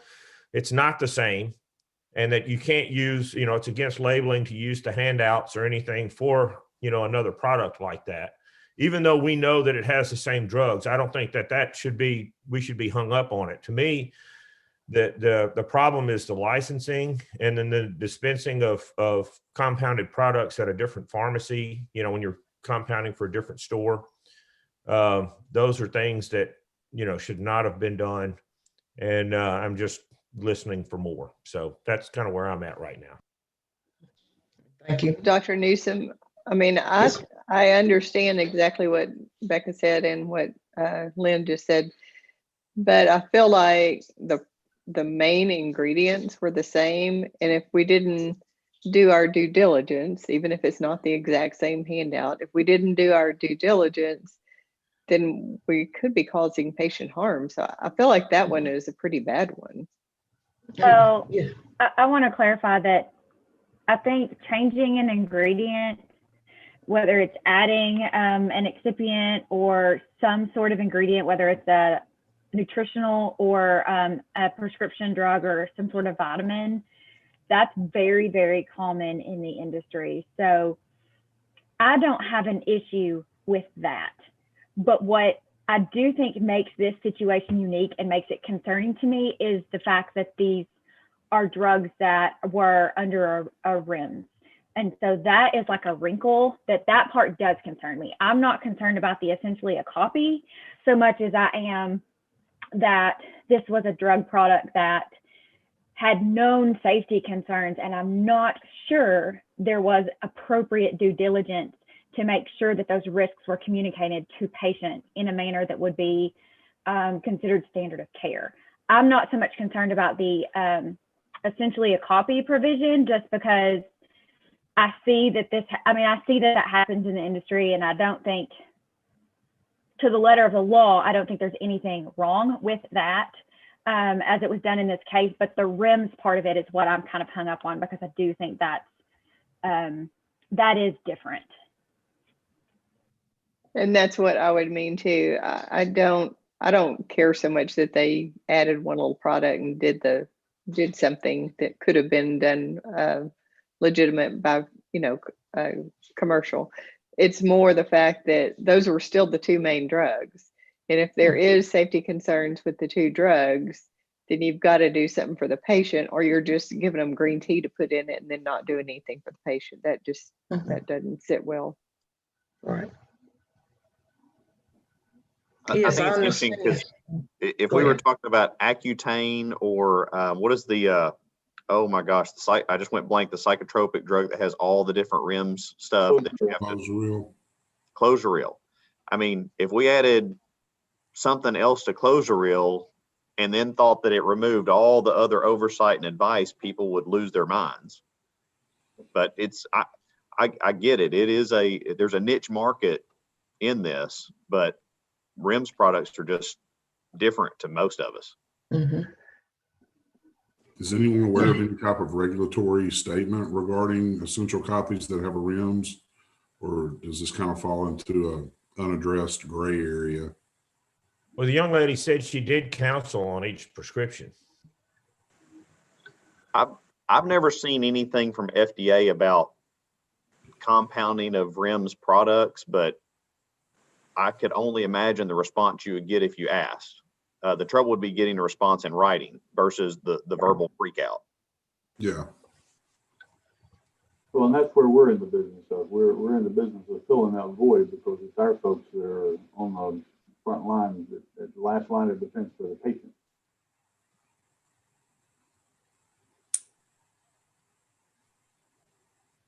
And again, it would just seem that they knew what they should have been doing, but they just weren't doing it, and that they actually tried to obscure some of the things they were doing. So there seems to be a conscious disregard. So to me, this seems egregious, not just simple negligence of not following regulations, but that they purposefully did what they did and didn't much care about it.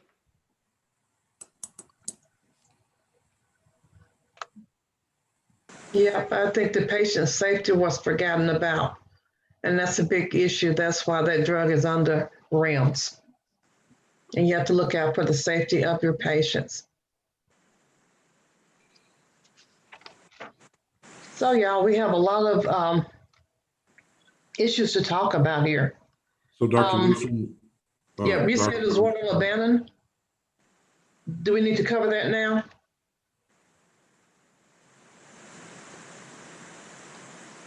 That's what I was going to ask. That is a separate issue. With if it would be okay, let's go ahead and resolve these pharmacy issues. The other issue with Dr. O'Bannon is something that doesn't apply to anything that we've been talking about today or so far. Okay.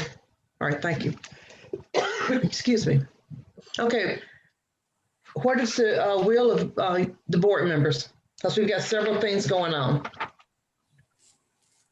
We've got a drug being compounded that was under the REMS program. We've got a drug trimix that was transported across state lines. We have sensitive, which we really can't find out where it came from. So that's, anything, a mystery drug, there's so many things here that should have been red flagged, they should have been staying away from, but yet you went and got right in the middle of all of this. And it just kind of gives me a sense that if, or these are the ones that we found, what's going on that we didn't find out about? It shouldn't have been going on. Dr. Payne's summary of all the violations seems to be a pretty good catch-all of everything we've talked about. Yes. I feel like we need to be talking about a disciplinary and then what sort of fine that there needs to be associated with it, and whether that fine goes to the owner versus the owner and the pharmacist in charge. What about the remote order entry part? I mean, you can't do remote order entry.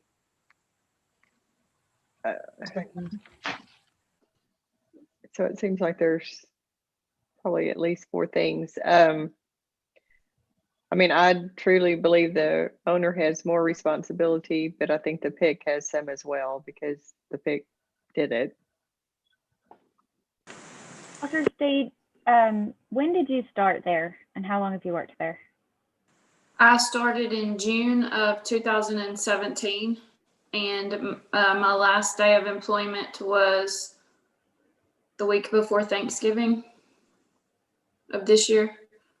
Thank you. Yes, ma'am. Thank you.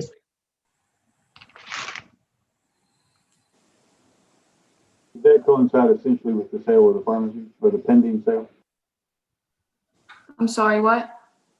Did that essentially coincide with the sale or pending sale of the pharmacy? I knew that the store wasn't doing well. I did not know, like, Eddie did not announce to us that the store was selling before I had given my notice. I was and the store's hours of operation had been shut down. We were originally 8:30 to 6:30 and then open on Saturdays for a few hours. That got cut back to from 9 to 5:30, and we weren't open on Saturday. And then Eddie came to staff the store on Mondays, and so my hours had been cut down to 24 to 22 hours a week. And so I was needing to find other employment to pay bills.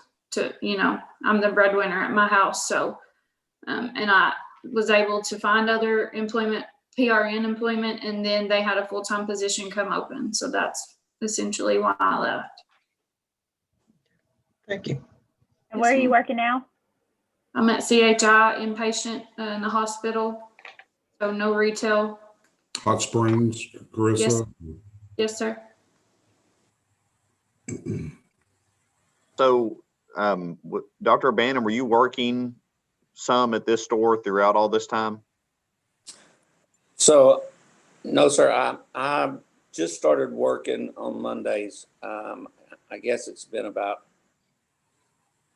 I don't know, 3 months or so. Just trying to cut some cost and just basically trying to survive. I don't have to tell y'all, the way insurance companies are these days, and it didn't make sense. So we just decided, we were either that or we're going to have to close the store, one of the two.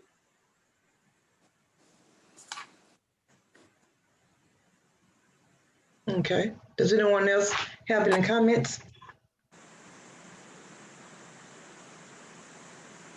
Dr. O'Bannon, do you have any other stores in Arkansas?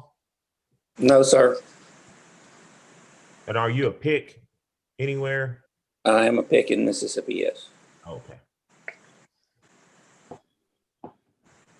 How many stores do you have in Mississippi, Dr. O'Bannon? Just one. Just one. Okay. Yes, sir.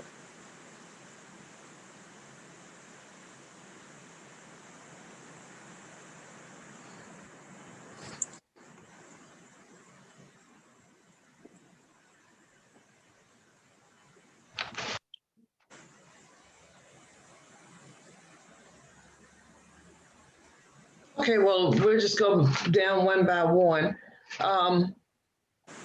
What do you all want to do about the compounded diet aid?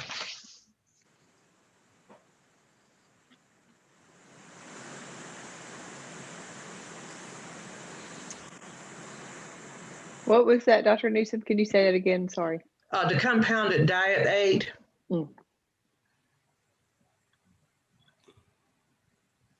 So I'll start. I think we're not so concerned that they added an ingredient and made it, and it's kind of a copycat.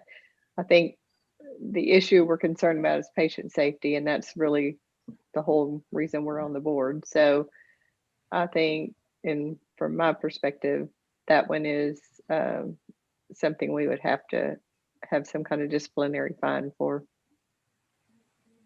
We can see what others agree or not. I'm just trying to figure out how to enforce it. Yeah, that's where I'm at. I share the concern. Yeah, I do too. And to me, it speaks to sort of judgment, right? But I'm not sure what I've had the regs pulled up and I'm looking through them. We don't have anything that specifically addresses compounded drug products that have a REMS. So, and to Dr. Cross's point, they testified that they counseled patients. So I'm struggling, and I'm sorry I interrupted you, Dr. Jolly, but I'm struggling with if we're going to fine them or do a disciplinary action, what exactly in our regs did they violate besides good judgment? What I was going to say was, I agree that it was an unsafe practice. I agree with everything that Dr. Mack was saying, but I'm trying to figure out, so some REMS programs require that you come in and get blood work done periodically. Some require that you get a pregnancy done every so often. You know, if we establish a precedent for giving a fine on this, how do we ensure safety moving forward? Are we going to require those type of tests be done? That's why this is a little bit of a gray area for me, and I don't know quite how, from a regulatory standpoint, we need to address that. And see, the thing is, we don't have anyone. Yeah, go ahead. I'm sorry. I thought you were done. Yeah, Madam President, I'm sorry. Yeah, okay. So we've got failure to get licensing issues here that I think. Okay, excuse. We go right now. We're working on this one item right now, the compounding, and I'm gonna try to go down and do them one by one if that's okay with everybody. Okay, with the compounding of the phentermine to pyramate, whereas I understand where some of the board members are coming from, because they can't, you know, they're looking at the fact that there's phentermine to pyramate, you know, basically Qsimbia or whatever that's being compounded here, but you've got to get that out of your mind because it's not the same product.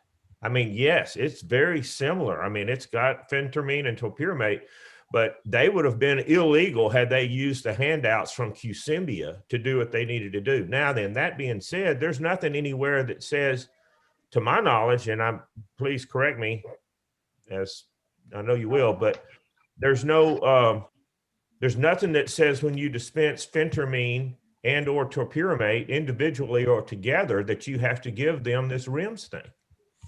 There's nothing there. So with this product that is their pharmacies that they compounded with the ECGC in it, it's really up to them, I think, as to whether or not what they counsel on with that in perspective to that product. You know, you would look at phentermine, you'd look at topiramate. If you wanted, you know, if that was part of your focus, you would explain the ECGC as well. But my point is I don't see where, as long as the prescription was valid, that there's any problem with the compounded product, as long as, you know, all their BUDs and lots and everything that we said earlier, you know, needed to be in there. That's to me clouding the waters. One thing I would add to that, kind of throw another log on the fire, is that in order to dispense the prescription product, the pharmacy has to be certified. You can only get that product through a certified pharmacy. And so by compounding it, you circumvent that process. We've got already numerous cases where they're not licensed in central fill, they're not licensed or they're improperly doing remote order entry. They're not licensed in other states to whom they're shipping. This may not be a licensure issue, but it's certainly akin to that in that it requires a certification. And by compounding it, you circumvent that.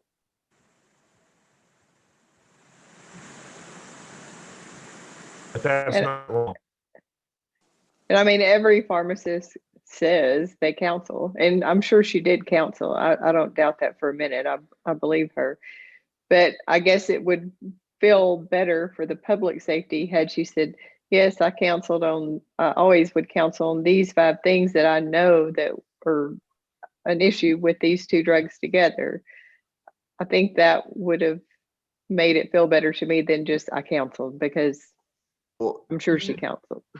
And Dr. Mack, you know, this is in many ways, this is an ownership issue, because Carissa is not the only pharmacist that would run into this. So you may have talked to one pharmacist with it, but maybe not all. I would assume that everyone there is doing the same counseling, but, you know, when you look at these teratogenicity studies for, you know, pregnancy, it's a, you know, it's a big freaking deal, but it's a big freaking deal.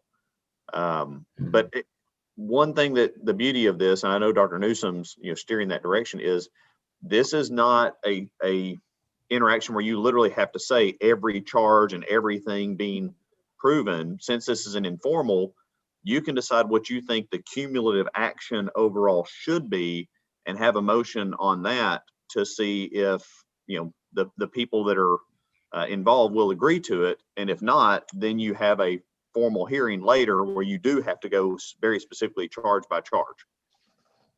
John, can you say where there was some concern or questions about if you knew you dispensed these 2 drugs and you knew the REMS product and you knew that what was dangerous about it, what in the regulation, I believe it's a customer patient issue, but what in the regulation do you think we could base that on specifically?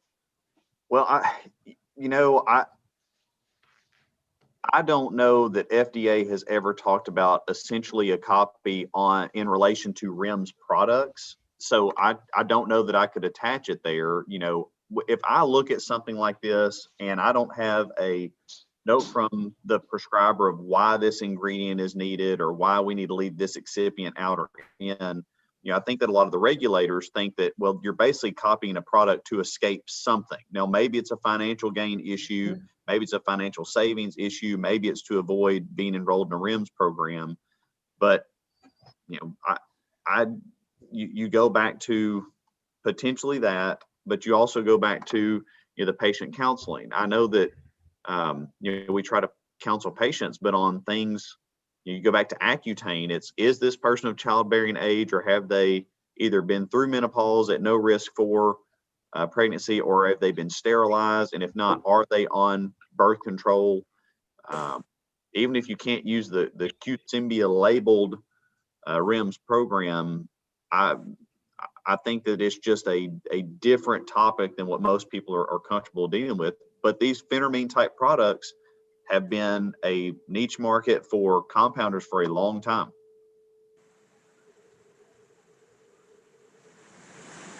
Well, I think then this one may fall more heavily on the owner because he went out and figured this niche thing out. But I think there's some responsibility from the PIC of just, it required more than just counseling. It required really going into detail and all the issues related to it. So I think it's fine they compounded it. I don't have that problem. It's more about what did you do for the patient safety if you did counsel? And I don't hear anything other than I counseled.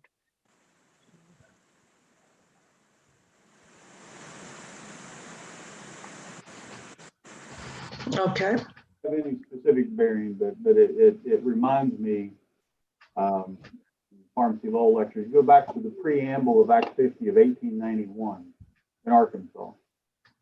And in relevant part is, it's been found necessary to regulate the traffic of medicine and poisons and to provide by law for the regulation of the delicate and responsible business of compounding and dispensing the powerful agents used in medicine, to protect the great interest of the public, a very strict supervision and regulation of the practice of pharmacy. I think it gets to the very basis, whether it's, laws are not intended to cover every situation, but they are intended to be able to draw off of that. And that whether it's that we have a regulation that says that should have been counsel in a REMS program or not, that the standard of care related to the combination of these drugs would point to exactly that.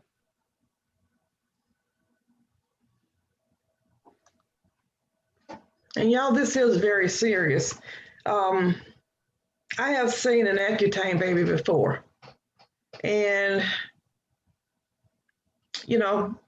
had that couple known, and I said they would, they should have known the problems that it could cause because Dad was a local MD here. So that's something that you got to live with for the rest of your life. And people don't realize by taking these shortcuts, the potential harm and danger that it could come to a human life. So to me, this is very, very serious on circumventing that REMS program. It's there for a reason. Well, and if we're looking at this collectively, I mean, there's 7 major violations, each of which were, in my opinion, egregious.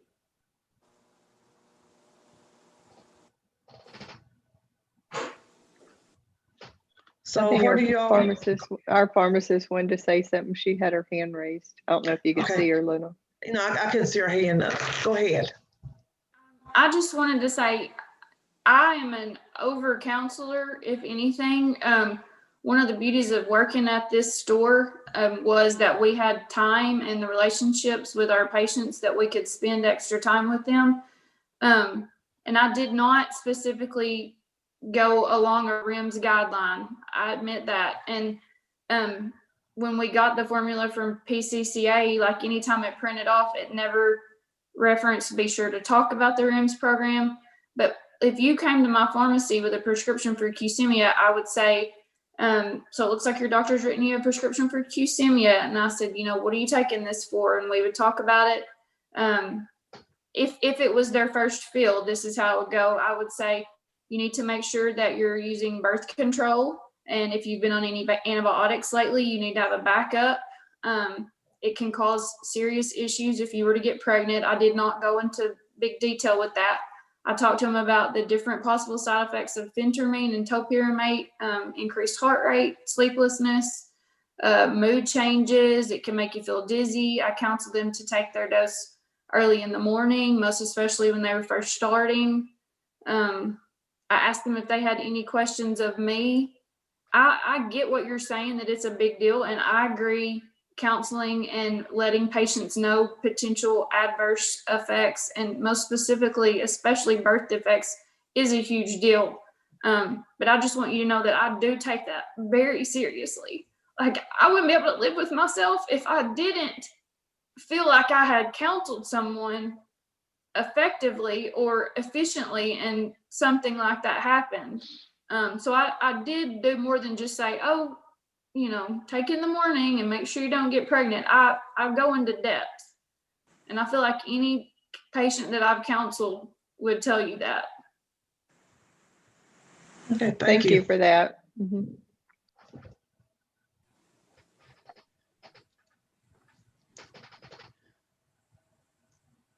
Okay. So collectively, Dr. Richard said it's 7 different items Well, they're that all, we're looking at. when you read them, they're all major issues, not just like you didn't have an expiration date listed on a compounding log. I mean, these are big things.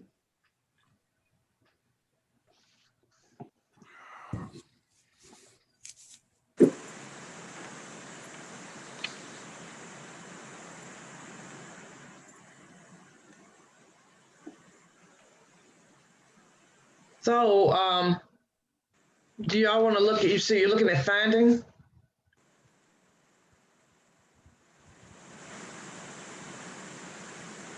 I think finding for sure. And what, go ahead. I think, you know, we need to determine, you know, the value of each of the transgressions, but I think that, of course, I guess compounding at that site is no longer an issue because it's gone. I would,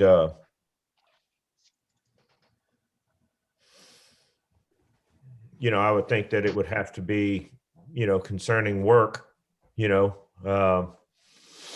how and where and in what capacity that we would allow, you know, this type of judgment to persist.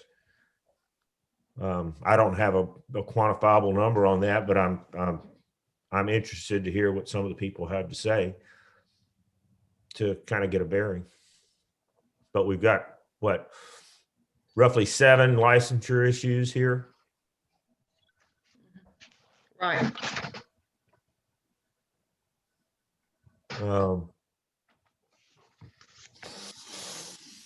And you know, is that including the compounding of the I mean, the selling of the compound that was done somewhere else. Yes, I've got that down. I've got one of those down right. The Trimix. Yeah. Trimix and then the Sensitive or whatever it was. And so, as far as, I don't know if not being licensed in a state and sending prescriptions in there is on us or on that state. But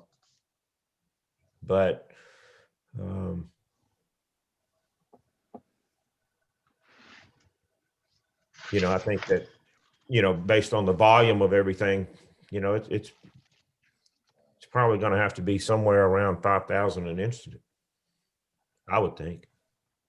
And Lynn, just a comment, you made the comment about shipping into other states. I will tell you that Carissa said earlier that they had received lots of letters and that type of thing. I will tell you that Mississippi fined them, I think, about $34,000 for shipping the prescriptions into the state of Arkansas from the Mississippi facility. Eddie can correct me if that's wrong, but I think that's about the amount of money that they were fined for doing that from Mississippi into Arkansas. Yes, ma'am, that's correct. So I guess either Dr. Newsom or Dr. Richmond. So do you want to kind of list those 7 out just so we know exactly what we're dealing with here? To make sure we're all dealing with the same 7. I've got them in front of me. They're in Dr. Fain's report. I can read them in.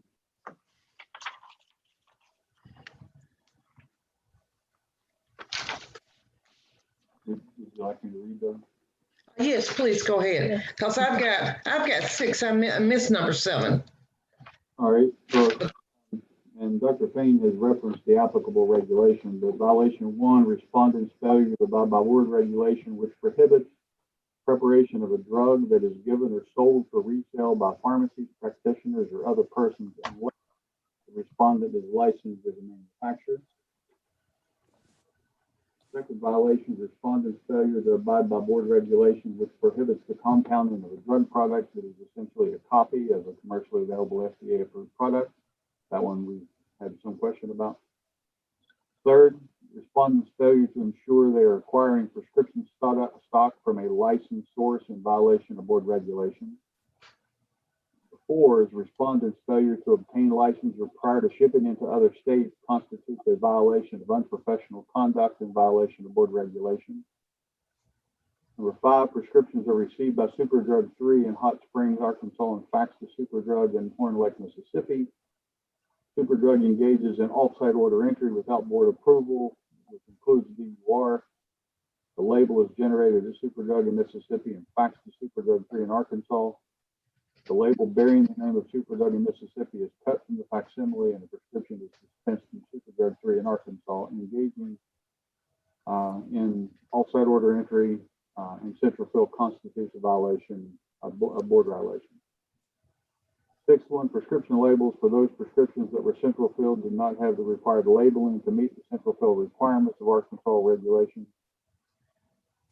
7, failure to properly document the transfer of original prescription information from Superdrugs 3 in Arkansas to Superdrugs in Mississippi constitutes a violation of board regulations.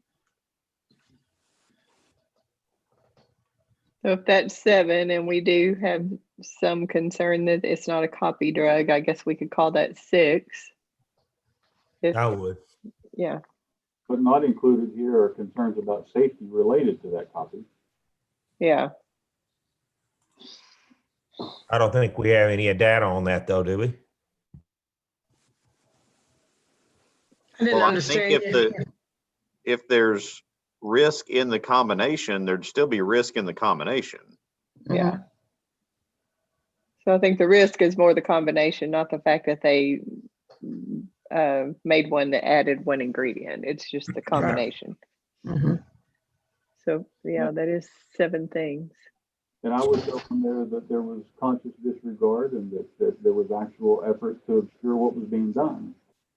Not just that they did it, but that it was a conscious effort to do it. Well, and that's 7 issues. That's not calculating how many times each one was an issue. That there's a whole other cumulative issue on that. Yeah, like for example, Well, there were 17 states, or maybe there were 3 of them that were licensed, so 14 states that they weren't licensed in. It's been encapsulated in really just one violation. And how many prescriptions were sent out? So compounded. If we've got all those issues, and Mississippi essentially fined, Dr. Krause had mentioned a $5,000 violation. That's how much Mississippi fined them for that one issue. We've got 6 or 7. Right.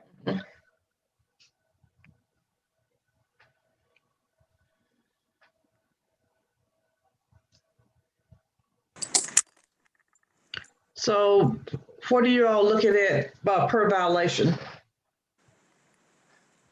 What kind of ballpark range? Now, Dr. Krause said, said $5,000. Yes, ma'am.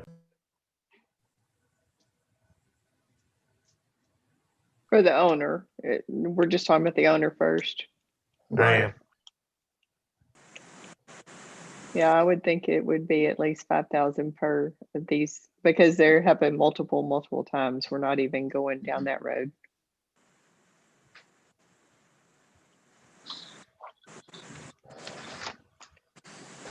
So what type of total fine are you looking at? Do we want to agree upon as a group?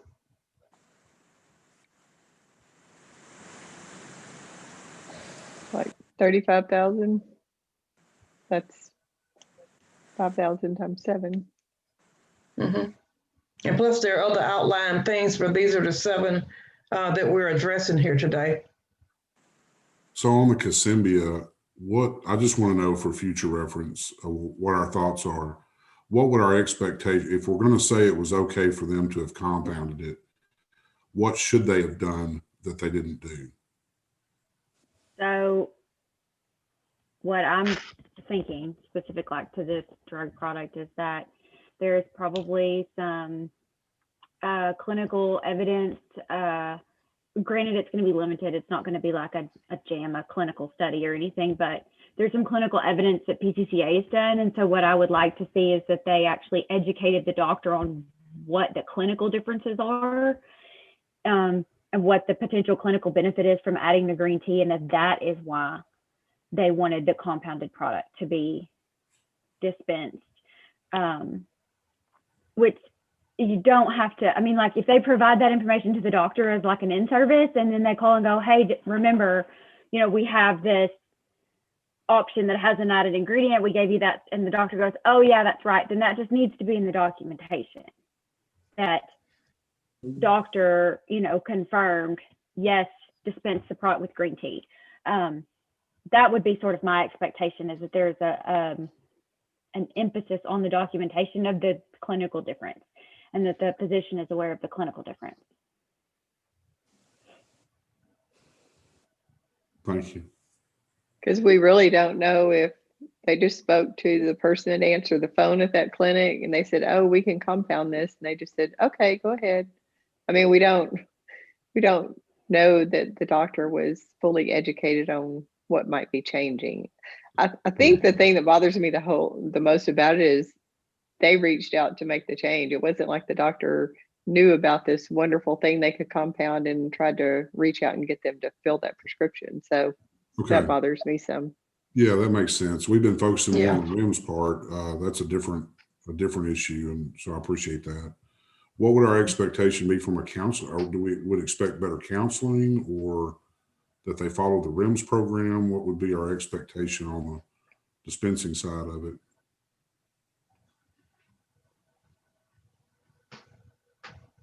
I would say follow the REMS program, even though that compounded drug is not a REMS drug.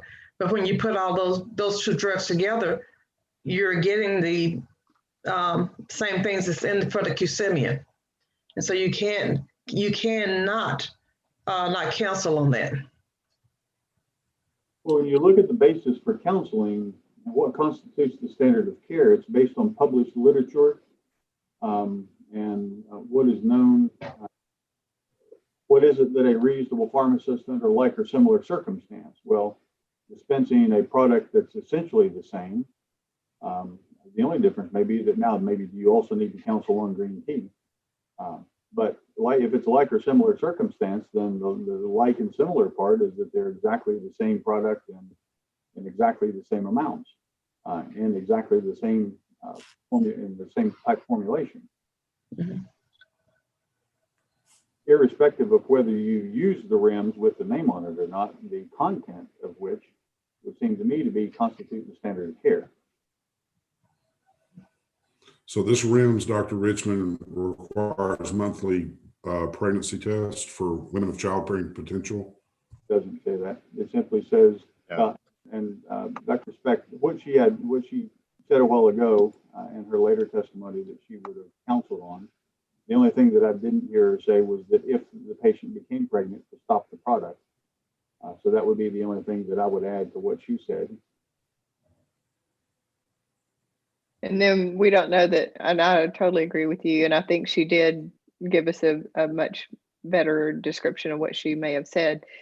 But then that wasn't like a store policy, and the owner had said, even though every pet could decide for themselves, there wasn't any kind of policy that required you to do any of this stuff with this particular product. She just happens to be a very good counselor and did, tell us she did. Madam President, Yes. do we know if there was any refills put on any of these prescriptions for this Qsymia-like drug? It's supposed to be like a succession of strengths when you get on this. So each month it'll be something a little different. Right. So what I'm saying is these patients generally are going back to the doctor every month, are they not? Correct. They're supposed to. Once again, in my opinion, for this board, deliberating over the validity and the dispensing of this compounded product is putting us in the weeds away from the licensure issues that we have here. But patient safety is our primary concern. Him being licensed properly totally. is not We patient are not concern. And interpret the effectiveness of a diet pill.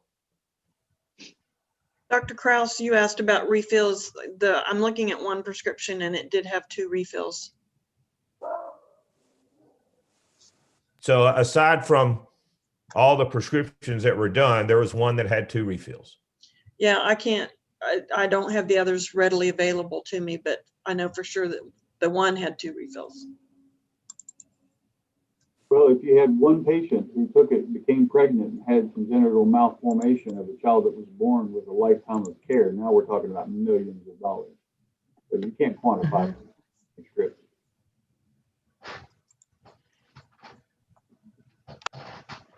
But I don't see where that's part of the charge. We're just debating the issue of patient safety and what its value is. Yeah, but Lynn, this is an informal conference. It does not have to be a full charging document. We have to have a full charging document for a formal contested hearing.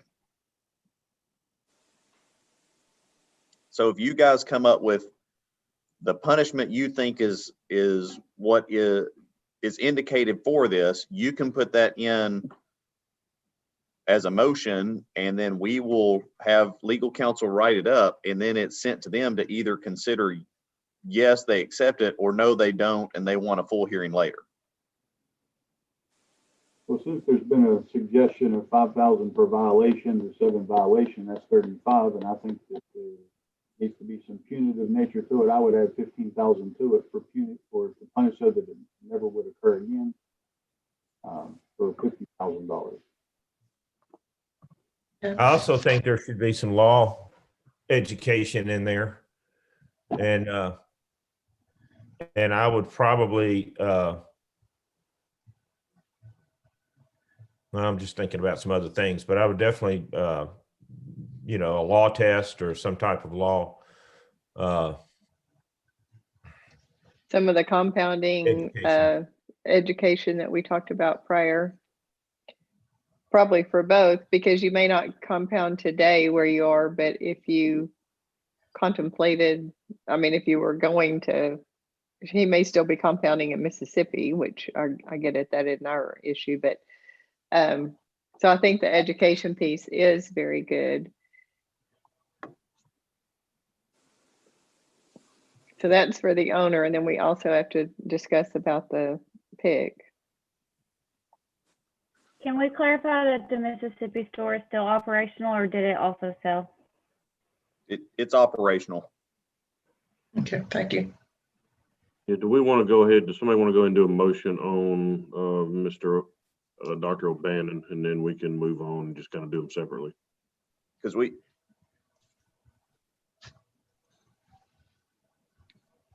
Okay, I would like to entertain a motion, please.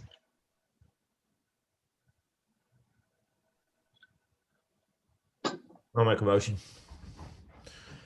I'll make a motion that he's fined $35,000 for the transgressions pertaining to, that were outlined earlier, as far as failure of licensure, shipping into other states, rebranding or relabeling a compounding product from another pharmacy, central fill without a license.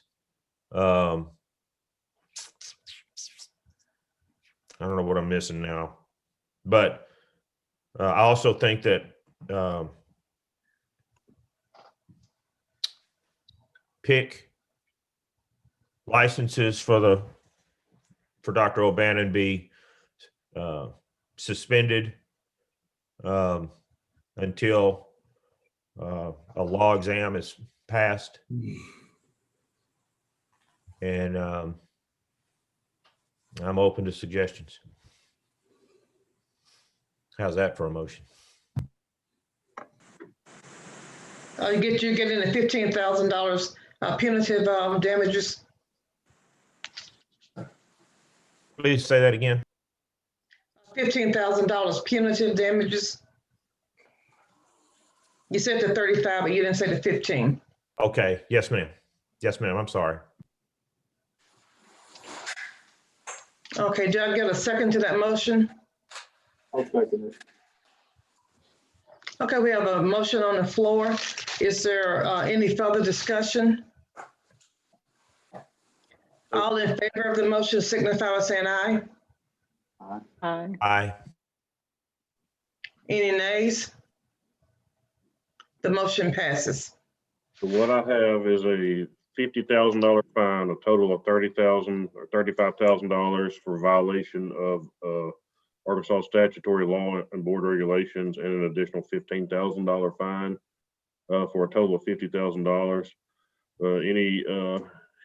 He cannot be the pick of an Arkansas licensed pharmacy until he retakes and successfully passes Arkansas law exam. Yes. And it wasn't discussed, but this would be disciplinary, correct? Yes. Mm-hmm. we would write that up to go against both permits and Dr. O'Bannon individually as the owner pharmacist. Unless y'all tell us otherwise. I mean, the Arkansas permit's kind of moot, but we can still What do you include mean it. by, yeah, I was gonna ask, what do you mean by both permits and his pharmacist license? I think That sounds like three. Well, the Arkansas permit doesn't exist anymore, but I think John was talking about it when he said both permits, he was referring to the Mississippi Super Drugs and Arkansas Super Drugs. Yeah.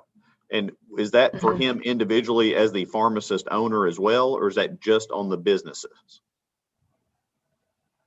I thought it was as the pharmacy owner. I thought that was the discussion and the Right. vote. Okay. That's what I thought. Okay. Yeah, that's my thinking also. But it's a total Yes. fine, not each. Yeah. It's as a group, since they're all one.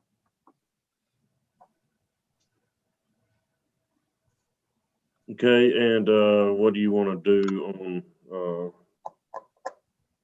Dr. Specht as the pick?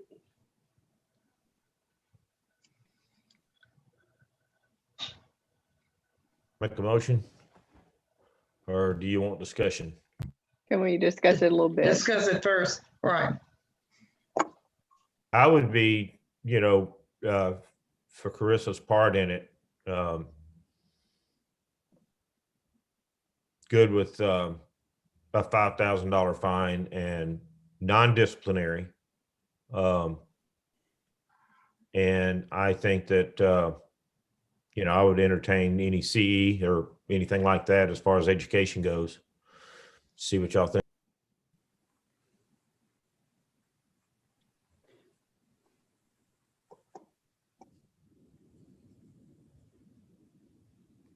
Everything went silent. Is anybody speaking? We're thinking. You're thinking. Okay, good. I heard Dr. Kraus and then it just kind of went silent on me.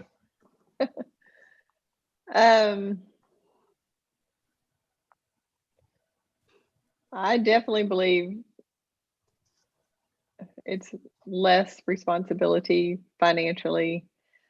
However, I feel like a pick, it's so important that you do follow all the rules and you know all the rules. And I feel very bad for Carissa that she came into this and all this was going on. But it really concerns me in 3 to 4 years time, or whatever. I can't remember what it was, 3, I think, that some of this wouldn't have felt like a red flag to her. Now I realize someone else owns the store, but it's kind of goes with just because somebody else does it or tells you to do it doesn't mean it's okay. So I feel like there's got to be a responsibility.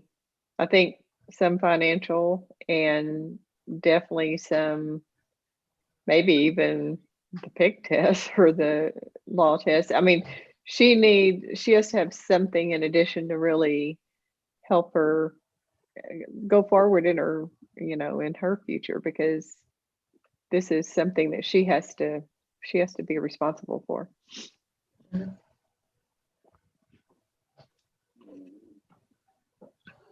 course, now she's in in a different type of practice setting, but how about reviewing the things you have to do for RIMS products? Yeah. Because you have to go through a program in order to qualify to be able to dispense the RIMS drugs.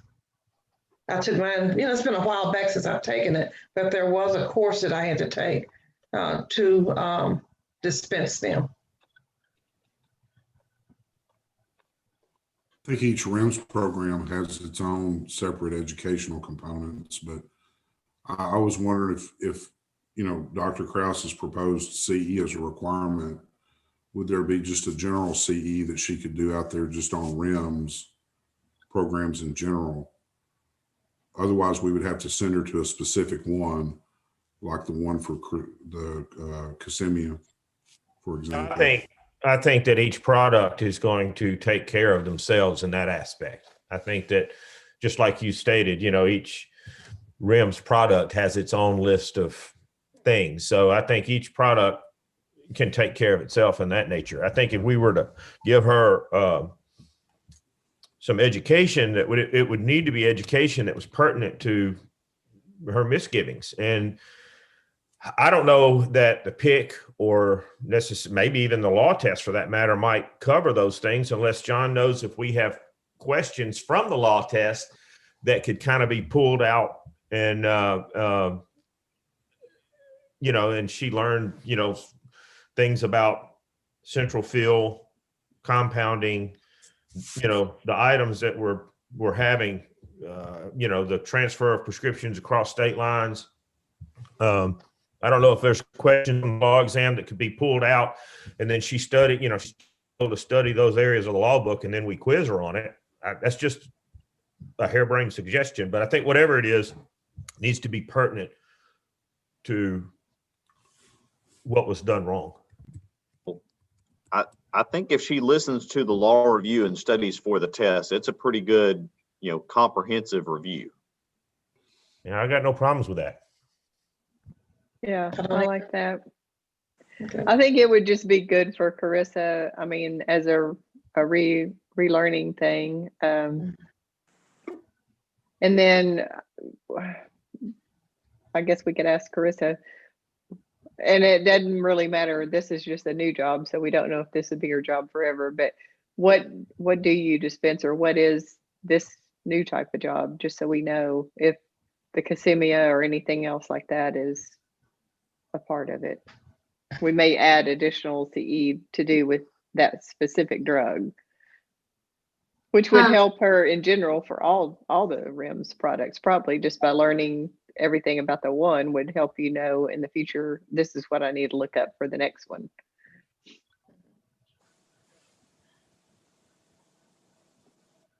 Carissa? I'm sorry, there's also a Kissimmee education program that's sponsored by the FDA, and it's a course with an assessment, which might be something you might want her to do. Okay, Every right, thank you, pharmacist Dr. McCready. take that when they dispense it. Okay. Yeah, I think that would, I think what would be really good about that is you would be refamiliarizing yourself with anything to do with a REMS product. So if you came across another one, like Lynn said, that company would tell you everything you need to know, but it would also just help reinforce that you have to utilize the tools that are given on the drugs.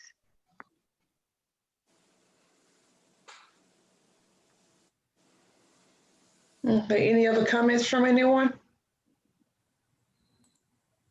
Okay, I'd like to entertain a motion then.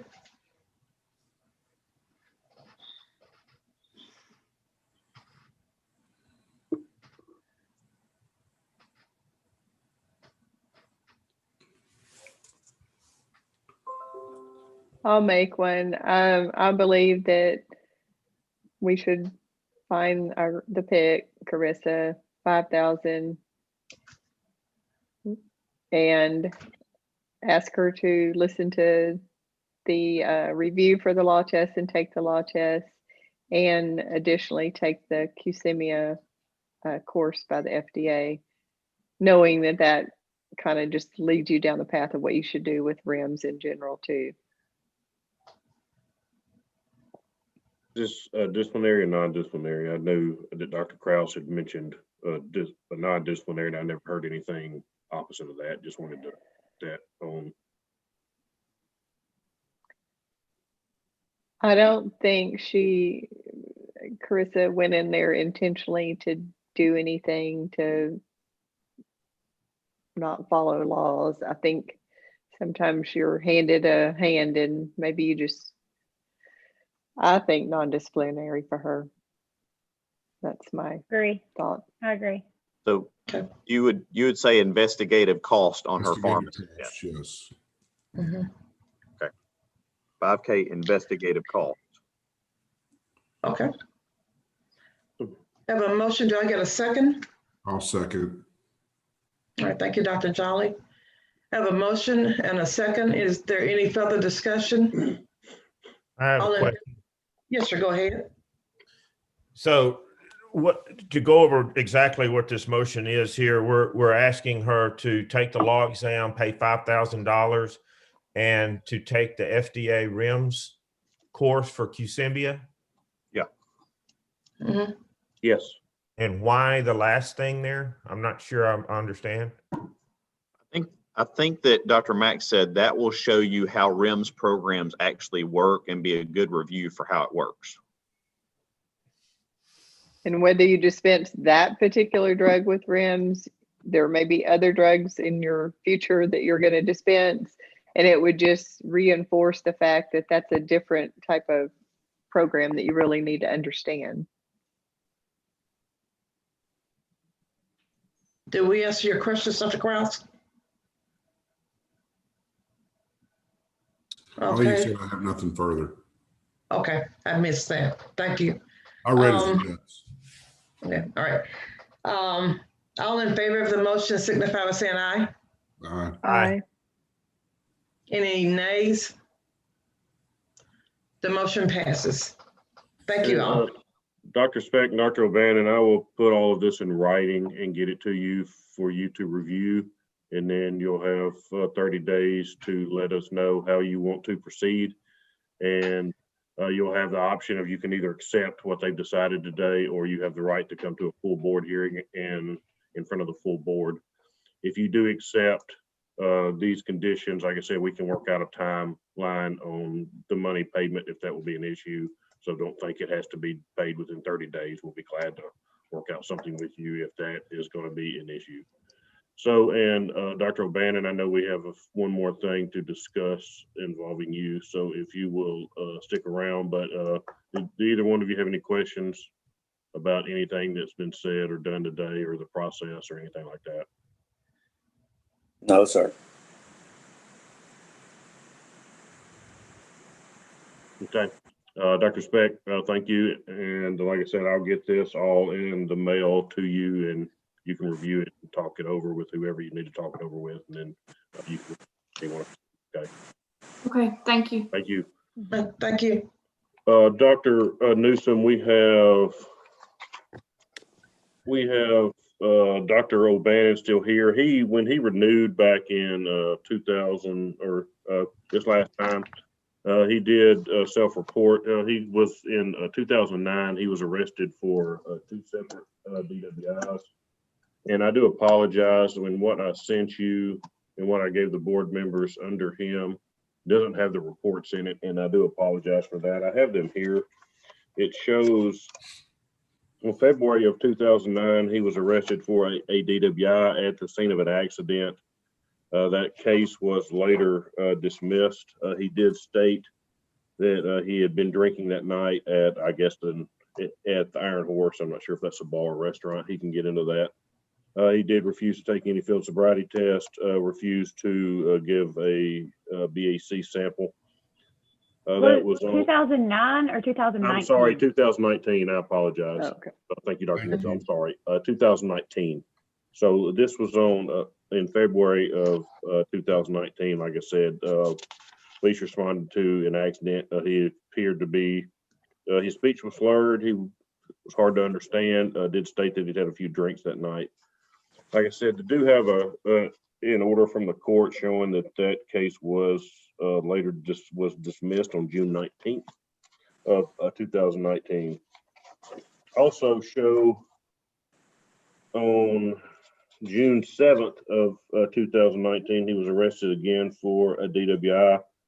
Police officer was behind the vehicle. The vehicle almost struck the road, or I'm sorry, almost struck the shoulder of the road. He was pulled over, smelled strongly of alcohol, had poor coordination, had an open container of alcohol in the cup holder. This was at, according to the police report, this was at 11, right, just a few minutes before midnight.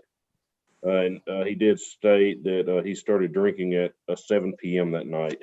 He was arrested and taken to jail. I don't have any court documentation on that case, so maybe he can tell us the how that resolved. But like I said, he does have those 2 DWI arrests in 19. But Dr. Newsom, I'll turn it back over to you. Okay, thank you, Mr. Daniel. Dr. O'Bannon, can you tell us what was going on in 19 so that you were caught drinking twice? Well, the first DUI, I was just over at some friend's house, had a couple of drinks, and it was raining that night, and I pulled up to a stop sign or stoplight and dropped my phone, and when I went to pick it up, I bumped somebody in the back. I didn't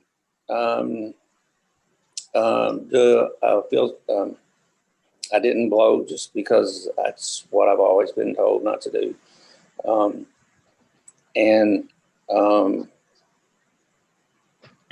You know, as a consequence, you know, I was taken to jail, but the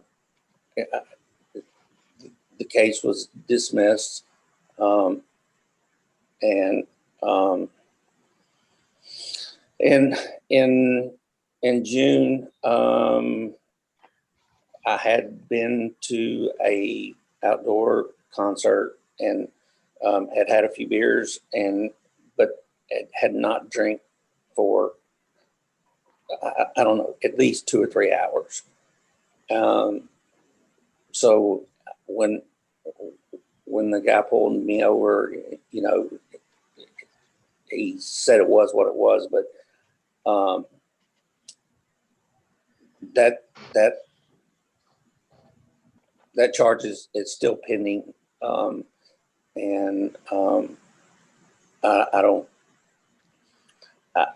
don't, first of all, you know, I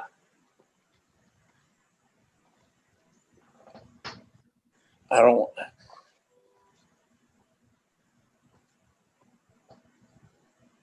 I'm not a drinker and a driver. And, you know, I don't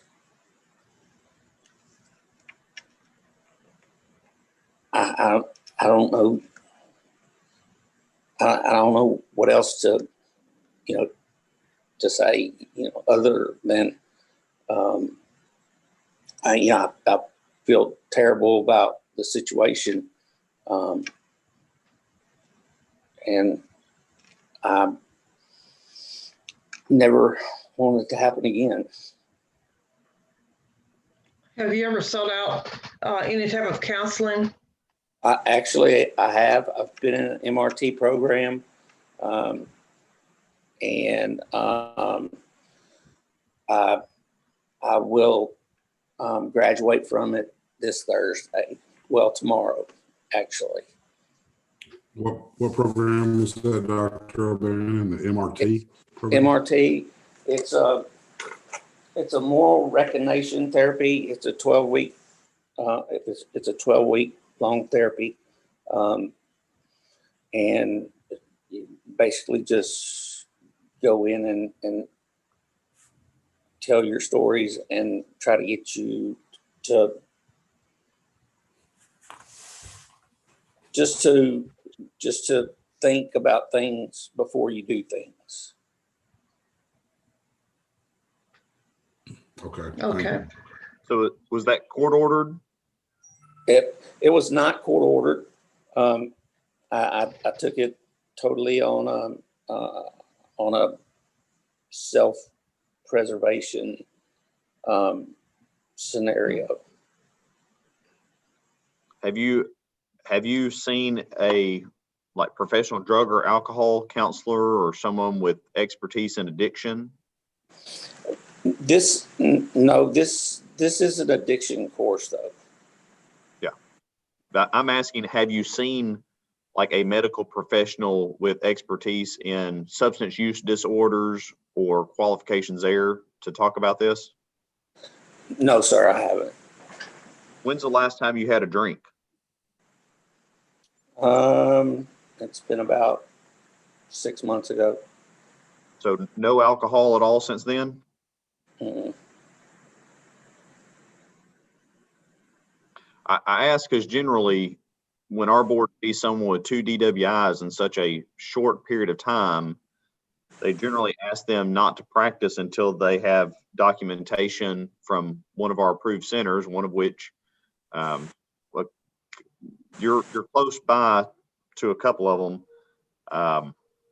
until they get paperwork showing that this person is safe to practice and does not have some sort of addictive disease or underlying substance use dependency. Your pharmacy in Mississippi shipping any, are you doing any business in Arkansas? Are we shipping in Arkansas? Yes. Yes, sir.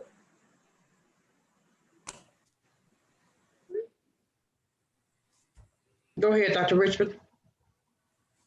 I don't have anything additional to add. All right, thank you.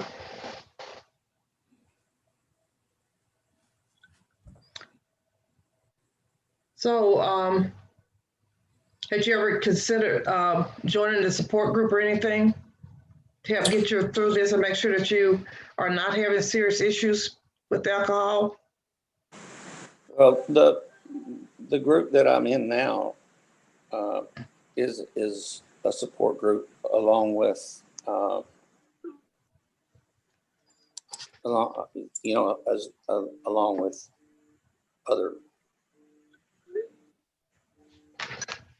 things.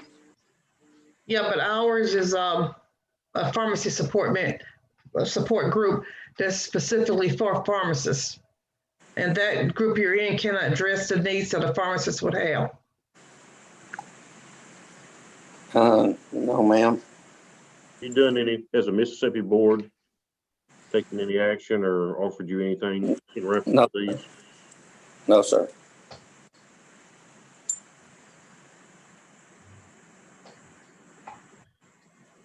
So Luke, how did we get it, or do we know if the Mississippi board knows about it? Honestly do not know. I know they had I know there was an order from, I mean, on the last thing we talked about, but I have no idea if there's any order or if they even know. Do they know about this? Have you reported this to them? No, sir.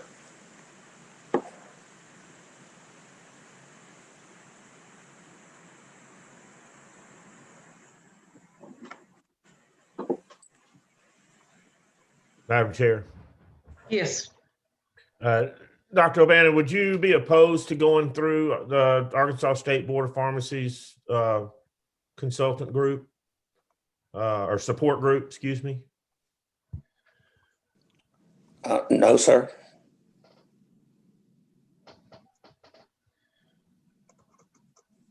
I mean, the first thing they're going to want is an evaluation. I don't know that they have anybody in there that has not had an evaluation. Maybe John can correct me, but I think even the people that are in there anonymously have had evaluations, but I'm not positive on that. I think what you'd be asking for, if that's what the board wanted, is for him to agree not to practice or be present in a pharmacy in Arkansas. You've already said he can't serve as a PIC till he does these other things. So if he wants to keep shipping from his Mississippi store, he's going to have to find another Arkansas PIC until he meets those criteria. But you'd be asking him to go get an eval at one of our 4 centers. Yes. And I mean, I think you could give him a finite period of time that you want it by the next meeting, or else call him back before and make a different decision. Yes. Would someone like to make a motion? So do we have this on record? I'll make the motion. All right, sir. Do I get a second? What Go was, ahead. I believe the motion would be that Dr. O'Bannon would get an evaluation from one of our 4 approved facilities prior to the next scheduled board meeting. Is that correct? Yeah. Yes. Okay. And then can I ask this, if he lives, I'm assuming he probably lives in Mississippi, can he be in our Arkansas group? Is that acceptable? Yeah. Okay. yeah, I mean, almost all of it's, I mean, they have places that they can test in almost any state. So the only thing, if it went through where he did get involved in a support group, the only thing that he would have to come in for are a few meetings a year. So, I mean, besides that, I think everything can be done remotely.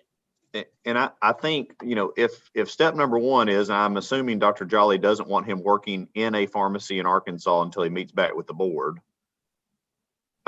With that, if they say that he is a risk to public health to practice, that crosses another bridge. So I didn't hear Dr. Jolly say that he has to go to the support group. I heard him say that he's got to get an eval so we figure out what to do. And if the eval says he's at risk,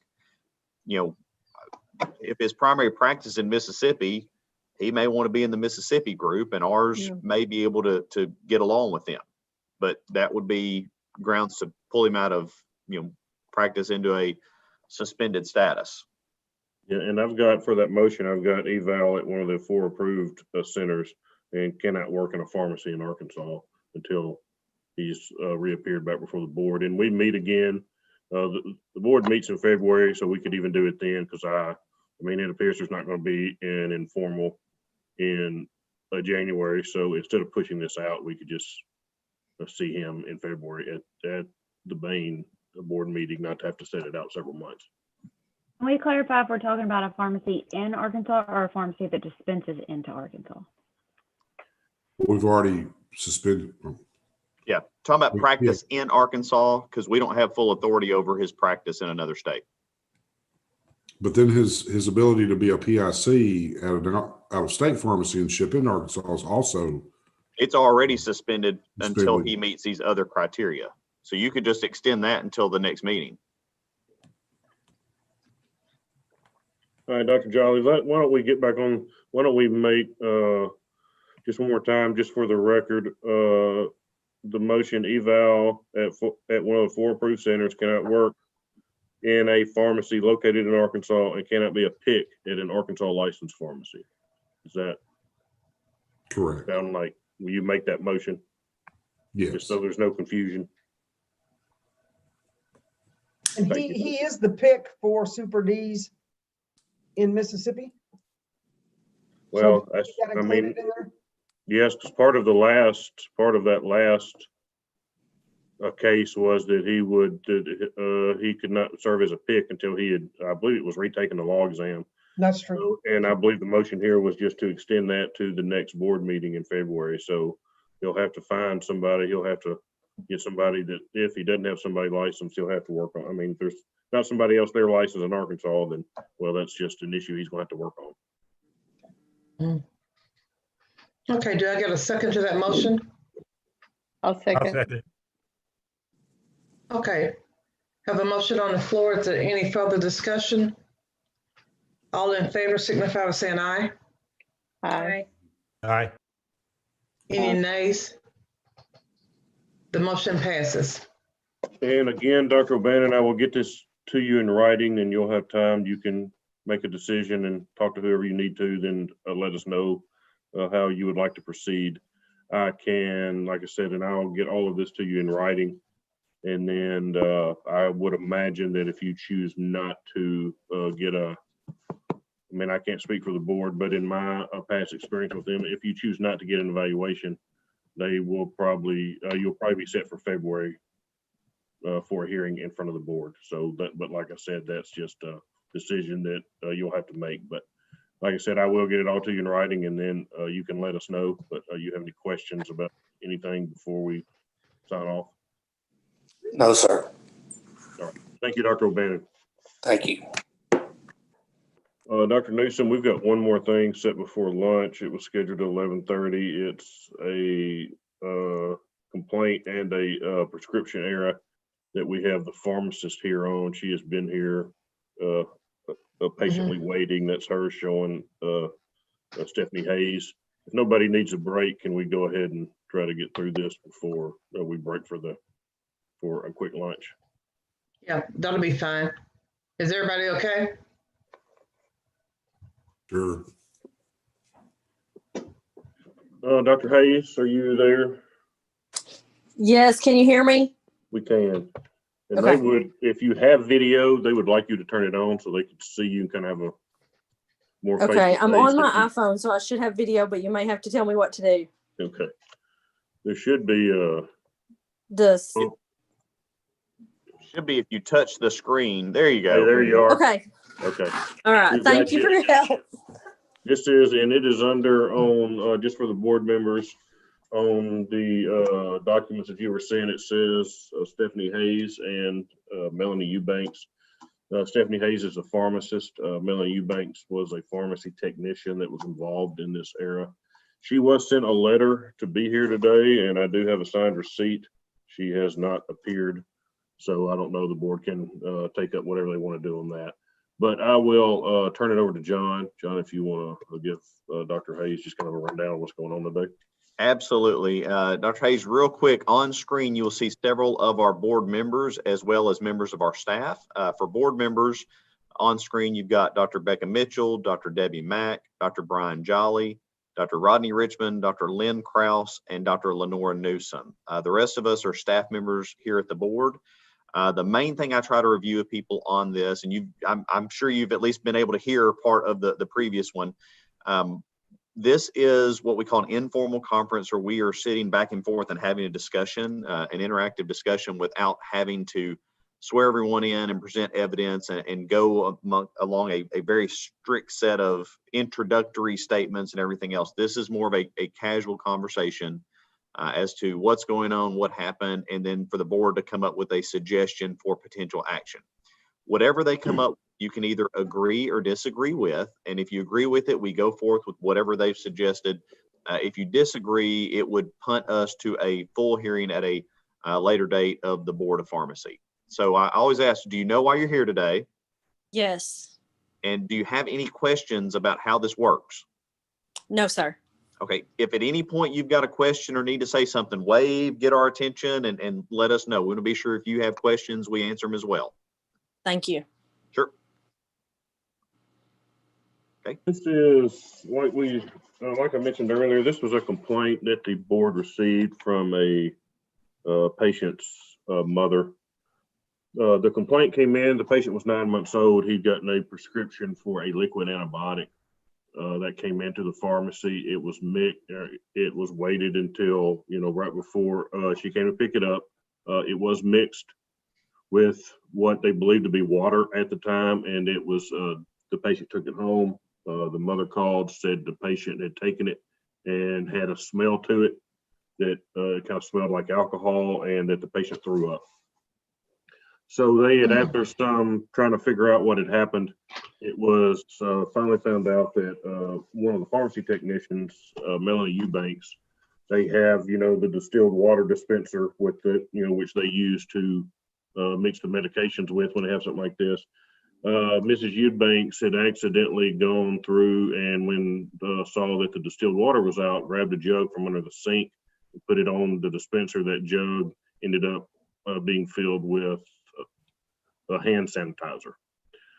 So the liquid antibiotic was mixed with hand sanitizer and went up to the patient, like I said, which was at least one dose was consumed, and the patient got sick.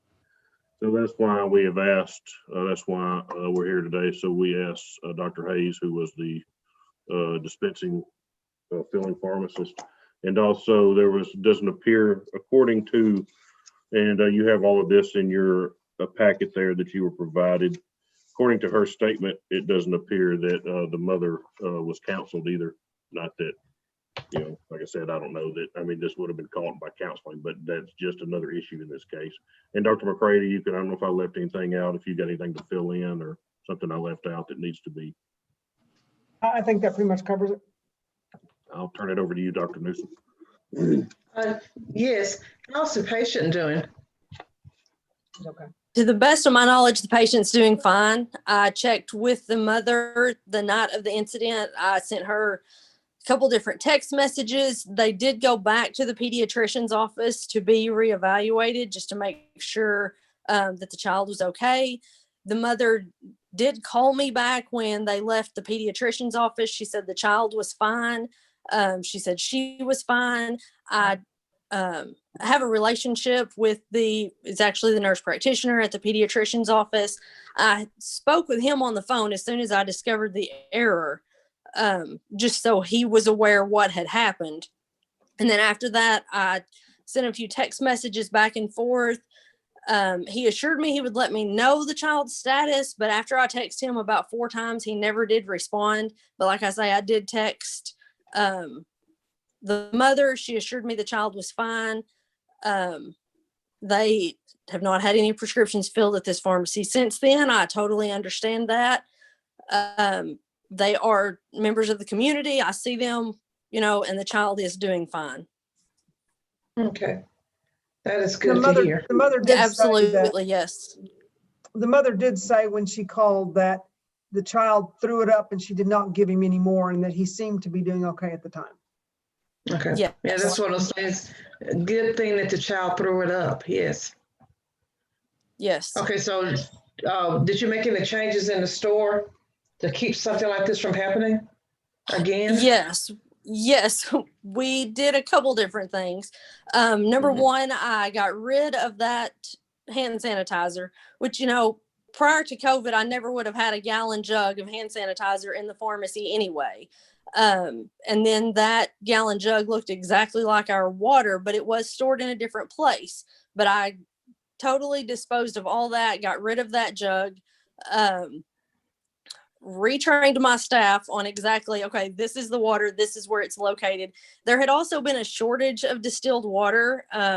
We're in a small town, the grocery store was out, the dollar store was out, so a lot of patients have been buying their distilled water from me.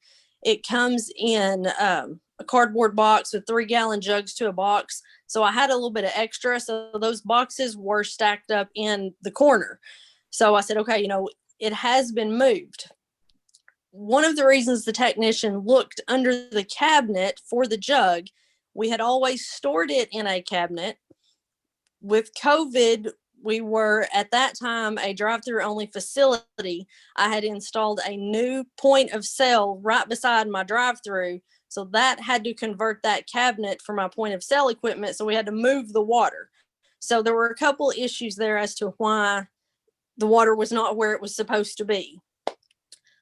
Secondly, after the hand sanitizer went through the reconstitute tube, we washed it, we cleansed it, but I did not feel safe dispensing anything out of that tube to any other patients. So I just called the company, ordered a new tube. I also, I was in a meeting in my office when the technicians mixed the medicine, gave it to the person. My office door was open. They know to interrupt me anytime a person is there to pick up a prescription, especially if it's flagged for a counsel. They did not do that. They were all reprimanded for that. We have gone over the importance of counseling, the impacts that can have on the patient, on them, on me, on the pharmacy. But that being said, I have also made sure that my security cameras now show up on my computer screen in my office as well. My office door is always open when, the pharmacy is conducting business so that I can hear and know things. But now I've always had the security cameras, but now I also have them where they show up in my office. So those are 3 things that I did almost immediately. Okay. All right. Thank you. Does any of the board members have any questions? I do, Dr. Okay, go Newsom. ahead. Dr. Mack. What, by the time that patient called back, I don't know how long that was, had we dispensed any others, or do we know for sure if other people got it? They did not. As soon as I discovered the error, I went back. I said, okay, I need to know exactly when you put this water in this reservoir.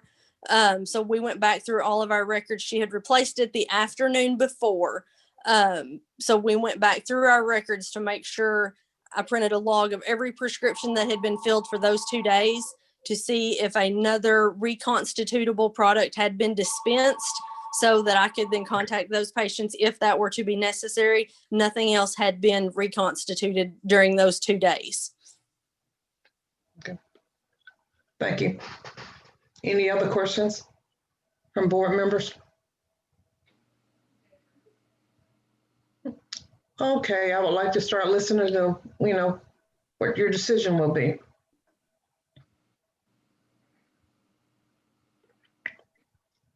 Got audio. Yep. I'm gonna shut mine down. I'm trying to think what we had done in the past. Was it a letter of admonition? Is that what we called it? Right. There was no patient harm that we know of. And she's a letter made, of warning or letter of admonition. I think we've used them both. Right. And she's Not made there's really a changes. difference. Yeah, I mean, there's really not a difference. It's just, we've just called them both things over the time. I would I'm be okay for with that. that. I wouldn't say no harm. There's slight or possible harm, not permanent harm, but Right. if you give the kids something, made them throw up, that is a little Better than swallowing it. Yeah, it wasn't unfortunately an error that reached the patient. So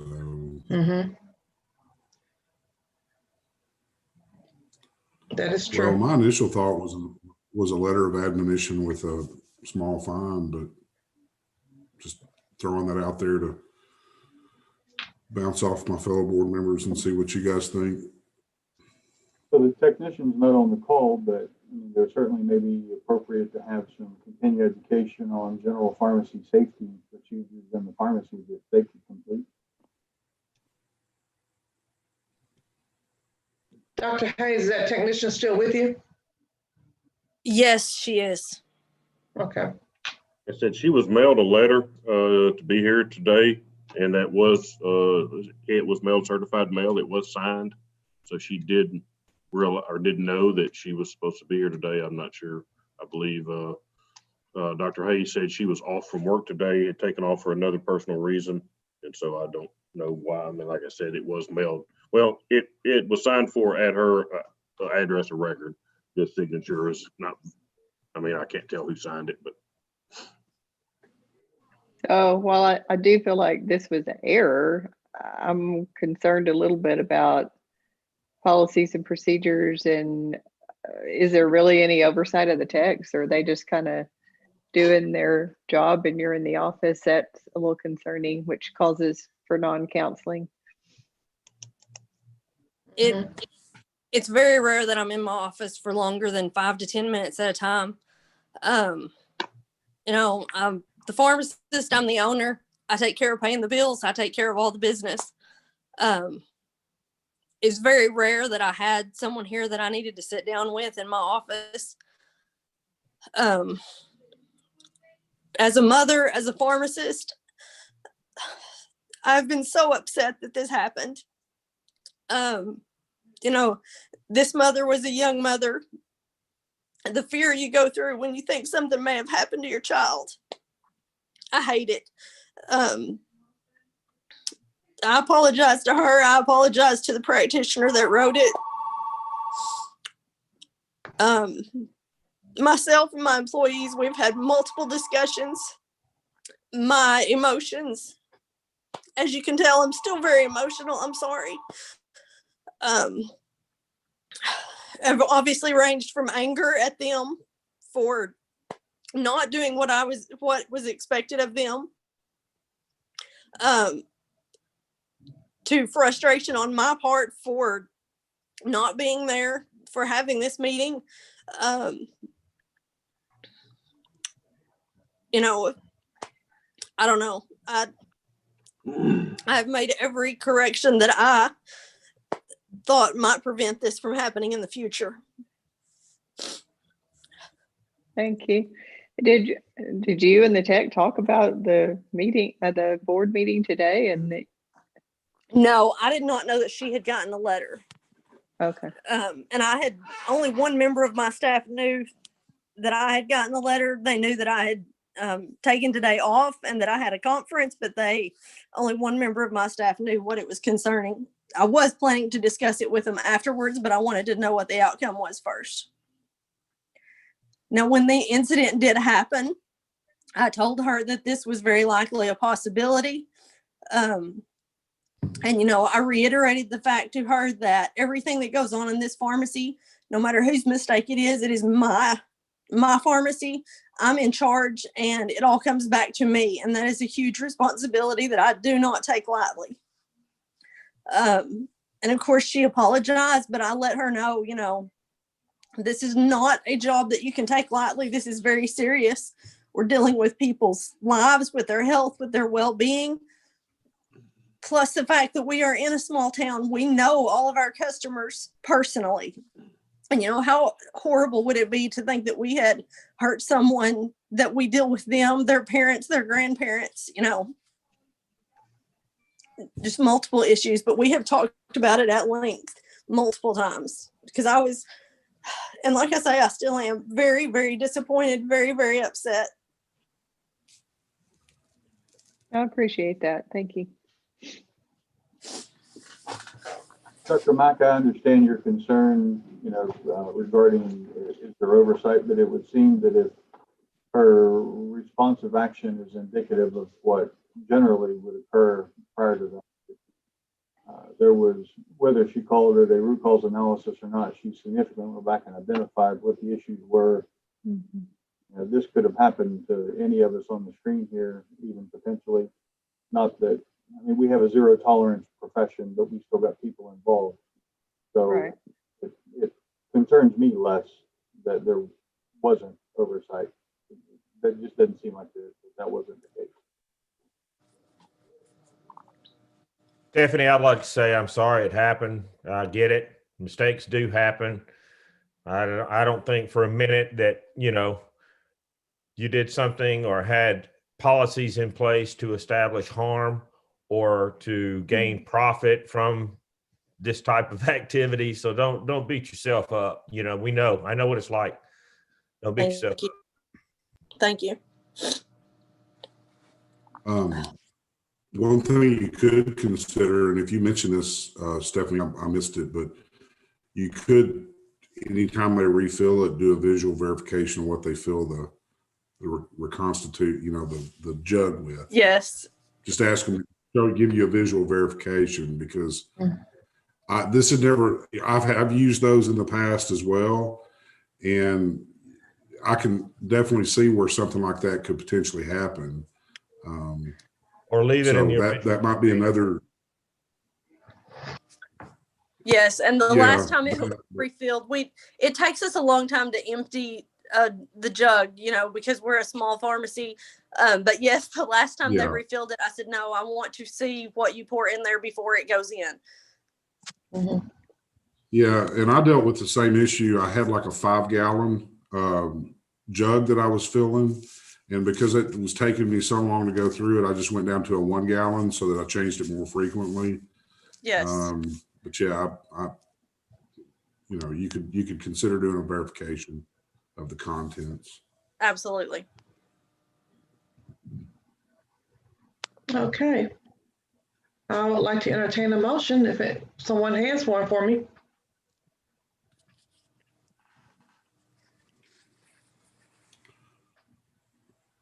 I thought we had a similar situation last. I don't believe it was this year. I believe it was actually towards the end of last year. And I think what we did was a letter of admonition and a small fine for a similar. I even think that one involved. I'd have to go back and look at the minutes, but I think that involved a pediatric patient as well, where it did reach them, but it was one dose and there wasn't any permanent harm. Of course, I heard Dr. Richmond mention CE for the technician, I believe. So a letter of admonition with a small fine and a continuing education requirement for the technician would be something we could consider. Well, I don't think we should do the technician with her not showing up. I think we have to. Okay. Because that's going to add something to hers of her not coming to the board meeting. Okay. So I think the tech is going to still have to be reckoned with, if you will, but it could be offered, but we'd have to wait to hear back on it if the board wanted to do that. If the board still wants to visit with the tech, we could call her back. Okay, let's just go ahead and talk about Dr. Hayes right now. Dr. Krause? I'm kind of along the same lines with Brian. I think a letter of admonition, $300 fine, unfortunate, hope it never happens again. Live long and prosper. Fine or investigative cost? Investigative cost. Investigative cost. Yeah, it wasn't, it was an error. Mm-hmm. And just so I'm sorry. Go ahead, Dr. John. I was going to say, just so she knows what we're talking about is a non-disciplinary letter of admonition, correct? Correct. Yeah. So I take yours, Dr. Jolly, yours is the motion. Dr. Krause, yours is the second.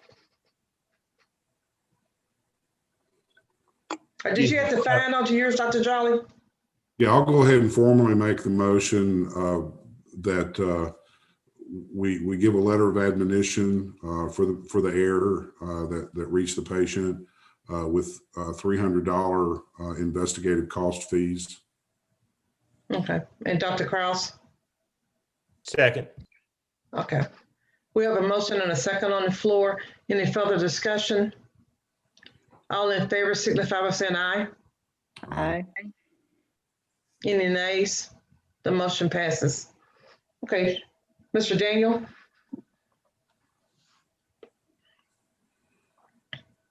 Dr. Hayes, I'll put this in a letter and get it sent over to you, and then you can decide if you want to accept this or not. Like I said, it is for a non-disciplinary investigative cost, and that letter of warning or letter of admonition. And then if you feel that you do not want to accept this, of course, you have the right to appear at the next full board hearing. So, but those are the options you have. But like I said, I'll get it all to you in writing, so it'll be there. Then you can let us know how you want to proceed. Thank you. All right. Thank you for being here. as the tech, Melanie Eubanks? Do y'all want to set her for February, or what do you want to do? Or offer her something? What do y'all want to do?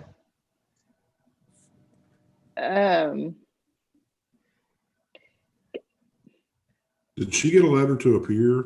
She did. She got a letter to appear, and I have It was signed for. like I said, it was sent certified. It was signed for at her address of record, but I can't make out the name on the signature. It's not legible. But it was signed for on October 23rd at her address that she provided the board. So we typically hold the pharmacist more responsible than the technician, but since she didn't show up, I wonder if we offer her the same. Basically terms. Or could we, I mean, I hate to be so lenient. You don't show up and you keep working for the next 3 months until you happen to show up. So could we, I don't want to take her license because we wouldn't take her license for this, but could we? You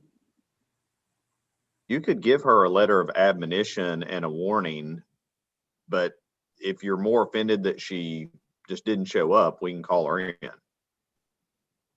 Yeah, but did she get, we don't know which signature is on that. So I'm wondering, did she ever get the letter? Well, I mean, it went to her residence. It was signed for at her residence. I mean, whether or not whoever signed for it didn't give it to her, I don't know that that's really I mean, to prove service, all that's required legally is that we send it certified to her address of record, which we did, and we have proof that it was signed for. So I'm thinking, I do agree, Becca, usually the pharmacist is more responsible, and I think everything totally falls under the responsibility of the pharmacist. But in this case, this tech used the wrong product, caused the issue, sold this medicine without even telling the pharmacist. So she didn't. So, I mean, I still think that's policies and procedures, and I think it's comes from the pharmacy manager. But in this case, if we were going to settle with her, so to speak, without her coming in, I think she gets the same letter of admonishment and a $300 fine.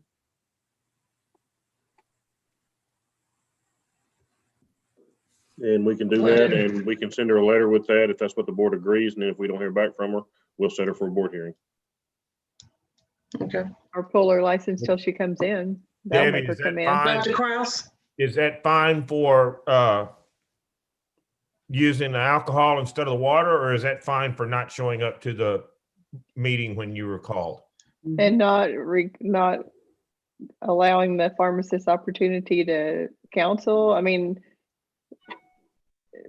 all the above, really.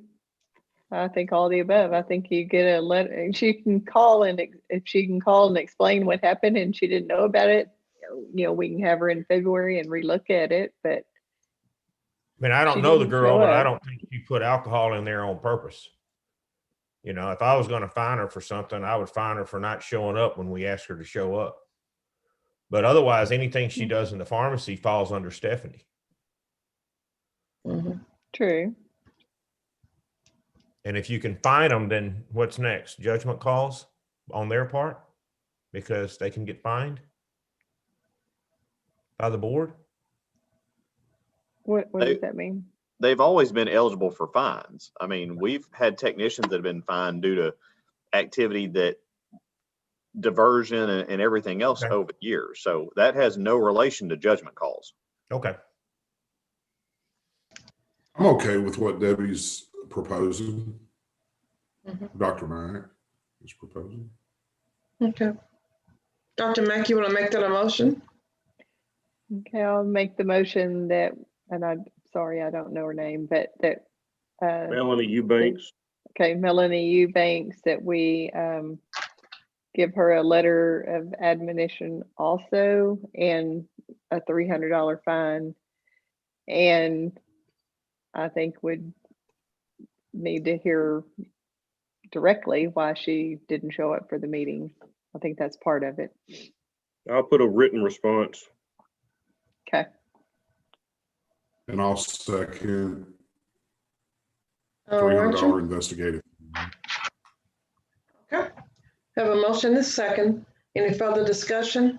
I would amend that if we're gonna go ahead and go forward with something on her, that we need to tack on the CE. Okay, you cut off on me. He said if we were gonna go forward on something on a tech, he would like to add the CE requirement. Okay. I'll We amend can it do that. to mean that, yes. How many hours are y'all wanting to 3. 3. own anything specific? Pharmacy law, Well, that. Or prescription errors, I mean, med errors. Okay. Pharmacy safety. Okay. Safety. You want to amend your motion to include that, Dr. Mack? yes, I do. And you'll amend your second to include that, Dr. Jolly? So amended. Thank you. Okay. Any other discussion? All in favor of the motion, signify by saying aye. Aye. Aye. Any nays? The motion passes. Right, I will get, like I said, Dr. Hayes, I'll get you a letter. I'll also get the one to Miss Eubanks. And that's it for today. And we appreciate you being here. Thank you for being so understanding. And board members, I know we are way past, we are here. We have Miss Kimball and Dan Richards here for 1 o'clock with Meds in Motion. And guys, we are just now wrapping up our morning, so I'm sure they're going to want to take a short break. So how long are y'all wanting the board members? Would 30 minutes be long enough? I was gonna say 15 or 30. Yeah, I mean, Yeah. less is fine too, but I just didn't know if that would give everybody enough time. Yeah, back at 2 o'clock. Would that be adequate for everybody? Yes. Yes. Sorry about, and Mr. Richards and Miss Kimball, is there any reason y'all can't be back at 2? You have something scheduled that's going to conflict or? Mr. Turner? No, we're flexible, so that's fine. Okay. 2.5 an Mr. hour. Doles, are you good to be back? Like I said, we're running a little late. Is that going to be okay? You don't have anything that's going to conflict this afternoon?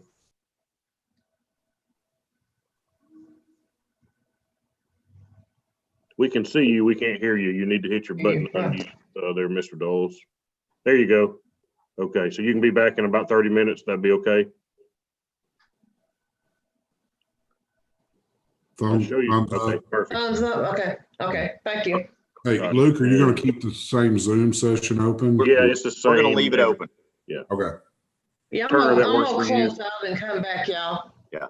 I'm gonna mute everyone and then I'll come back shortly if anybody's looking and I can let people back in the room. Perfect. Thanks.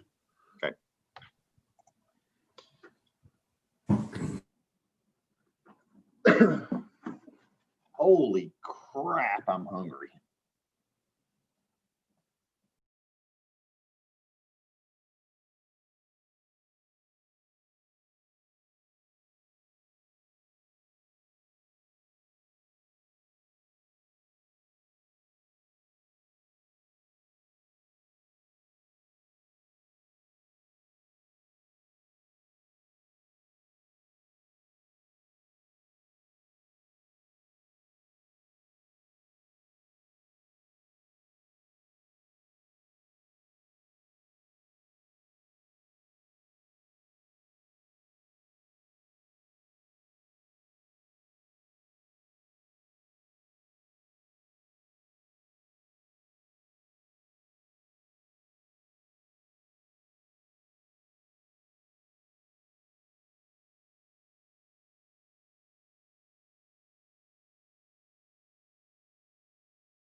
I think we got just about everybody back.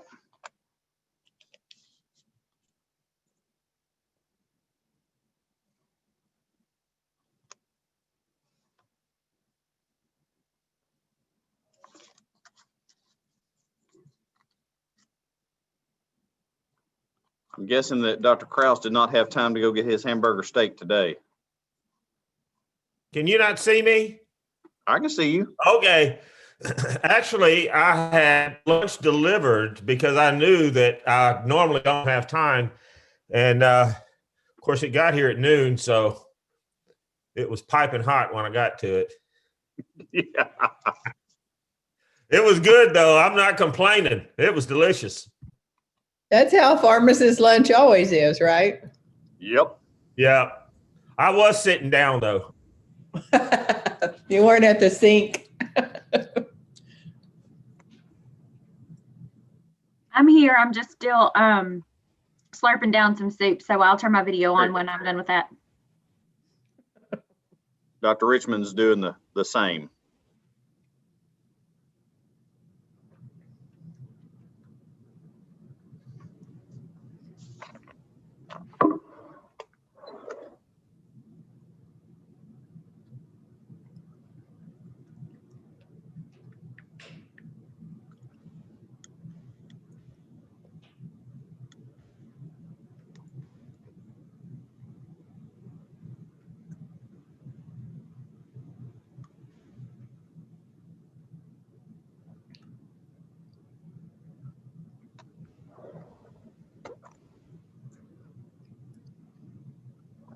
I hit the button to mute everyone when I was walking away, and it muted everyone but me. So everybody got to hear how hungry I was.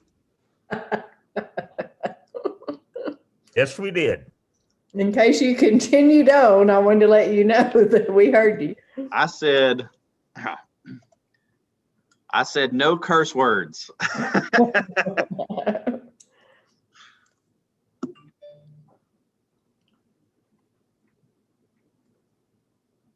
Or even better, he said nothing bad about any board member. Yeah.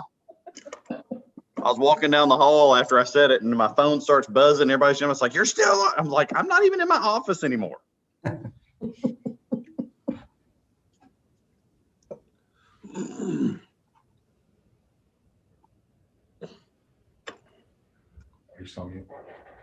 So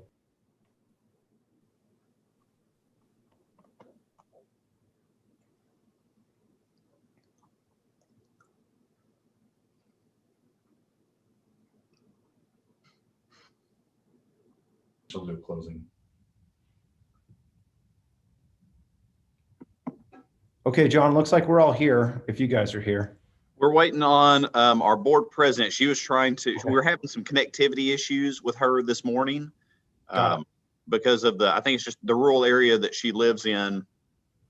You know, if there's a sunspot or, you know, a class activity, it bogs down. So I'm waiting on her to come right back on. Got it.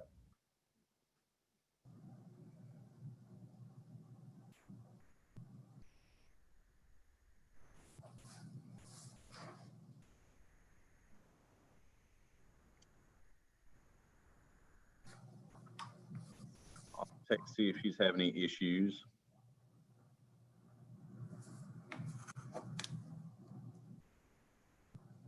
See if Dr.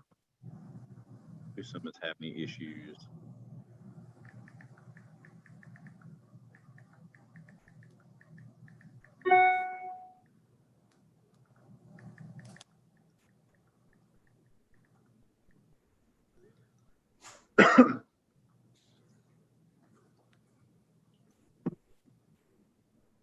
I had Zooms last week and we were bridging East Coast to West Coast. So we had an early lunch break for me, but our friends on the West Coast, it's like, well, I guess you can go have breakfast again at this point. So, hey, there's no cutoff at 10:30 anymore, so we're good. Oh.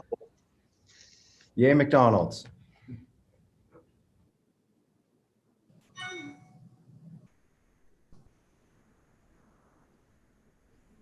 Miss Kimball, I'm looking at the art in your background. What is that? Is it a picture or a painting? Oh, is it abstract? This is ironic too, because I'm not at home right now because I have a contractor there We had a huge in September where we had like hurricane force winds and it knocked 100 trees onto my house. So I have a contractor at my house today, and like everybody else, I'm working from home and not at the office because our numbers in Utah are pretty crazy right now. So I'm at a friend's house, and he's an architect, and his late wife was this amazing interior designer, but she also painted, just on the side. So I know this painting is a painting that she did. She was just like this amazing all-around artist. So I'm sitting in his dining room, and that's a painting that she did. But this whole room, beautiful. Yeah, this whole room is filled with original artwork. So it's a lovely space for sure. I'll tell him. I'm always drawn to art where they paint either water or light really well. Yeah. And so I could tell it was one of the two. I think it actually has both, but it's very pretty. I think it's kind of a snow-capped mountain. It looks a little bit like Sun Valley to me. If you've ever been to Sun Valley, Idaho, it looks a little bit like those mountains there, I think. It's always fun with Zoom to kind of get to see people's space, right? You kind of get a whole different perspective.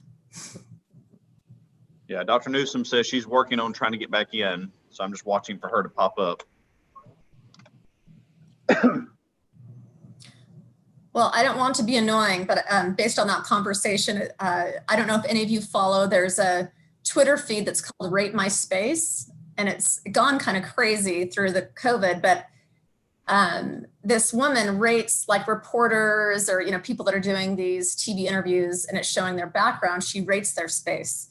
So it's really fun to kind of follow, and she, will give you, it's 1 to 10 is your rating, but she'll rate your space. So that's kind of nerve wracking. Mm-hmm. Whole nother level of pressure that we all don't need in our lives. Yeah.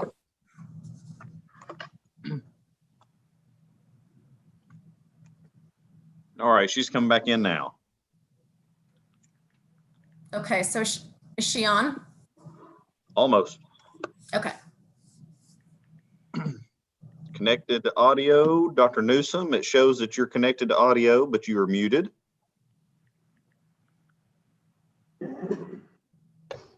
Okay, can you hear me? There we go. Okay, sounds a lot better too. And Good. I see people. All right. Good. So guys, we're going to get And back. y'all are real time. We're going to get back on, and so let's see. I don't know if you guys heard the introduction from the previous session, kind of how this works. Were you guys able to hear that? I Okay. did not hear the introduction. Okay. So I'll ask who you are in just a second. I'll tell you who you're speaking to on screen. We have several of our pharmacy board members, Dr. Lynn Krause, Dr. Debbie Mack, going through Dr. Becca Mitchell, Dr. Brian Jolly, Dr. Lenora Newsom, and then Dr. Richmond he's already told me he's on, he's listening, but his video camera is not on at the moment. So there he is. He's with us too. Okay. You also have several members of our staff, myself, our assistant director, Dr. Brenda McCready, Mr. Luke Daniel. You see Jennifer's picture. She's our IT person kind of in the background in case anything happens, and she's helping us stream for the public for us. And then we've got a couple people that are going to be with us in the next appointment. So who all do you have with you? So I'm Christy Kimball. I'm outside regulatory counsel for Meds in Motion, which is a pharmacy based here in Utah, and they have 4 licensed pharmacies in the state of Utah, all in good standing. And I'm with Holland and Hart. And again, all I do is healthcare regulatory compliance. And so I've been helping Meds in Motion with this issue. And then we've got Rex Huang, who is also, I'm listening in, he's also outside counsel, and he's kind of an expert in pharmacy law and has been helping Meds in Motion, make sure internally that they've got their processes and policies that are compliant. And then you've got Dan Richards, who is the CEO of Meds in Motion, and he also is a licensed pharmacist here in Utah and is the PIC here in Utah for their pharmacies. They're located here in Utah. Dan, did I correctly relay that information? I'm the pick and draper, so only one. Okay. Yeah. Okay. So in this process, we call this an informal meeting. I think for our attorneys, it would in some ways be similar to, excuse me, to mediation. We try to have a fairly informal conversation of like, here's, we'll have our legal counsel and staff say, here's kind of the issue that has come to be. The board members will have questions and give time for an interactive exchange with that. At the end of this, the board members will come up with some decision of what they would suggest to do. And then it gives you guys the opportunity to either agree or disagree with it. You don't have to do that today. We'll type up whatever they tell us and send it to you for any discussion. But if you agree with it, then we just go forward with whatever they say. If you disagree, then it generally punts us to a formal board hearing at a later date at one of our full meetings, where you'd have all 8 members generally of the board, a hearing officer, a court reporter, and it's just a more formal process. So I always ask, do you guys know why you're here today? I think we know why we're here. Okay. And go ahead. And the other thing I always say is, if you have any questions about procedures or anything else during this, by all means, like wave your hands, stop us, get our attention. If you've got a question or something you need to clarify, let us know. Perfect. Okay. Mr. Daniel? Yes, this investigation started with the board and board members. I have in your packet that you've received, you'll see a letter from State of Utah Department of Commerce, which is kind of, I guess, the head over, some of the boards. Anyway, our board received a letter stating that from the Utah board, stating that Meds in Motion had been shipping into Arkansas, or I guess it had possibly shipped into Arkansas from a location that was not licensed with us. And at that time, Meds in Motion is licensed with us. At that time, at the time of this letter, which is from June of this year, we had their facility at Salt Lake City was their only facility that was licensed with us. And I believe Ms. Kimball said they had 4. So they had the one in Salt Lake City that was licensed with us at the time. When we received this letter, it stated that there was a facility in Draper, Utah, that was acting as a central fill and was shipping into the state of Arkansas, and that they weren't licensed with us. So we received that letter, and I've had several emails and phone calls back and forth with Ms. Kimball and Dr. Richards. We did send a subpoena, or I can't remember if it was a subpoena or a request for records, but either way, we asked them for shipping records for the last 2 years. And there is a prescription log that they sent us that shows from, I believe we asked for 2 years back, or back since the 1st of 2018. And they showed that from that Draper facility that they had shipped, let me see, it's 51 prescriptions during 18, 19, and 20 from the Draper facility. Part of the issue also was if they were using that Draper facility as a central fill facility, they have not appeared before the board and asked for permission to do that. They do now, after this was all made, all brought to their attention, they do now have that Draper facility license. So they have the Salt Lake City facility, which was originally licensed with us, and now that the Draper facility. And I also, there is a letter that Mr. Richards, it's probably either emailed it to you or added it late, but it's in that packet and it's dated December 4th.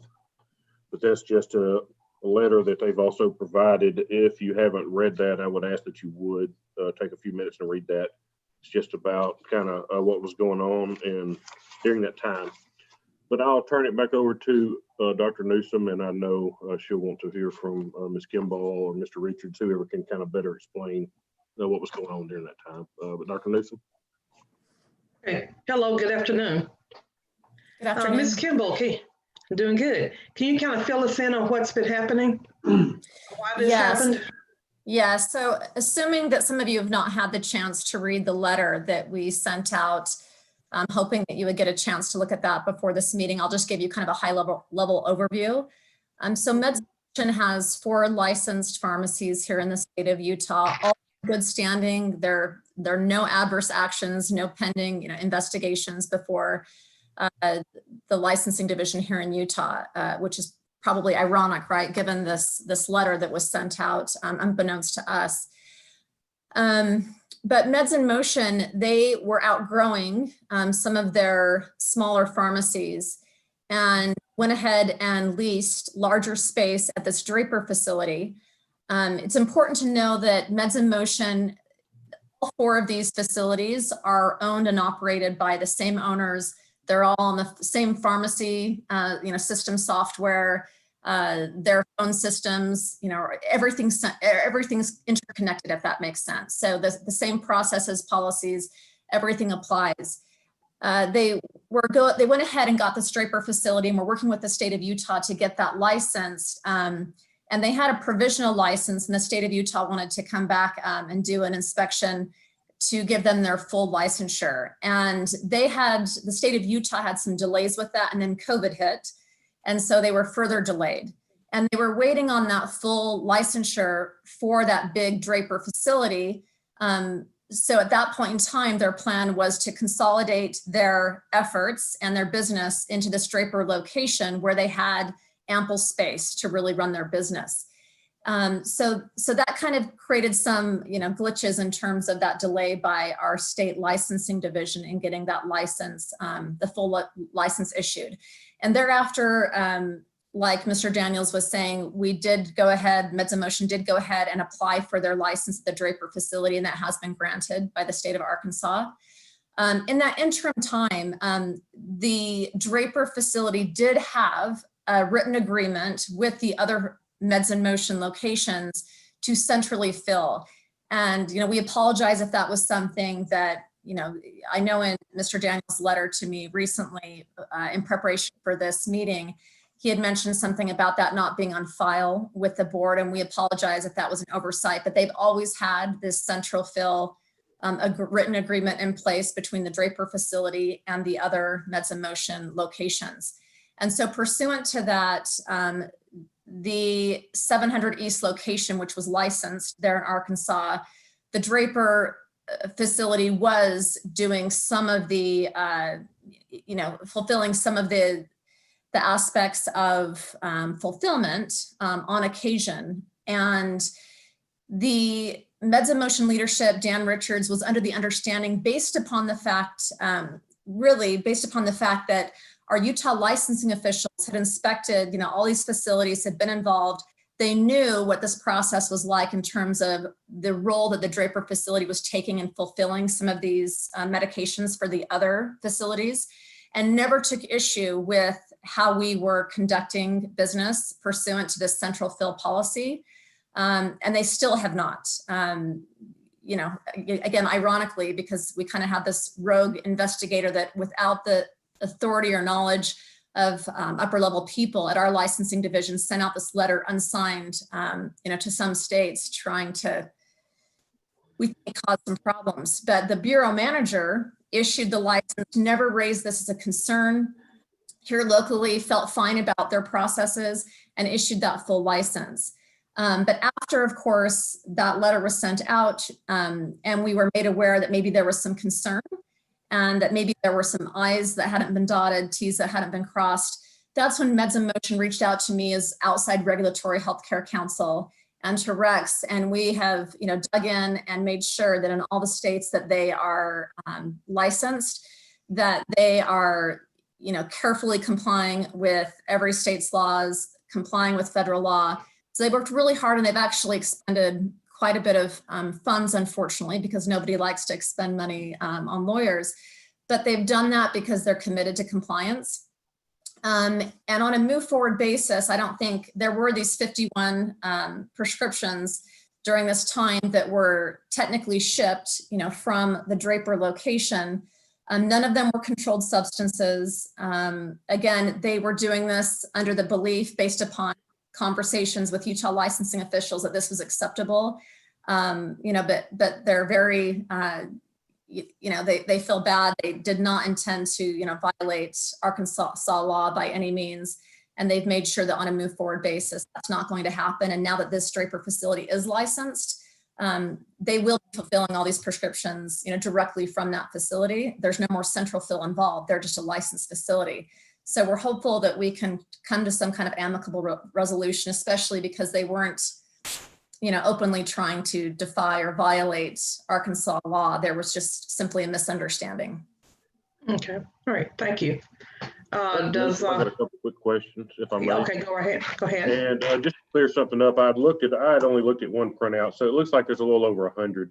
And I guess those two separate sheets, Ms. Kimball, one of them was compounded medication and the other one was just commercially products. Is that correct?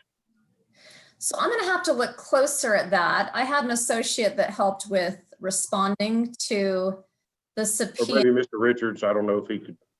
Yeah, Dan, do you have that list up? For some reason, I I'm thought. pulling it up right now. I looked at the original list that we had and there was no controls and no compounds.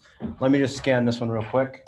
Okay, yeah, because the second one is Arkansas_Arkansas.xlsx, and it's all got BUD dates. I think that's one we're looking at, and it's 51 prescriptions, correct? Correct, and the other one is, I think, 52. Or let me see. I don't see No, it. the one I'm looking at, the one is 51. It's titled RX Log Arkansas. And then there was another one, compounds. And I believe they were just maybe, I'm just curious what the two separate lists, if they're. You know, I apologize. I only have the one. I don't have the compounds Excel file. Okay, but y'all do, I mean, a compound medication and send out patient-specific compounds. We do have compounding, yes. Okay. Now, did we ever send compounds into Arkansas? I don't see that in the records that we have. Okay. Look, I don't think these are compound prescriptions. Well, the Arkansas.ArkansasXLSX list is, there are no controls on it. It's atorvastatin, losartan, triamcinolone. Okay, yeah, that's what I'm looking at. Yep. Okay, and then there's another list, and let me pull it up. RX Log Arkansas, it's Is got, RX Log Arkansas? looks like a lot of eye drops. Let's see what else. It's got a lot of phentermine on it.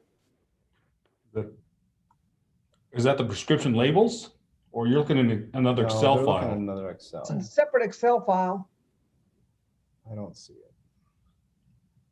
and it's got some metformin, Vyzulta, So I Prolenza. guess, Those are just commercial meds.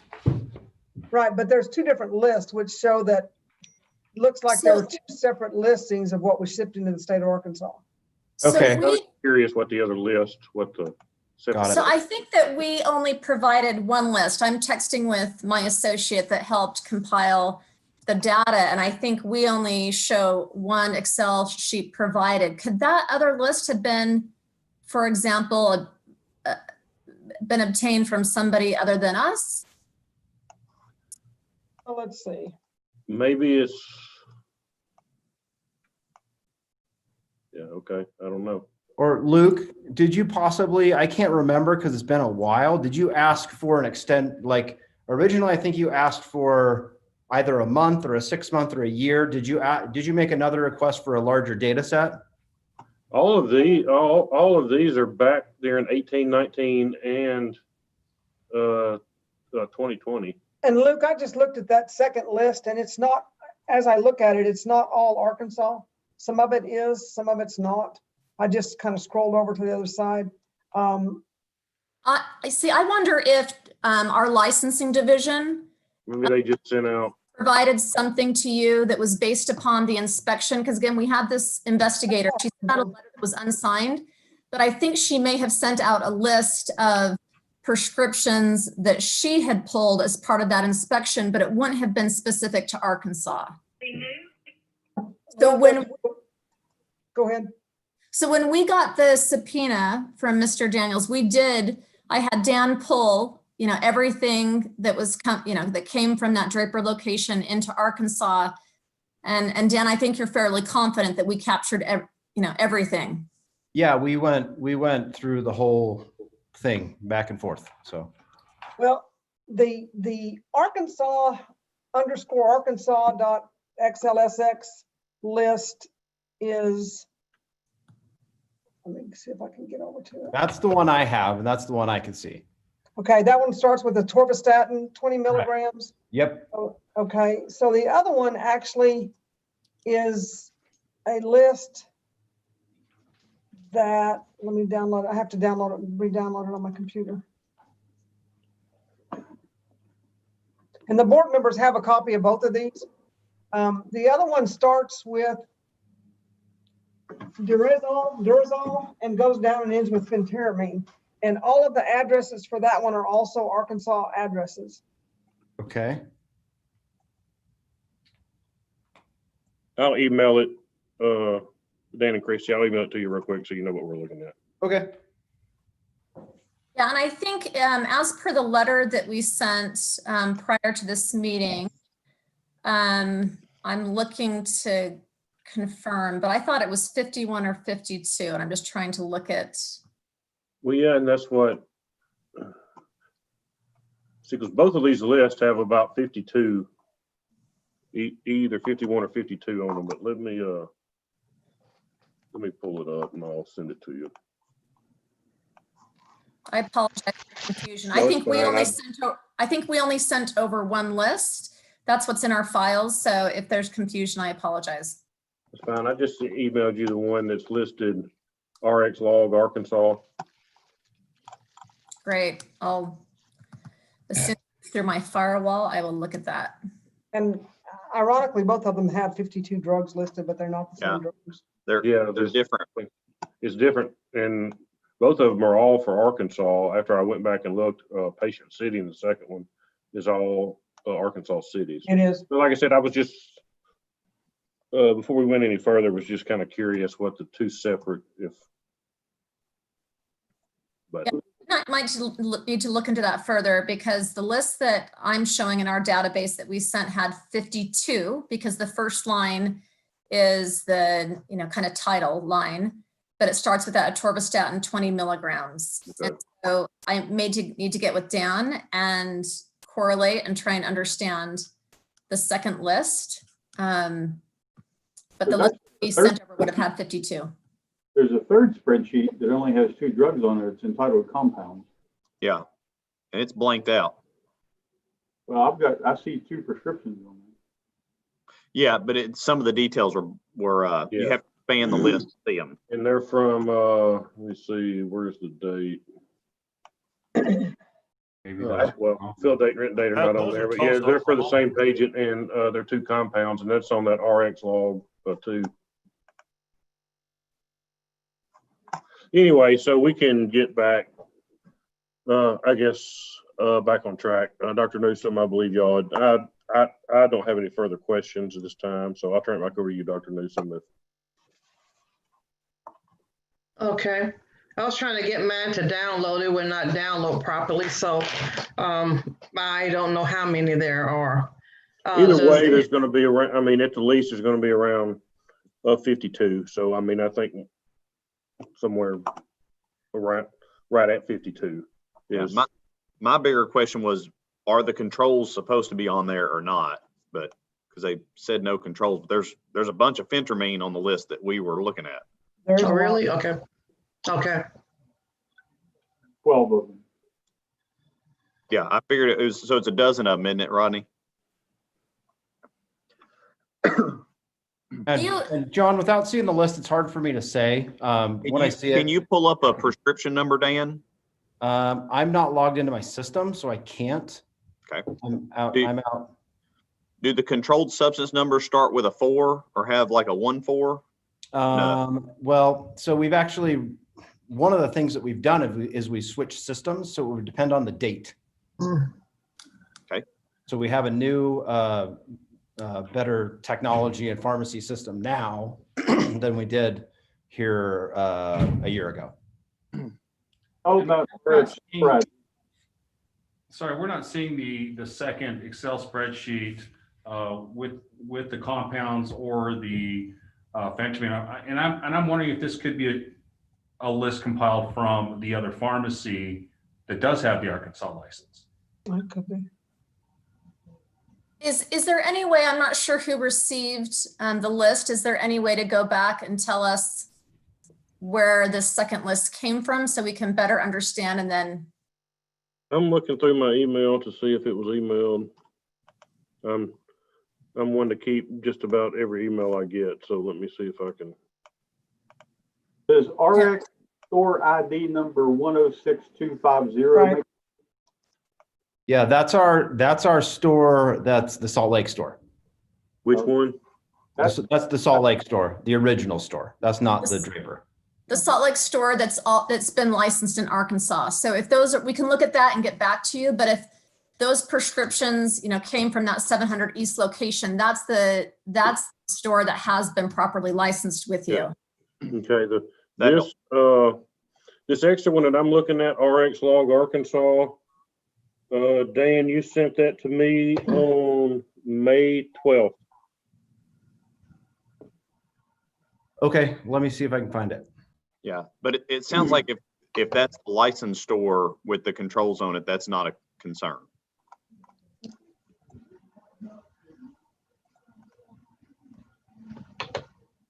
Unless the licensed store was doing central fill. Well, I know the list that we sent that has the 52 prescriptions, that was based on that subpoena exactly what was requested.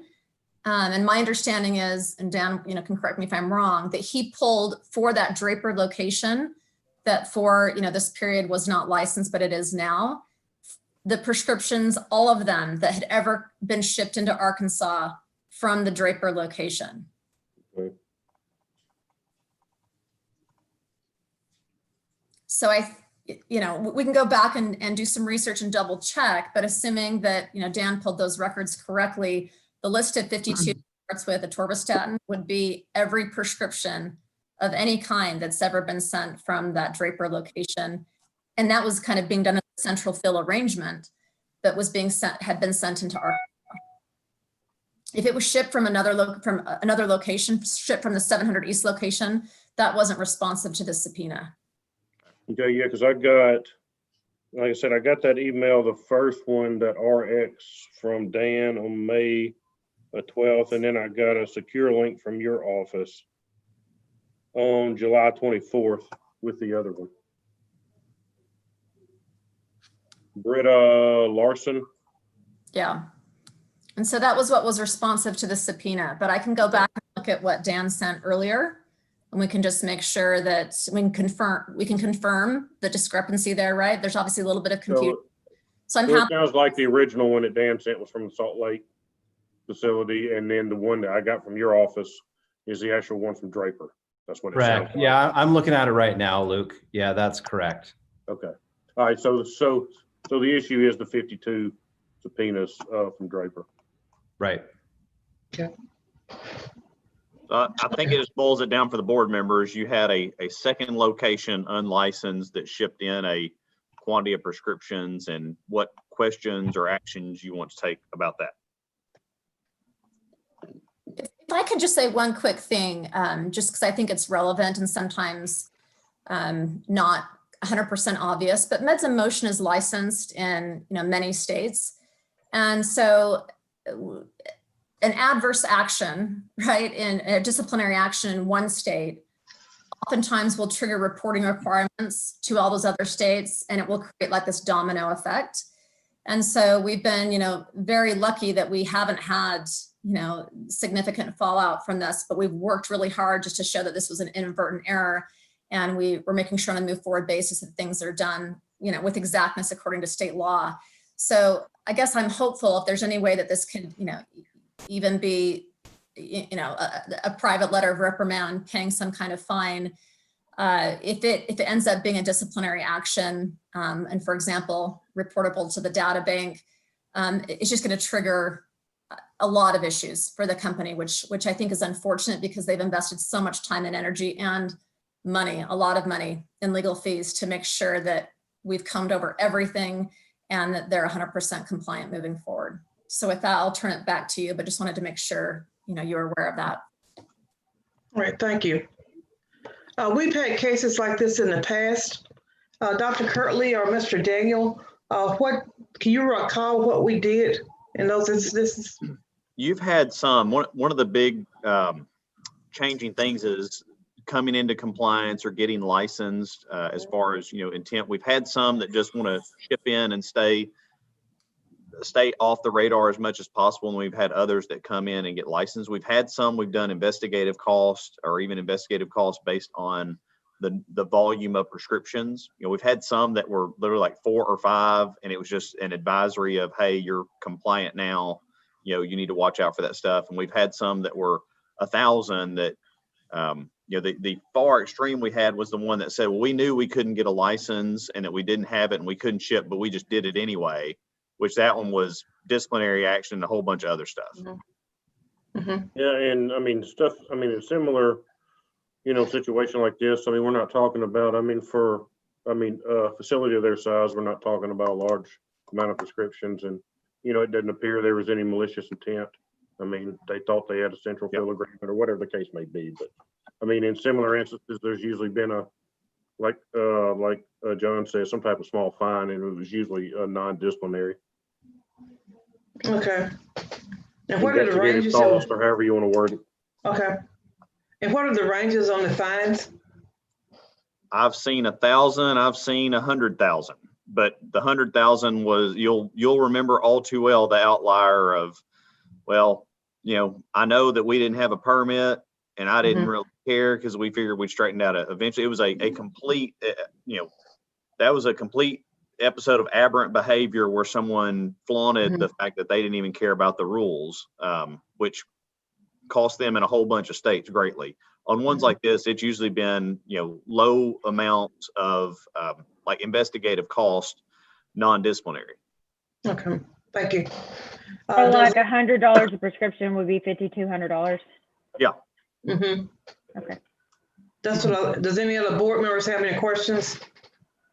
So they do not need to do central fill now. So you don't want to try to get approval for central fill because that was just during this interim time.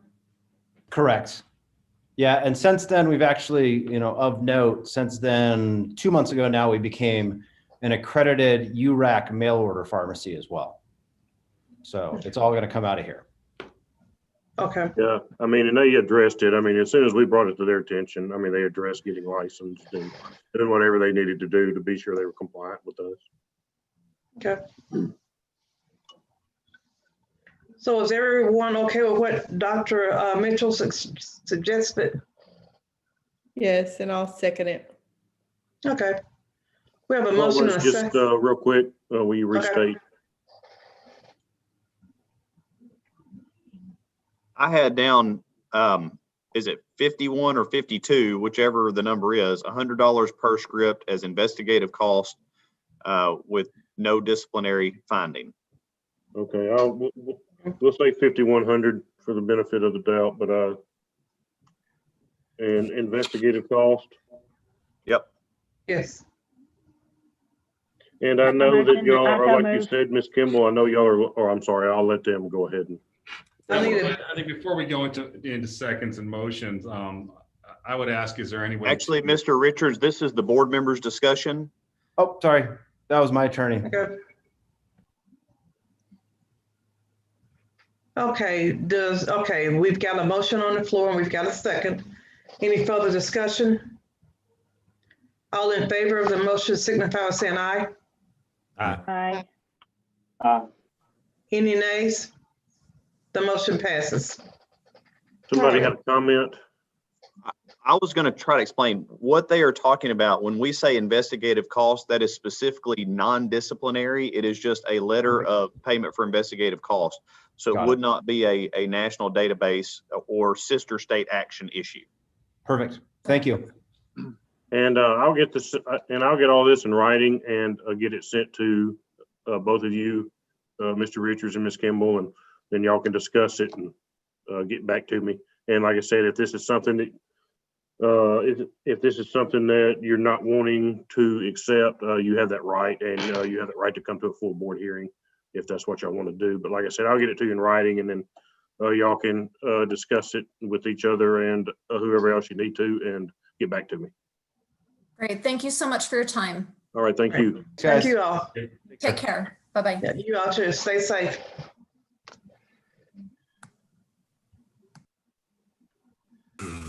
All right. Next up, we have Dr. Doles with us today. I think he had his connectivity working a few minutes ago. There we go. So, Mr. Doles, did you hear us earlier introduce the board members and kind of the rundown on how this works? We'll wait on him to get his microphone back active.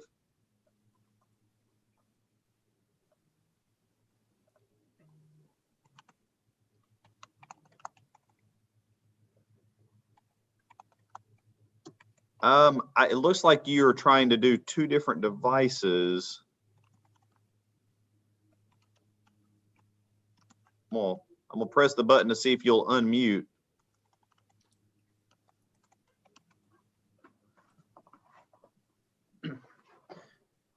I see him waving. Can anybody hear me?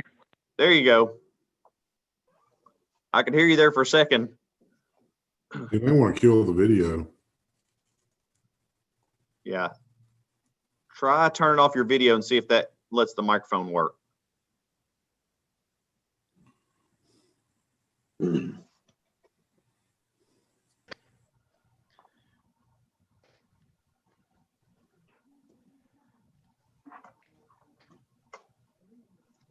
Real choppy.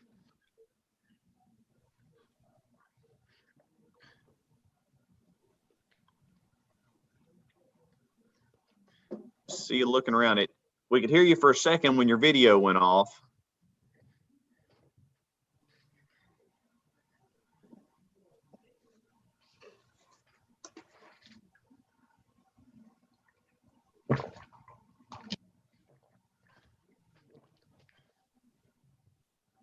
So I'm hitting the button asking it to unmute for him.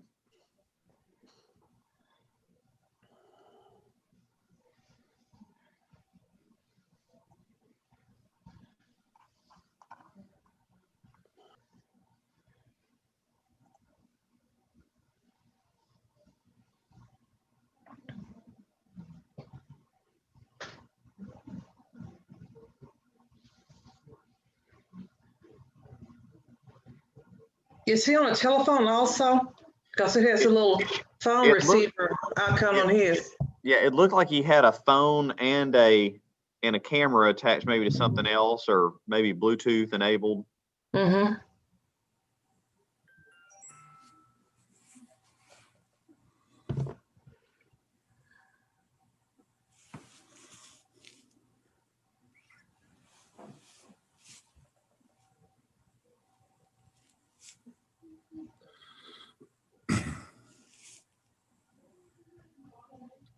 Well, we'll give him a second and we may have to just try another one. Hello. There you go. Yeah, I can hear you. Can anybody hear me? Yes. Yeah. Can you hear me? Yes. Yes. So you can? Yes. Okay. So did you hear our description on how this process works earlier? No, sir. Okay, well, on your screen, you'll see several members of our board as well as staff. So look at the screen, Dr. Debbie Mack, Dr. Becca Mitchell, Dr. Brian Jolly, and Dr. Lenora Newsom and Dr. Lynn Krause are all board members. Dr. Rodney Richmond is also a board member, but he let us know he would recuse from this decision today. We also have on staff myself, Mr. Daniel, Dr. McCready on the screen. So in this, we've asked you to come meet with the board. We had some concerns over a complaint that came in and just some of our attempts to reach you afterwards about that complaint. And with it, when the board members talk to you today, they'll come up with some decision of what they want to suggest as potential action. And at that point, you'll have the opportunity to either agree or disagree with them. And if you agree with them, we go forth with whatever it is they've said. And if you disagree, then they have to make another decision. Are they going to ask for some other action? Do you understand why you're here today? Yes, sir. Okay. And do you have any questions on how this works? No, sir. Okay. At any point, if you do, stop us and ask any questions you have. I'm going to turn it over to Mr. Daniel. Thank you. And Dr. Richmond did recuse from this due to personal connection that he has with Dr. Doles. So Dr. Richmond, I would ask you not to join in on any of, or just not to voice an opinion or join in on the discussion. We still do have 5 other board members. This was on November the 19th of this year, just back a few weeks ago. The board received a complaint from a patient that stated that Mr. Doles appeared to be impaired at work. And that complaint is in the information that you have been submitted.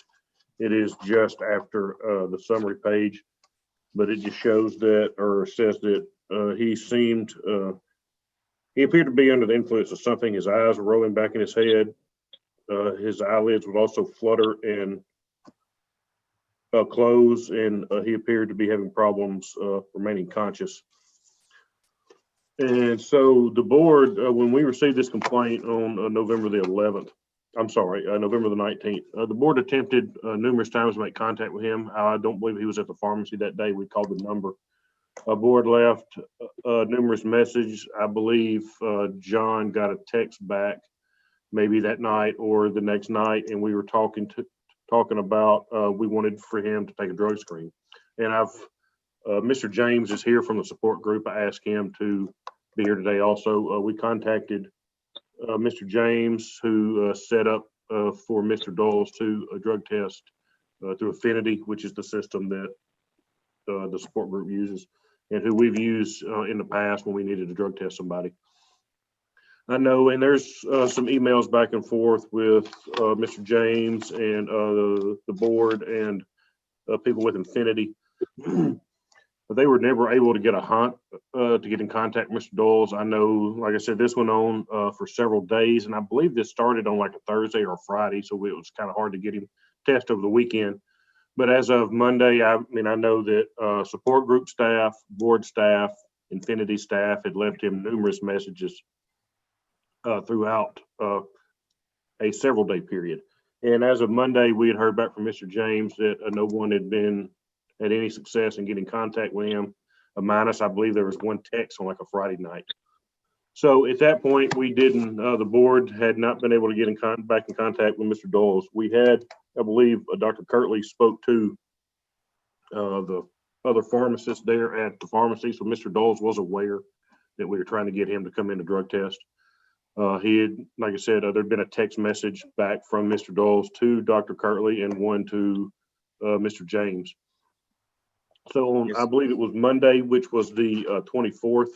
At that point, like I said, we had no luck getting in contact with him. The board sent him, mailed and sent him and via email and asked him to surrender his license pending just being able to get him the drug screen. At that point, we felt that, did we lose him? Oh no, okay, I still see him on the bottom. I'm still here. Okay. My video. That's fine, as long as you can hear us. And so we were at that point, the board had the suspicion that it appeared that he was trying to avoid taking a drug screen. He did send back a response stating that he did not want to surrender his license and that he was having medical issues, not due to any impairment. It was due to physical issues. He did. There's also in your packet, if you look through there, you'll see a screenshot from Brenda's phone and a Facebook message. He reached out, Mr. Doles reached out to the lady who made the complaint and told her, and then one thing, and like I said, this statement or that screenshot is about 4 pages, but he also said in that statement to her, not only was this due to medical conditions, but he also stated to her that the board had asked him to take a drug screen and that he had taken that and that it was clean. And that was not true. He had not taken a drug screen. He had not come in. Like I said, we had very little contact with him besides a text message. When I sent that letter asking him to surrender his license, I did get a prompt email back within probably just a few hours. So, I mailed it and sent it to his email address. He stated that he had wherever he lives is, I guess, remote, and it had cell phone issues and wasn't able to get messages or wasn't able to call anybody, but he was able to send text messages and emails. So we asked him today, he agreed to not practice and pending coming here today and getting a decision from the committee. So that's kind of, like I said, I know that was kind of a long roundabout of what we have, but like I said, we received that complaint, tried to reach out to him, Mr. James, and some of the other support group committee members reached out. Infinity, we're just never able to get him in a drug test.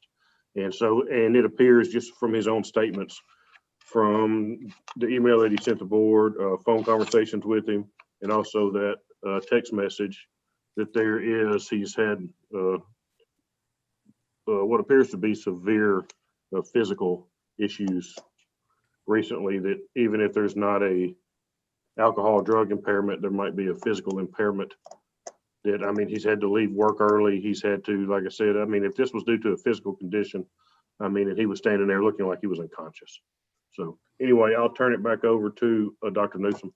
And Luke, just I wanted to add just real quick, it appears that this incident happened on a Wednesday. The complainant, we've been asked, did the complainant have some bone to pick with Dr. Doles or with the pharmacy? We're unaware of one. It appears that the complainant was a nurse and was so concerned she actually contacted law enforcement, and then the following morning contacted us. We started trying to contact him that Thursday morning, and I believe it was Friday, actually spoke with the pharmacy owner. It sounds like they thought maybe it was about Mr. Dole's CE audit that he was going through, but it raised extra concerns for both myself and Dr. McCready in speaking to the owner, because he basically described that, that Dr. Doles was hanging on to life by a thread, and that he had some physical issues that caused him to pass out or throw up, routinely.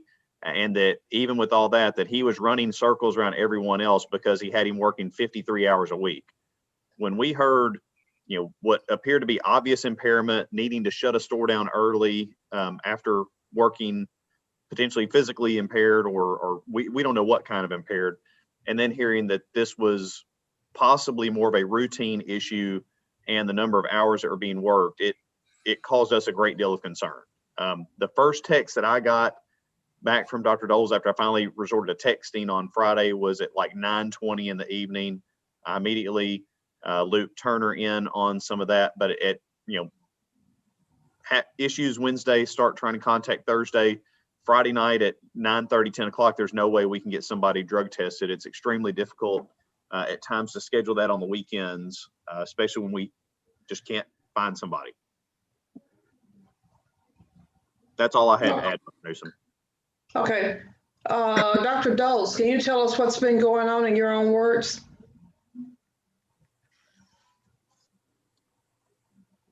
Can you hear me? It says that you're muted.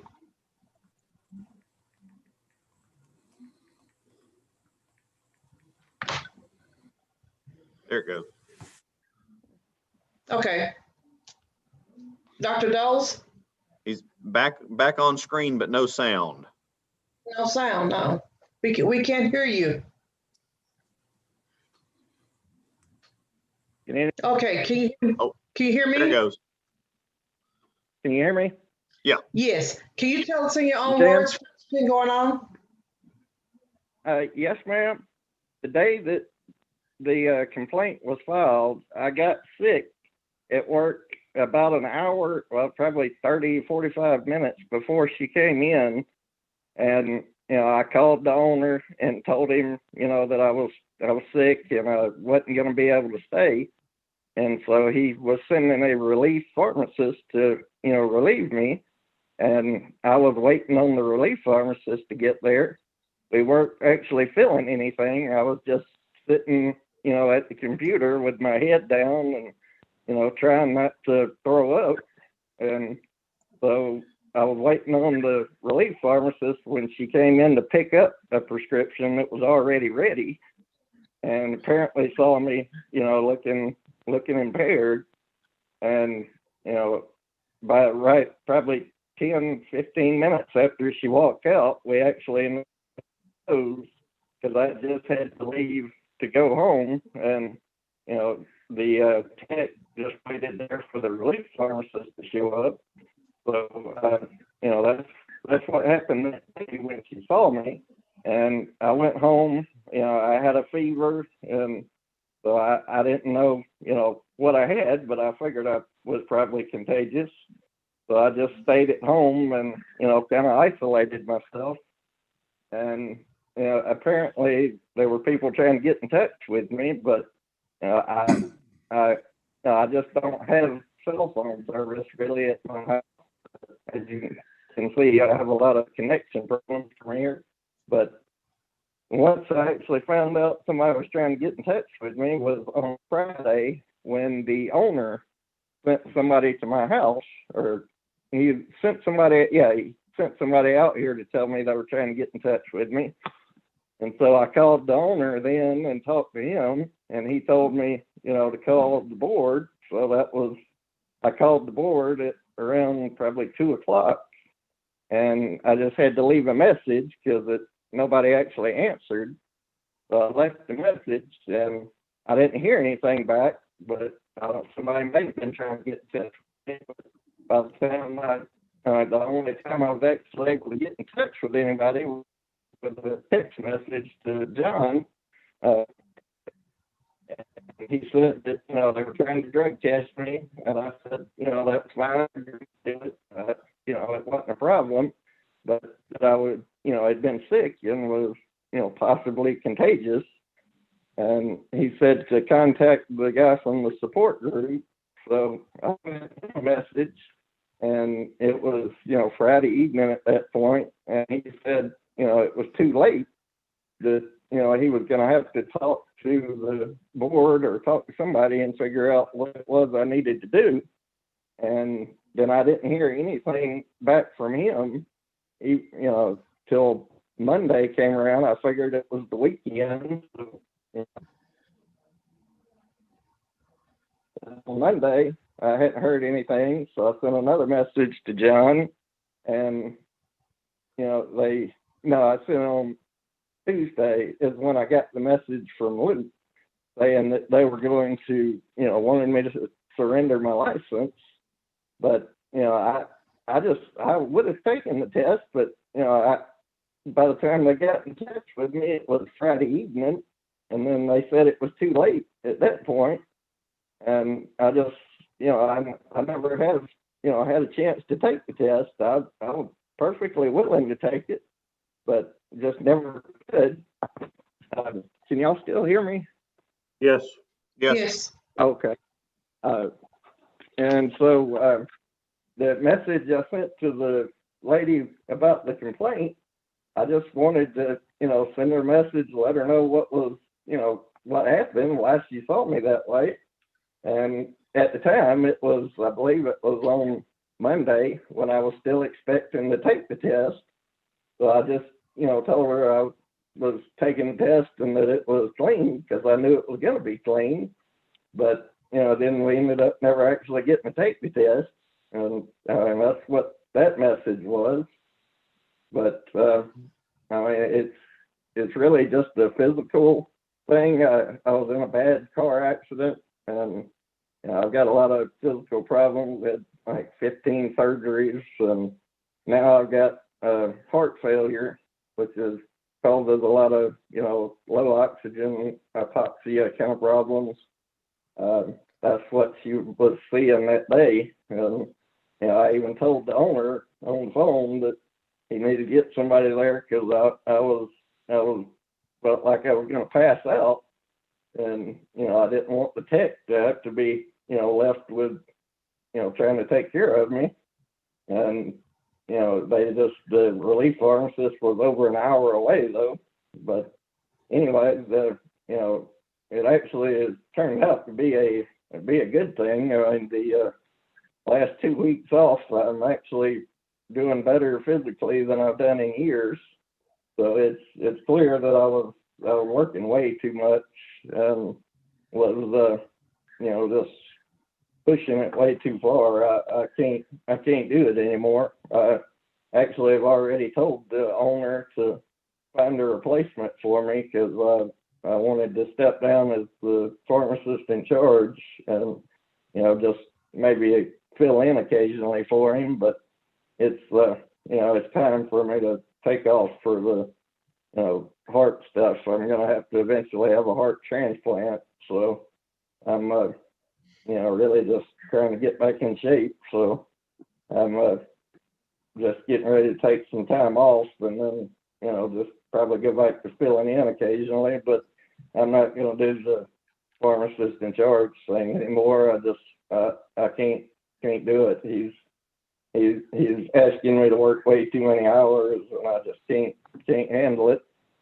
So that's kind of what caused everything, and that's kind of now just having to try to defend my license just because I was sick, and I know I was impaired, but it's physical, and I'm trying to get out of it, trying to not have to work anymore near as much, so that I don't have as much of a problem. But I'm just trying to still work when I can to make enough money so that I can afford to take care of myself after this transplant I'm going to have.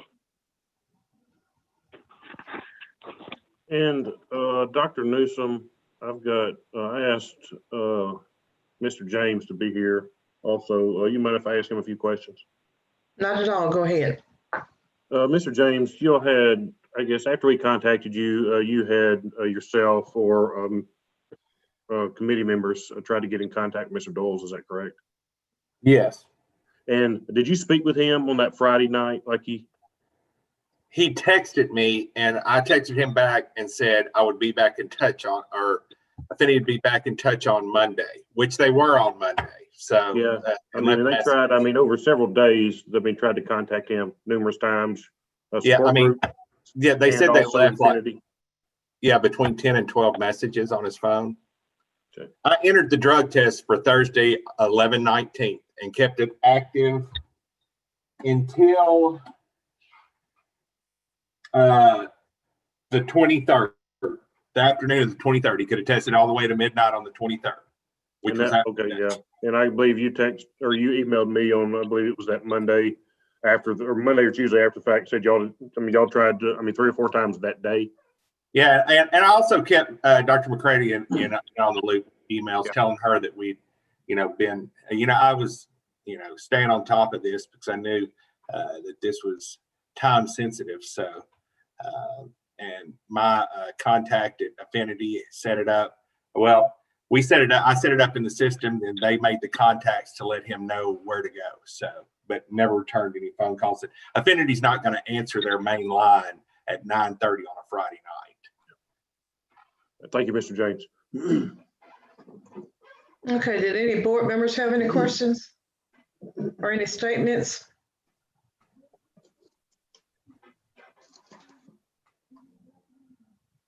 So, Mr. Doles, are you working now? No, ma'am, not at the moment, but they are having a lot of trouble trying to get somebody to fill in for me. But I was planning to go back, just short term, to, as the PIC, just because that's what I'm still supposed to be doing. But he's in the process of trying to hire somebody new. But for right now, I need to go back to work. Yeah, just for the board member, when we talked to him on the 24th to 25th, I can't remember what day it was, but that week, he agreed not to work pending coming in today.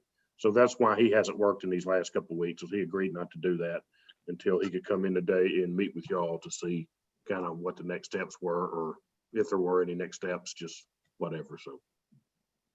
But he never has been drug tested. No, after that, after like the 24th to 25th, we just didn't pursue it. And after he agreed, part of the concern anytime you're drug testing, and Turner can speak to this even better than I can, I imagine, is, drug tests or the usefulness of drug tests in a case of potential impairment has a fairly short shelf life. And at the point where we were looking at, 48 hours out from, it happening, and then having no ability to actually have a voice conversation and trying to text and get it set up, it was going to be at least 5 days past you know, the point of complaint made and everything else, that he had been impaired at work. I think that part of the difficulty that we face in this one is it is different, because even if whether there is or is not a drug or alcohol impairment, you know, when we look at the statute, it talks about, you know, mentally or physically unable to safely practice. I think the specific wording is, I had it pulled up a second ago. Person has become physically or mentally incompetent to practice pharmacy to such an extent as to endanger the public. And we don't know. We have a member of the public that has healthcare background that is expressing concern over, you know, Mr. Dole's appearance when he was working. I mean, he said himself he was impaired that day. It punts us to you guys. You know, what do you want to do about that? Is that something where we were going to have an emergency hearing, but since he agreed not to work until this, we held off on the emergency hearing.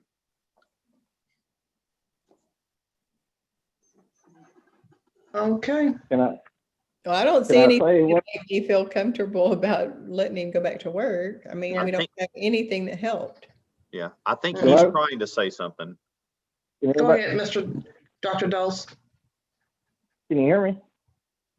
Yes. Yeah. You can? Oh, I was just wanting to say that, you know, I really wasn't, you know, working impaired. You know, by the time, you know, once I actually got sick, I called to be relieved, and, you know, we didn't actually feel anything while I was, you know, in that state. But, you know, and then I left as soon as, you know, I knew that I couldn't wait until the other guy got there.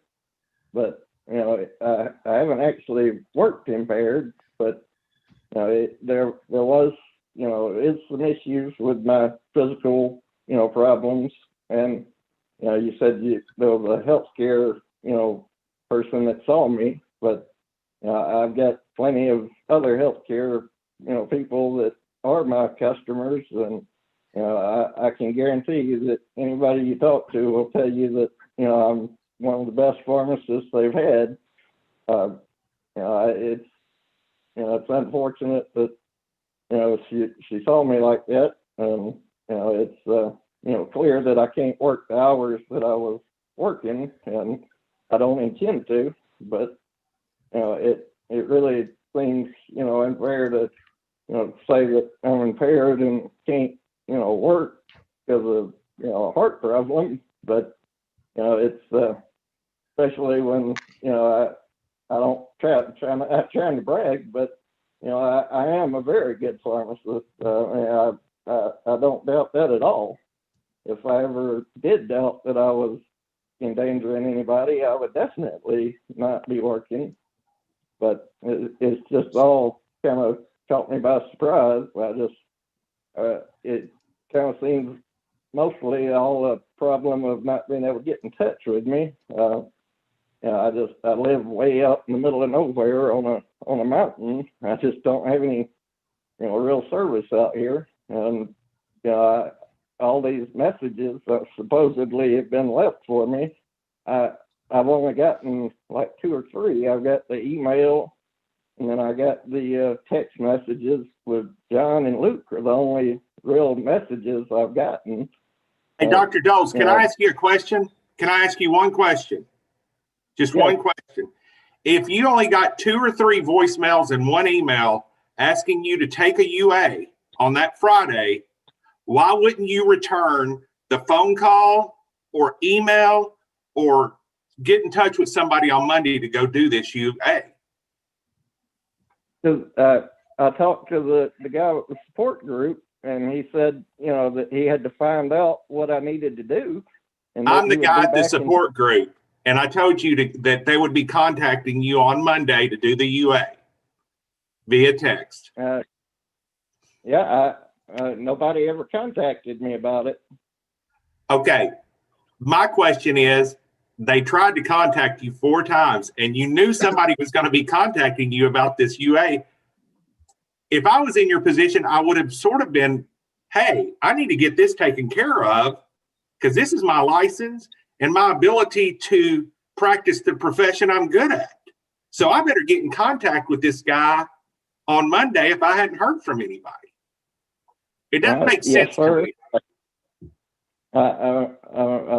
It probably doesn't make sense, but at the time I was still very sick and spent most of the day throwing up and was, in and out of the bathroom. And by the time I realized, what time it was, I sent John a text message, I believe. But I was sick. I just wasn't thinking about doing anything at that point other than trying to stay out of the bathroom. So how did you get home from work that day? I drove. I live not far from the pharmacy, but it's I probably shouldn't have driven, but there wasn't anybody else to drive me, and I wasn't under the influence of anything, but I was sick, but it's not really uncommon ever since that car accident, and the heart problems is just pretty common for me to be sick. I'm sick all the time basically, but so it's not really uncommon to have to drive while I'm sick. How far from the pharmacy do you live? It's probably 10 miles.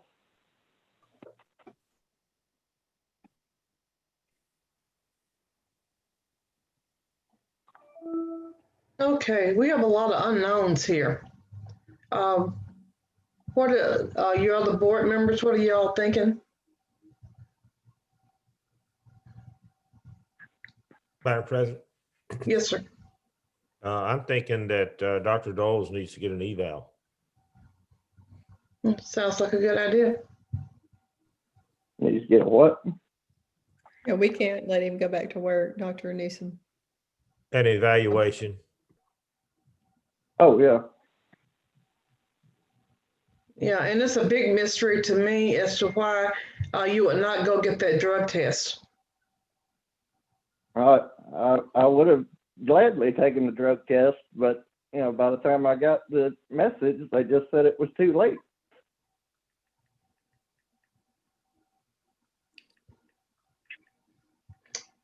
Yeah, and the big thing is you had a healthcare professional that noted you were impaired and thought, the public was in danger and also yourself.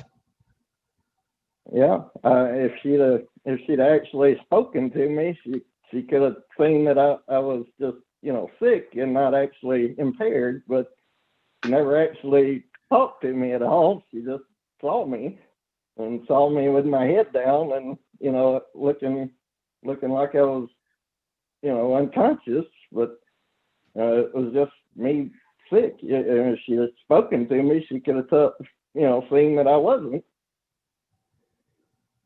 It looked like she said you were vertical, but your eyes were rolling back in your head and you were nodding your head, falling asleep, and she thought appeared to be impaired. But how did she see you if you weren't working? Like if you weren't, you're saying that you weren't doing anything for pharmacy, but she was there to pick up medication. Yeah, she was picking up something that was already filled. I was sitting on the stool. That the only chair in the whole pharmacy is just the stool that's right there by the computer. So I was sitting on it and just kind of had my head, head down and was, just, trying to keep the room from spinning. And, I would look up occasionally just to, see, who was there, but she was the last person to come in, and as soon as she left, we ended up actually closing. But she came in while I was in the restroom and throwing up, and when I came back out, she was there, and I was just sitting there with my head down apparently when she saw me. But it's just. I was bad timing. I wish she hadn't seen it, but that's what it was. There's plenty of other healthcare professionals around that know how good of a job I do, but it's I just don't know. I don't know what else to say other than I was sick, and I just I didn't even know you were trying to get in touch with me. Okay, is there anyone that would like to make a motion as to what we do in this incident, please?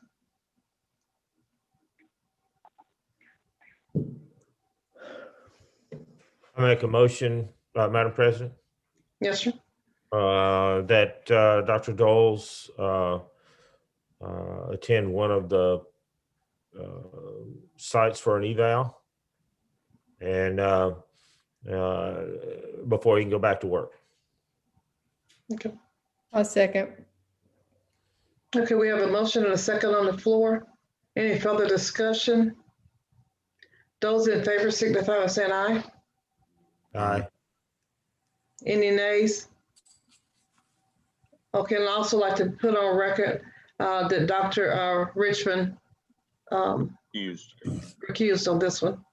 And so Dr. Doles, what they're asking you to do, we have 4 centers that we work with. We'll actually send you the information for those. They're asking for you to go on site to one of those centers, and it's going to be like a 3-day thing for them to evaluate to see if there is a risk to the public, either physically or due to other potential, medication or drug issues or anything else, to see if you are fit for duty as a pharmacist. I know like one of the facilities specifically has a person who's done this for like flight readiness and driving and stuff for decades and decades. So it's kind of are you both physically and mentally able to safely practice pharmacy at this time? And I will get you, I'll get a letter in the mail, or I'll email it to you so you'll get it faster, and it'll have those 4 facilities. You pick one of them and it'll have the contact information, but the board is saying you have to have this eval before you can go back to work. And if you don't, I mean, it's up to you. I mean, you have to make the effort to get that eval, but if you don't do it, the board is not going to allow you to go back to work until you do. Do you? I just want to be sure. Is that understood? Yeah, that's fine. I have no problem taking a evaluation. Okay. But I'll get that then, and I'll try to get it emailed to you in the next day or two so you can get working on it, okay? Is email the best way? Is email the best way to get something to you? Well, what email address do you have? Is it the Gmail? It's the one you emailed me back at the other day. Let me look and I'll pull it up.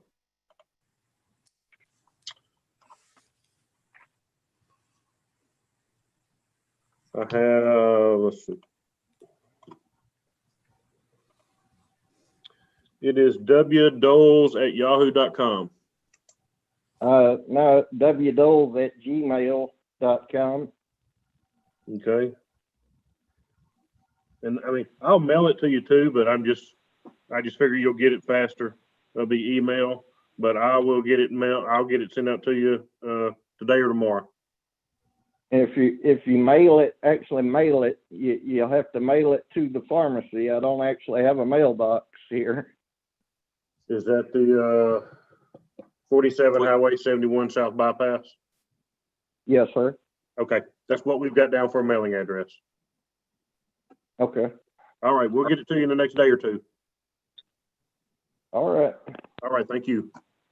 Thank y'all. Thank you. And I believe Dr. Mack said she had to step off for a little while. Is that At correct? 3:45. Okay, sorry. Okay, yeah, we got a few minutes then. Okay, we've got Matthew Lofton. I see him on. Dr. Lofton, you here? Merry Christmas to everybody. Thank you all. Good to see you. Thanks, Good to see you, Turner. Thanks for being here. Take care. Yes, sir, Mr. Daniel. I'm here. Okay, so we've got, and if you've got, okay, there you go. We've got Matthew Lofton here, and he is the next scheduled on the list. So John, where John, oh, there he is. Okay. I'm here. So, is Mr. Lofton on? Yes, sir. I'm here. There you are. I was having to find you on my computer. So, Mr. Lofton, were you able to hear our introduction of who all you're talking to and how the process works earlier? No, sir. Okay. I was under the impression I was going to get an invitation to the Zoom meeting until Mr. Daniel emailed me back and said no, it's posted on the board website. Yeah. So what it is, you've got several pharmacy board members, Dr. Debbie Mack, Dr. Becca Mitchell, Dr. Brian Jolly, Dr. Lynn Krause, Dr. Rodney Richmond, and Dr. Lenore Newsom. On screen, Dr. Newsom's the chair of this informal committee. You also have myself, Dr. McCready, who's our assistant director, and Luke Daniel, who's our legal counsel. We call this an informal committee because it is less formal than an official board hearing or board meeting. We have 6 of our 8 members, which oftentimes we've got 4 or 5 on these, but we try to have a conversation back and forth with whomever we're dealing with to see if the board has a plan or something they would suggest as potential action in a situation. Okay. At the end of this, they'll make some potential action suggestion like you may have just heard, and you would then have the choice to either agree or disagree with it. Most time it's something we'll reduce it to writing and send it to you. And then if you agree with it, we go from there. If you disagree with it, it oftentimes would push us to a full board hearing at a later date. So 2 questions. Are you aware of why you're here today? Yes, sir. Okay. And then do you have any questions about how this process works? No, sir. It seems self-explanatory. Okay. At any point, if you've got a question or need clarification on something during this, wave, get our attention, interrupt us. And we want to be sure we answer any questions you have, recognizing that this is new to you and we're used to doing it. Okay, gotcha. All right, Mr. Daniel. All right, this was back first of the year. Anyway, through Dr. Lofton was a pharmacist at the Walmart. He worked at 2 different Walmarts, one from 2017, one from 2019, up until the early part of this year. You'll see the summary sheet and the package you've been provided, and after that you'll see a Walmart asset protection statement of facts. He was employed, like I said, he was employed at Walmart as a pharmacist. And then this was around the 9th of January, they started looking into him. He was on video scanning items through the self-checkout, and they were items that were worth approximately about $26. They were scanning up, I think, $5.27. So they started going back and looking at his transactions, and Walmart noticed that from December of 2019 through the first part of January of 2020, he was on video, and he switches the tags on merchandise on 12 different occasions at 5 different Walmart stores. So they went through and looked at all of the items that he'd scanned and found 223 items were identified to have the price tag switched. So he was just covering up the larger price tag, of course, with a smaller amount. And the total dollar amount of the merchandise that was stolen was just over $4,000. We talked to him mid-January, or I guess it was February when we found out about this. And he agreed to surrender his pharmacist license at that time, pending coming before the board and pending his criminal case being resolved. I have talked on and off with him through emails over the past several months, but his criminal case was resolved on November the 4th. He entered a guilty plea to a misdemeanor theft of property. The dollar amount, I believe he was originally, I don't know if he was even originally charged with a felony, but the amount would have made it a felony. But he did a plea to a misdemeanor on November the 4th. So after that happened, he asked, or he sent me the paperwork to show that he had pled. And then he asked to appear today to discuss with the board what steps he would need to take to get his license back. So I'll turn it back over to Dr. Newsom. Okay. Okay, Dr. Lofton, you want to tell us why you did these things? Yes, ma'am. It came down to being bitter and not necessarily understanding the paperwork process with Walmart. I'm different than most pharmacists. I would pick up extra shifts at other stores, which they would give us what they call premium pay. It would be an extra $3 an hour. But I would use that to pay for, vacations, stuff like that. And when you do that, at a certain point in the year, you satisfy all your Social Security taxes and stuff like that. And then for the pay period of the last of the year, I was salaried at 80 hours, bi-weekly. and I'd worked 121 hours. So I should have gotten 41 hours extra, you know, at the premium pay. And someone in Pennsylvania misentered the information to where it wouldn't go through until 2020, which would in turn lead to more taxes being taken out, if that makes sense. And my market director, the people above him, nobody could seem to figure out a way to make it right. They just told me it would give me a head start on the next year. And, you know, working that many hours, you know, consistently, and then just being told that there's nothing we can do for you, it rubbed me the wrong way. I was a moron, did something stupid, shouldn't have done it. Own it. Will not happen again. I've already paid the restitution.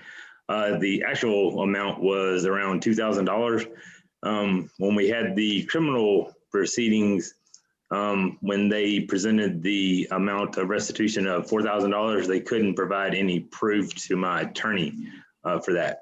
But the fines, court costs, restitution has all been paid in full.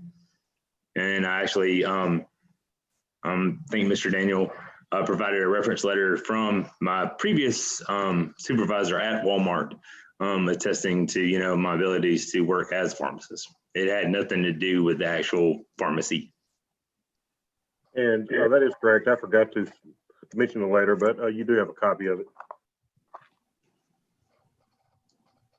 Okay, have you been to see, have you sought out any professional help as to why you did this? No, ma'am. I more or less knew why. Beg pardon? I said I more or less knew why, and I knew it was wrong. Okay. How long did this go on? Sorry, how long did this go on? It was right at about a 2-3 week period, right about the time when they very end of December into the 1st of January. So, I mean, you're just saying that you did it, I mean, just pretty much out of spite, I mean, against Walmart, or? Yeah, boils down to that. Definitely not the smartest thing I've ever done. Did the amount that you took, did it meet or exceed the amount that you felt like you were owed? It was right there at it. Once I got the pay period, I can't remember exactly when it ended, but the check for that amount came on January 8th or 9th, somewhere around there. And that's when I realized, comparing, you know, previous checks, because I had worked about the same amount of hours, you know, a couple of pay periods prior. Then I realized, you know, the exact difference.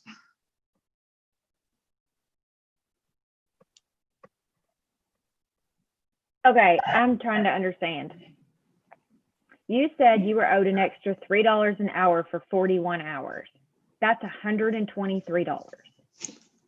He was owed the total amount of pay, which was normal pay plus $3 an hour.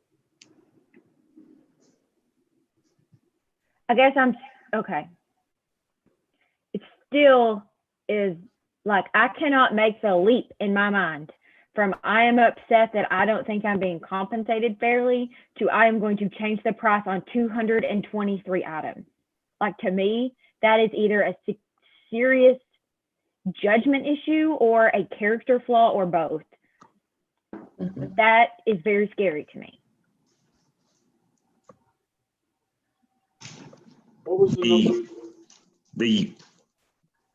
The $3, or it might actually be $4, is we were considered what is known, they call it hourly salaried hourly.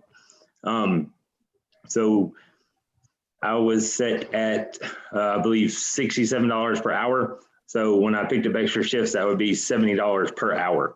So that'd be the, you know, 70 times the, you know, extra 41 or so odd hours.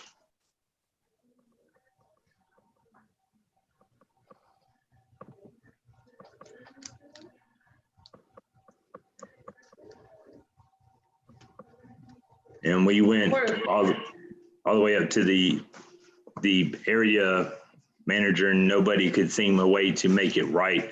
They told me I could go to the store and get, you know, a cash payout, but it still wouldn't actually process until 2020. So what have you been doing for the last 10 or 11 months? I mean, since February? Actually, for the first few months till May, being at home with my daughter, helping with the virtual learning, actually getting to spend time with her, which working so much before really didn't happen that much. I've been working for FedEx as a package handler, and I've also applied to be a substitute teacher in the Bentonville School District.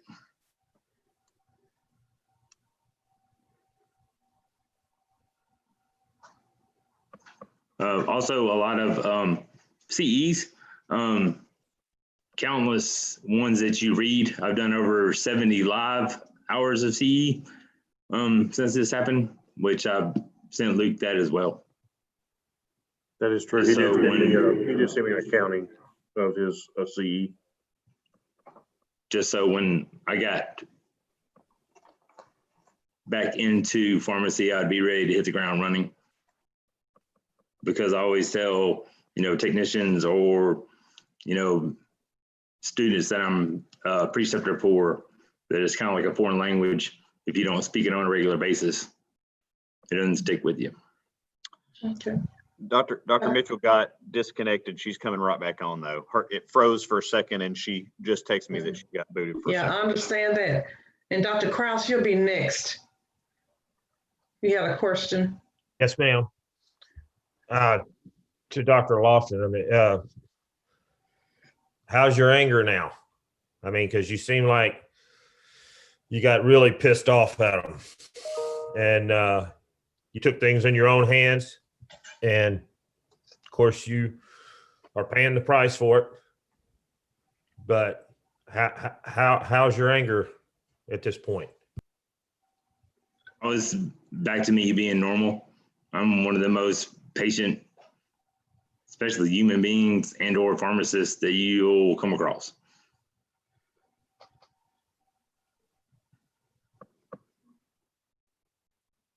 Does anybody else have any discussion?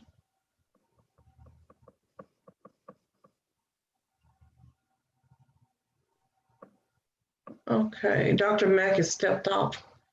Yeah, I just got an email from her that said she can't hear what's being said at the moment. She's having difficulties. So she would just not vote.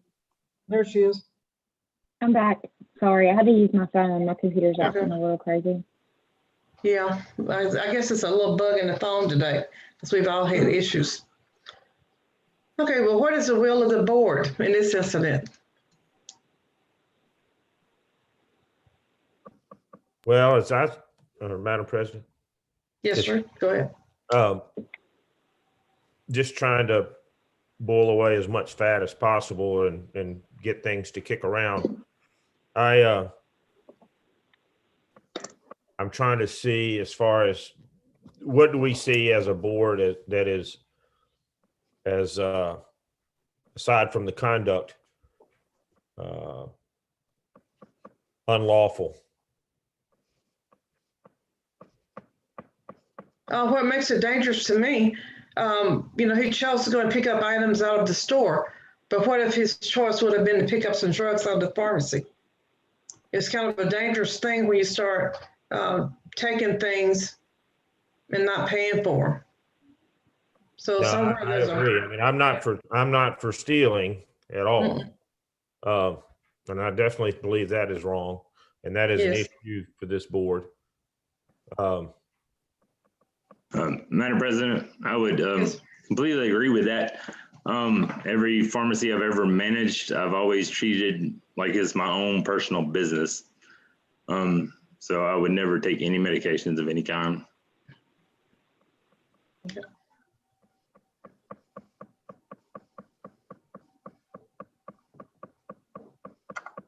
I mean, we have a regulation that requires pharmacists to be of good moral character and not guilty of moral turpitude.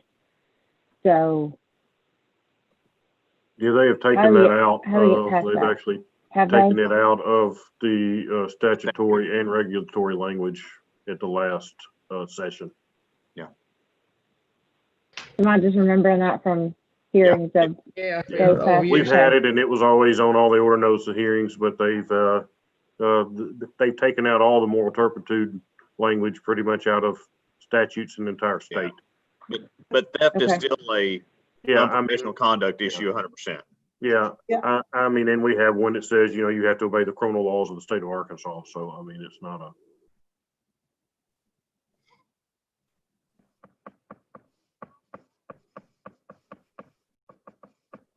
John, in situations like this in the past, can you think of any that you can give me some relevance to? We had a student year and a half ago, Walmart, skip scanning stuff and stealing, and his intern license was taken. His was a little bit different because he was going through the criminal process at the time. But Luke, I don't think his dollar amount was as much as this one. I don't believe it was either. And I think, let me look, he may be scheduled to come back in. He's wanting to come back and visit with the board about a return to possible intern status in upcoming meeting. Yeah, I think he's scheduled to come back, in February. Yeah. Okay. So, I mean, this has been, the other one, on the student, he was at Harding, and Harding dismissed him. So his intern license was automatically null at that point. Like I said, Dr. Lofton he surrendered his in February. So he does not have one at this moment. He's here. So it's either a decision on just flat out reinstatement with conditions, or not reinstatement based on whatever the following. And Dr. Lofton, did you make restitution? Ma'am? Did you make restitution? Did you pay Yes. Walmart back to me? Okay. Yes, ma'am. It's all been paid in full. I sent receipts of everything to Mr. Daniel. That is true. He did, and I believe it's included in your packet behind the court documents. But yes, all of everything with his court stuff has been satisfied. Okay. He paid $2,000 in restitution, and the $10,000 is part of the penalty for pleading guilty, right? I'm sorry, I couldn't hear the question. He said it looked like it was 2,000 in restitution and 10,000 in penalties. No, sir. It was 2,000 in I don't have the paperwork in front of me. 2,000 restitution, $1,000 fine, and I think the rest was court cost and something. Yeah, it was probably all added charge. up, Dr. Richmond, all added up. It was probably around a couple of more $1,000 to fine, court cost, attorney's fees, et cetera, et cetera. But are you looking at some of the paperwork that you have? Yes, sir. I'm looking at the defendant's statement that's signed and dated October 23rd of 2020, what it said. Attorney informed me it's bullet number 6, page 1. Punishment which the law provides for the offenses for 0 to 6 years and $10,000 for a felony. Oh, that's what. Oh, yeah. That's the max. He pled to a misdemeanor. He was originally charged with a felony. Any theft over $1,000 is a felony. So he was originally charged with a felony. That's the max, 0 to 6 years or $10,000. But he pled to a misdemeanor, and the max fine on a misdemeanor, I believe, was $2,500, and he was fined $1,000 and with some court costs and other stuff. That's just part of the plea agreement. It's just a kind of a form document. Okay, thank you.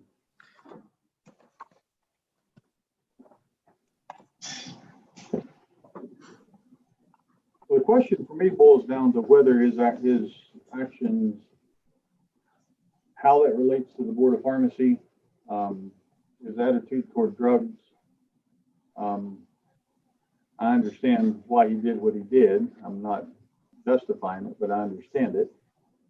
I guess I personally have a little bit of a difficulty making a leap from that to dispensing pharmaceuticals. He's paid consequences. been out of work now as a pharmacist for almost a year. He's met all of his criminal responsibilities. So I'm not siding one way or the other. I'm just kind of stating the opposite side of what I see. On the other hand, he did steal something.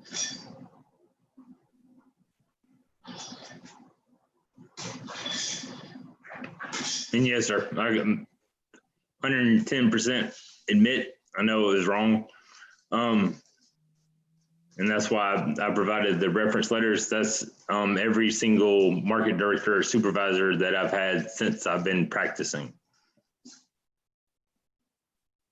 You just made the comment that you knew it was wrong. You know it was wrong. What you did was wrong. Yes, You ma'am. knew what you were doing was wrong when you did it, didn't you? Yes, ma'am.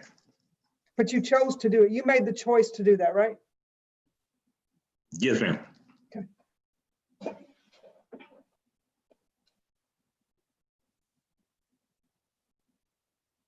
I don't know. I'm not comfortable putting him back in practice. There's too many honest pharmacists looking for jobs. I can't knowingly put someone that when he gets mad decides to steal 223 different things. It's not like he had a one moment lapse of judgment.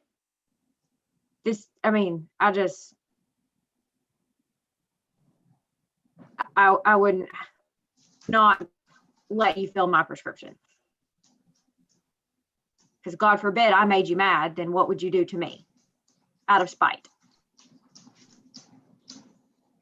But I'm one vote. So that's my thought. I've never had a customer actually make me mad. I'm usually one of the best there is at listening to people's problems, complaints, issues, and then dealing with them and coming to a resolution.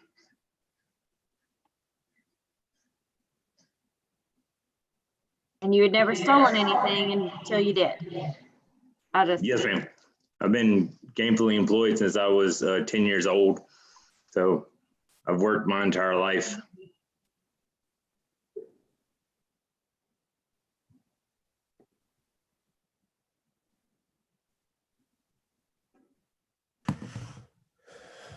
Okay, Dr. Krause, what you thinking? Go ahead. Well, I'm thinking of a fine and a disciplinary admonishment or whatever. I don't know what else to do. Yeah, this one is a little different. Dr. Jolly, any comments? Yeah, I'm struggling to go along with what Dr. Mitchell was saying. The fact that it was 223 different items, I just have a hard time with. And am I missing? They underpaid him 800, and he ended up stealing 4,000. I'm trying to read a handwritten document, and I'm not sure if I'm seeing the right amount, but anyway, just the number of times that he did it, I'm just having a hard time with that. And I'm still kind of thinking things over in my mind right now. Dr. Richmond, any other comments? Well, he got paid. What he lost was the difference in tax benefit versus 1 year versus another. I can't hear. Yeah. Can you hear me? Just barely. And you're kind Barely. of broken up. We can just barely hear you. Not now. Still can't hear me? I can hear you a little better. You have to A listen. little bit better. Yeah, Okay. I'll increase my volume. My understanding is that he got paid for his hours. He just didn't get paid in the year in which he would prefer. He created a tax benefit in getting paid in the previous year versus the following year. So he didn't lose all the amount. Now, what he said was he stole an amount that was approximately equivalent to what he felt he should have been paid. So if that's the case, I look at it less of 223 items versus tit for tat. But he did in fact get paid. So what he lost was the tax benefit. That is significantly less than what you all were talking about in terms of a few $100s. I'm looking at the statement that he wrote, Dr. Richmond, that says he was underpaid approximately $800. That part I didn't see, but I'm just going based on what he said. Was that his issue was getting paid in 1 year versus, I guess it was 2019 versus 2020. So whatever his loss is, I mean, he got paid. It's just the wrong year. So what he lost was the tax benefit, not the full amount. I guess my opinion here, I mean, yeah, what he did was wrong. There are consequences. I think he has paid those consequences to an extent. I don't know that I can extend this to his practice as a pharmacist. I think a lifetime ban from pharmacy is a bit of an excessive penalty for this. I think his punishment needs to be stern, but I don't know that I can see my way to take his license away. Mr. Richmond, the money with the tax is on Social Security tax. It only goes up to a certain dollar amount, and once you reach that, it more or less. I always considered it, you know, a pseudo raise at the end of the year, and then I would work as much as possible, you know, to make extra money, just so, you know, for, like I said, for vacation. That's why I did it, because I actually like to work. Miss my patients. I hate that they went through COVID without me there. I miss my staff. The store I took over, they were actually, their former manager just kind of just left them one day, didn't show up. So I came to Salem, and it was pretty much a broken store, but I turned it around in the time that I was there. I came in and worked extra when technically, you know, it wasn't even my hours. I would come in and do stuff and spend my own money in the pharmacy. So like I said, I made it my own, made it, you know, where the team was engaged, they took care of the customers, and like the patient was always first. Inventory was always spot on. You can feel free to reach out to Brandon and ask him about that. So I truly do miss my patients. I actually I do a little consulting on the side for one of my patients who actually has a pharmaceutical supplement company that he's up and running, more or less helping him, what's the best word? Digest primary literature on the supplement that he's developing.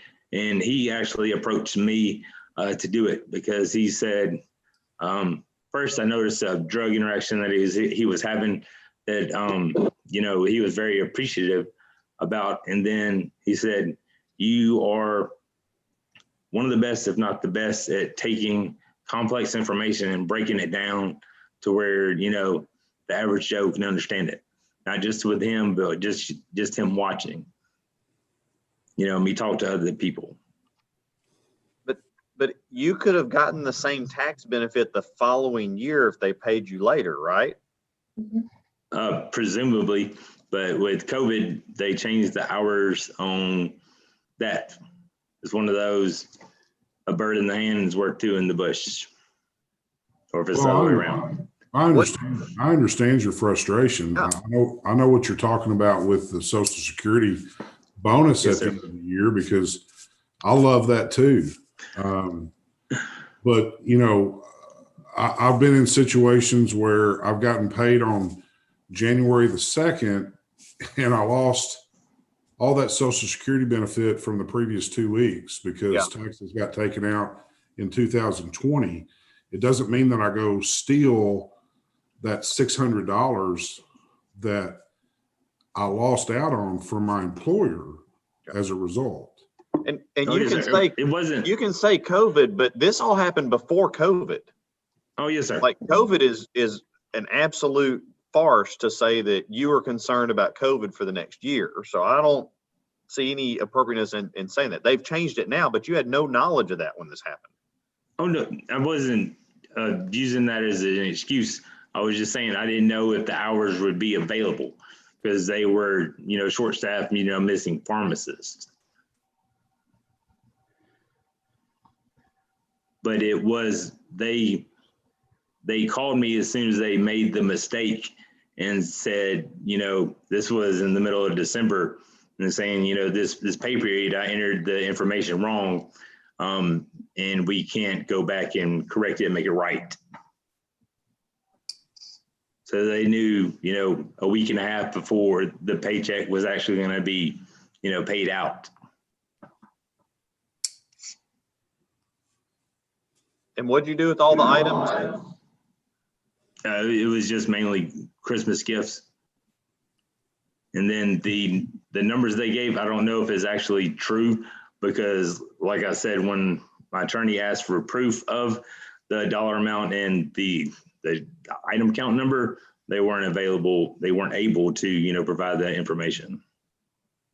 It looks to me like you stole more products after December the 26th than before. So how were the majority of those Christmas gifts? They were on clearance and stuff like that. They were for Christmas next year, Brian. Okay. So when did you say they called you to let you know that they'd made the mistake?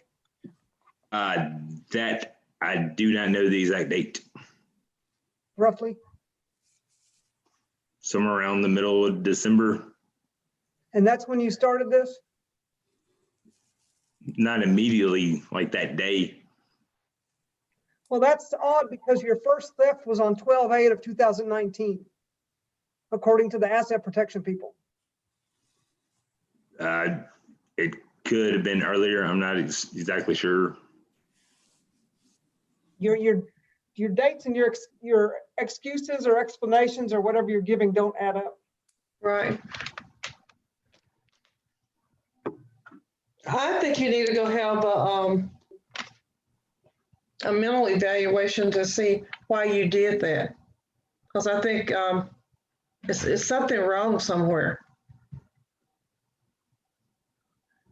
And have you say you've never done anything like this before? No, ma'am.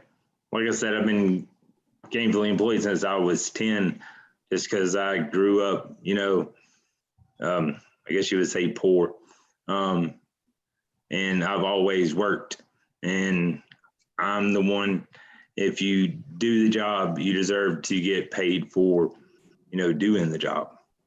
And I've never had, somebody tell me that we cannot fix this, especially at the, the largest retailer in the country, that there's no way they can make it right. But you did get paid, correct? Yes, sir. Not paid for the hours that you worked. I got paid, but it was with an excessive, a lot more taxes taken out than it would have if they would have actually, included it in the year of 2019. But that essentially gets you to the federal limit on Social Security the following year, and it ends up being a wash, but okay. Yes, sir. But that's presuming I could pick up extra shifts. Like just working the straight, 80 hours bi-weekly, you don't actually get there. Okay.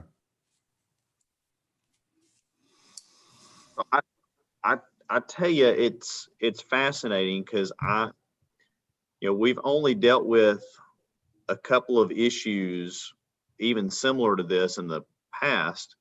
And in the past, the issues we've dealt with, pharmacist wise, this is excluding the student issue, which I think may have involved some financial actual hardship, versus a dispute over, I'm not going to get as much of a tax break. But the other times when we've really had any significant theft, even if it was property in the front of a store, it also involved drug abuse. And I'm not hearing anything about, potential addiction or impairment other than there's a thought process impairment, but I don't know about any type of chemical issues. I'd have to even ask our centers that we deal with, like how they would even kind of look at evaluating, is someone safe that they're not going to, steal stuff again versus a chemical imbalance or mental issue that is treatable.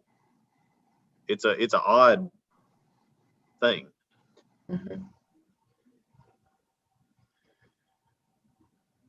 Yeah, I kind of agree with John. I just think the evaluation centers might have a hard time trying to narrow this down. I mean, state of mind. Why they decided to do something that they did, I don't know. But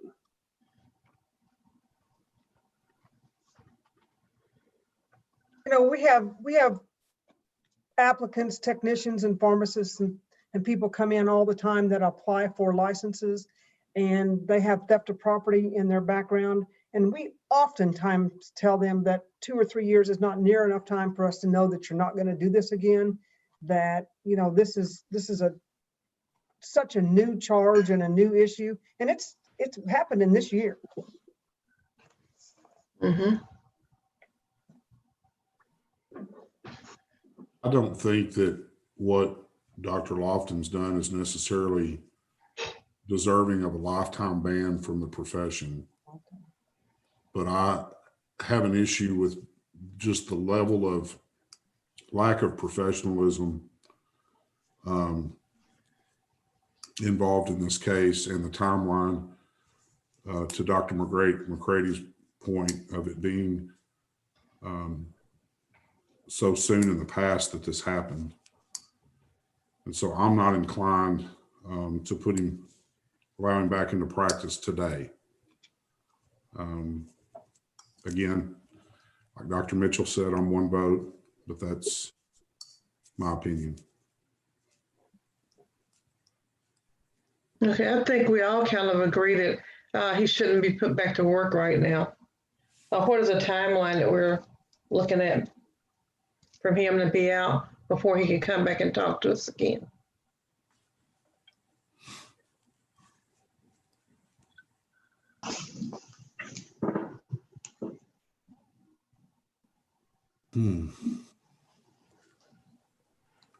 May I just say that if you reach out to any of my references, or if you could get in touch with Brandon and have him provide the customer experience things as far as pharmacy and taking care of patients, the state of Arkansas and whatever pharmacy I'm in would benefit from me being there. Well, and you talk about your reference, but if you look at the reference from Steve Gelch, the last paragraph says, I have the privilege of interacting with many leaders and healthcare professionals. I recommend Matt for a teaching or pharmacy administration role. It doesn't say he recommends to put you back in a pharmacy or filling prescriptions where you have access to maybe divert something else. And although this wasn't drugs, it was still a diversion of product. He wanted to know if there was any type of outline that he should use. And I would say it would mainly be based on my ability to run a pharmacy, i.e. pharmacy administration. And, being a pharmacy manager. Yeah, but do you see our concerns? Ma'am? Do you see our concerns? Yes, ma'am. I see how you could see it from that point of view. But I don't know if you could put yourself in my shoes of working multiple extra hours. I believe in 2019, there were, less than 5 pay periods where I didn't pick up extra shifts just because I like to work. I like dealing with the public. I like, educating people. I enjoy, being a pharmacist. Yeah, but like I said, the money was not kept from you. It's just that it's one of those things that happen. You just got a delayed payment. That's a reality of life. But when somebody tells you that you know, you're owed X amount of money, but we're going to give you X minus Y just because somebody hit F11 on the wrong screen and ends up in the wrong pay period. And they tell you that there's nothing they can do about it. And you go to, you know, multiple people and they tell you there's nothing they can do about it. It's kind of a hard pill to swallow. But it sounds to me like you're still No just conversation we're having right now. I mean, I'm struggling because I feel like I should have this conversation with my 12-year-old. 2 wrongs do not make a right. There's absolutely no excuse. I don't care how wrong you were done. I don't care if it was $800 or $80,000. That does not give you the right or make it right to steal. I don't care if it was for Christmas presents or for your starving grandma. You don't steal. I agree. It sounds to me like you're still justifying your actions a little bit too. Mm-hmm. Oh yeah, I picked up on that also. Like you still feel like your actions were justified. Oh, no, sir. I was just trying to explain, you know, my mindset at that time. I'm telling you what it sounds like to me is that you're still justifying your actions rather than saying, yeah. I'm sorry. I was just trying to explain, you know, what I was thinking at the time. That's why I am saying it's still too soon for him to go back to work. And I had put it out there just a few minutes ago. How long should he be out? I don't know. But right now he's not ready to go back. Okay. Dr. Newsom, I don't know the magic number. I don't know what to throw out. 6 months, a year. I don't know. What does everyone else think? How about October board meeting? That's when everybody will be back and everybody can hear it, or we can do it on an informal in September.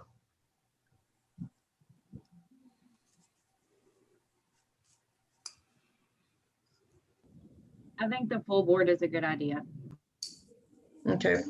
So does October sound good? Fine with me. Somebody want to put that in the form of a motion, please? What's the current state of his license? Suspended? Surrendered. Voluntarily surrendered. Okay. So I would make a motion that his license stay inactive or surrendered, and that Dr. Lofton come back before a full board in October to reevaluate. Second. Okay, I have a motion and a second. Is there any further discussion? If not, all those in favor signify by saying aye. Aye. Any nays? No. The motion passes. And Dr. Lofton, I will put all this in a letter and get it to you in writing. You also, like I said, you have the option if you would like to hear this in front of the full board. If you don't agree with the decision that the board's made today, you have the right to come to a full board hearing. So I will get you this, or for a formal hearing in front of the full board, I will get you this in writing, and then you'll have time to decide if you would want to come to a formal hearing in front of the full board. Like I said, I'll get it out to you at the latest the first of next week.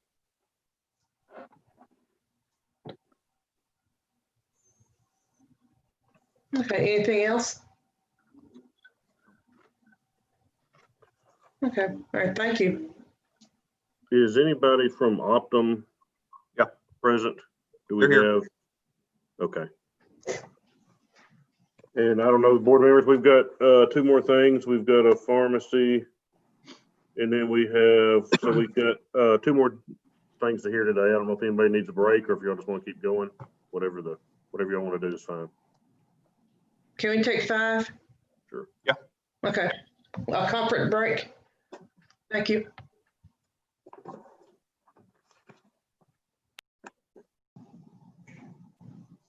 Mr. May, we'll get you called back up first thing as soon as they get back.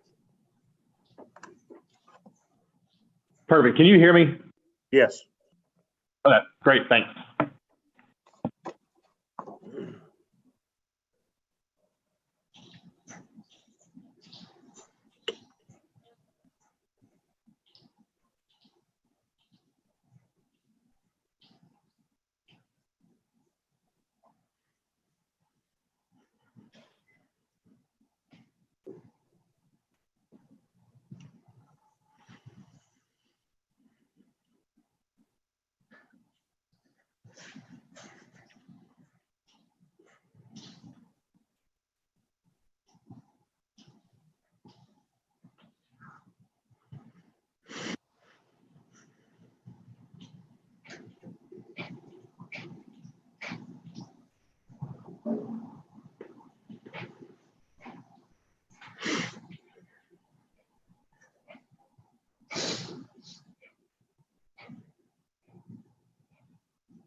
Is everyone ready to get started back? Looks like we got everybody. I see Dr. think so, yeah. Mitchell's screen. I'm not sure if she's right there or not. There she is. All right. So it looks like we have Benjamin May and Susan Delmonico on screen. Is it just you two? If you want to tell us who you are and who you're with, I'll tell you who all you're talking to on screen.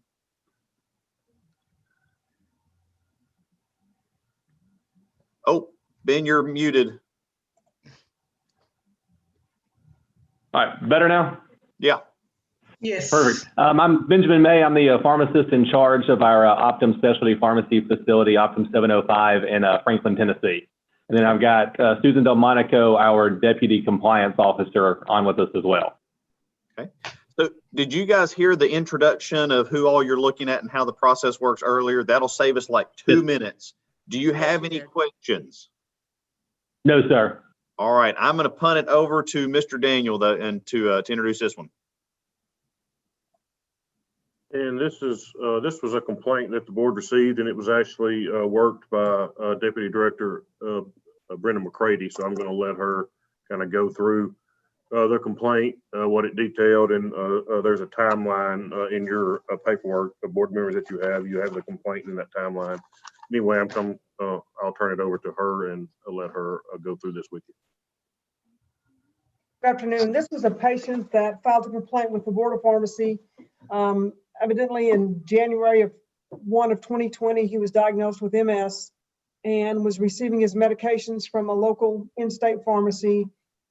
Evidently his insurance changed with the assistance of a broker and he was to start getting his medication from Optum. I think from what I understand, he sent a prescription into Optum on the 4th of February, and he was supposed to get the shipment by the 8th of February. He didn't receive the shipment until the 10th of February.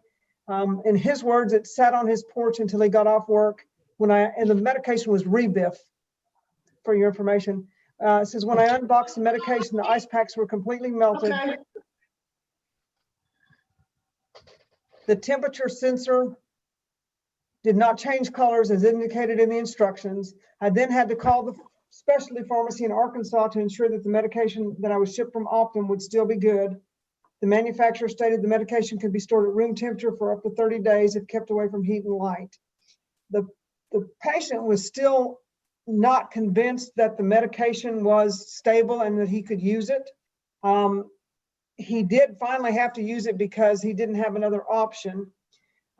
He said he'd had some issues with Optum when he first started getting his medication. He had a copay card that the pharmacy in Arkansas would take, and Optum would not take that card, that he had to call him back and actually charge the entire price of the medication at that time. Because he was concerned about the stability of the drug and he was told to go ahead and take it, and he felt like that his health and safety was in danger, we felt it important to bring it to the board. We did send the complaint to Optum. They did send us a response back. We basically just asked for the patient profile, the patient profile, the copy of the prescription. There's also, if you go to the next page, there's a timeline that kind of tells everything that went on with the prescription and how it's filled, that type of thing. I think the biggest concern here for the patient was that the medication came with a temperature gauge. It obviously was not the temperature that it was supposed to be, that the paperwork said it would be, and he was concerned about taking the medications. He felt like Optum just said, take it, you'll be fine. And he did take it because that was the only option he had, but he wanted to file the complaint because he didn't think it was good patient care. Okay. Mr. May, do you want to speak to that? Yes, ma'am. I believe he did call and order a shipment for Friday, or for us to ship Friday for Saturday delivery, which was set up. We did ship it for Saturday delivery, and the carrier FedEx did not deliver it to him on the scheduled time. It then was delayed until Monday, and when he says it was left on his porch, when FedEx delivered it, it wasn't requiring a signature, so they left it at his home, and he didn't get it until later on in the evening. And when he did call in to Optum later on that evening, and spoke, he did get to speak with one of our pharmacists who looked up the stability of the medication and determined that it could be at room temperature for up to 30 days, and had discussed with him that he would need to take all when he was going to start his medication, and he was going to start that Monday, and determined that it was within the 30-day window. He would use all the medication before the 30 days was up, and so he was good to go ahead and use that dose of medication, or that shipment of medication that we had sent him. Okay. Tell me why you no longer put the temperature threshold indicators in packages? The company decided to stop using those because I believe they were causing more issues than preventing problems. The way they work is was confusing, and the company decided that since there was nothing requiring us to use them, that it was a better idea not to use them. And that happened the month after this incident happened? I believe it was actually a couple of weeks after this incident happened, which was why his next shipment did not have the temp tracker. Okay. That doesn't, go ahead, Dr. McCarty. No, go ahead, Dr. Newsom. Yeah, that's not good business, because where do you live? I'm in Franklin, Tennessee. Franklin, Tennessee. Okay. Okay, well, I'm in South Arkansas today, and we're having a 75-degree day, and it's going to be 75 tomorrow. But what if that package, it was fortunate that the package did come in February, and I suppose it was warm, but it's a possibility that we have warm days in February because it's been warm long enough to spawn tornadoes in Arkansas in February. So that is not good business practice not to have those tip indicators inside the packages. Yes, and I don't know how you're able to get away with that. How do you ensure the integrity of the product? Right. If you're not using the the company does testing at least on an biannual basis to ensure the stability of what is inside that cooler based off of our pack outs that we use. So they'll run temperature testing, different lane testing throughout the United States to ship the package, and we'll do various tests on it to ensure that it stays at a minimum of 35 degree, a minimum temperature, refrigerated temperature for 35 hours, and are up to 60 hours in some instances. And you guys are testing a scenario where a box sits on a loading dock in full sunlight for 6 hours, et cetera? Yes, sir. They do test with like either a 4 or 6 hour dock loading, dock wait time in there, and then there's also various tests for extreme heats and extreme weathers when for potential of falling out of the normal weather patterns in summer and winter. How much does a temp indicator cost you? I believe it's relatively cheap off the top of my head, a couple dollars maybe. Dr. Jolly, I will say the approach. Monica, I was just going to say, I see you shaking your head. Feel free. If you feel the need to chime in, feel free to. And I'll say, Dr. Jolly, that the approach that he's described, where they do seasonal validation, is I see that a lot in GMP. Okay. So it's not, obviously a temperature indicator in each shipment would be better and more ideal, but it's not, what he's describing is not unusual or outside of something I see regularly in the industry. Do you ever have to ship frozen product or just refrigerated? We will only ship refrigerated. We don't do any frozen shipments out of our location. And I will tell you, if you look at the complaint on the last page, there is a timeline that the patient sent. I guess it's the second to last and last page. And it talks about the fact that he actually did some experiments on the temperature sensor just to see if the gauge was going to change color. He microwaved it. It didn't change color. He held it over the stove. He said it didn't change colors and it actually almost caught on fire. So I think his concern was that he was taking medication that they sent to him that had a temperature gauge in it, that he was not sure that it was going to be a good, but he didn't have an option of not taking it because due to the delay in getting the medication, it was time for him to take his medication or go without the rebiff at the time. And I think that was part of his concern. What's the name of the medication again? I'm sorry. Rebiff.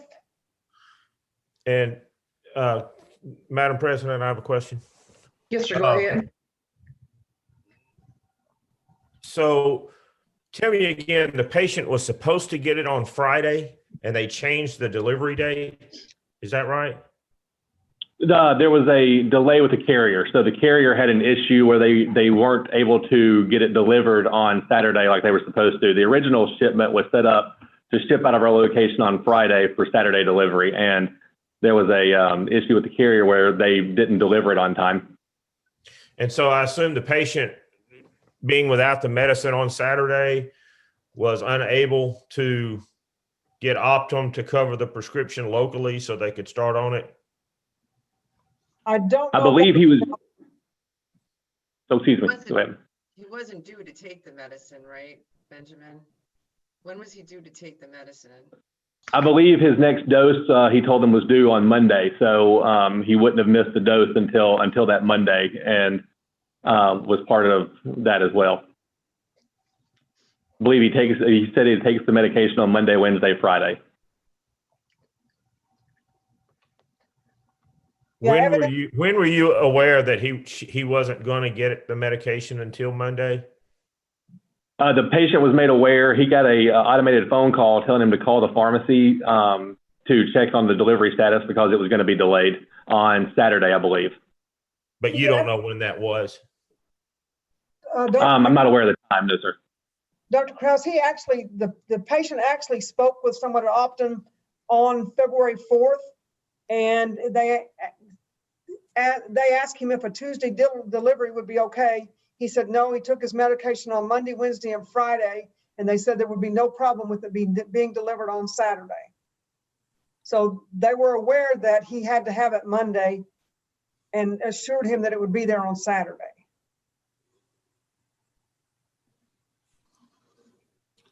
I think we're all. Go ahead, I'm sorry. I was just going to say they had the prescription. They got the prescription he got a notice that they received the prescription on February 4th, on Tuesday, February 4th, and it was actually shipped on February 8th. What day is February 8th? I don't have a calendar. It's a Saturday. Friday. February 8th was a Friday. Yeah, Friday. On Friday rather than Saturday. That he would get it on Saturday. Sorry. February 8th was a Saturday. It was shipped on the 7th. Right. On Friday the 7th. And then, but instead of arriving the 8th, it arrived the 10th. Yes, sir. I got it that night. So it was in shipment for 72 hours instead of 12 or 15. Yes, sir.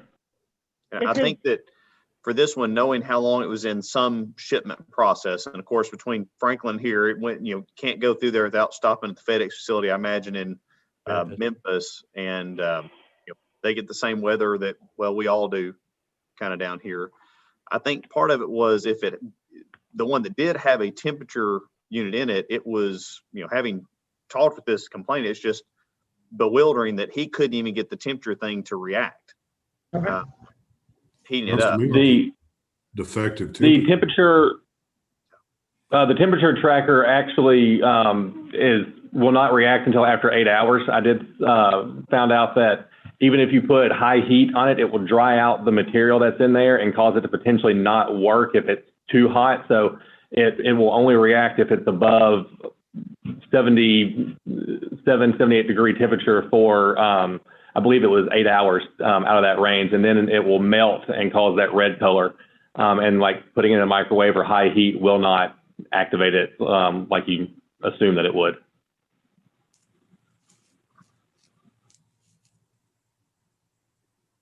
It sounds like a the integrity defective, of the product. I'm sorry. a defective indicator to me.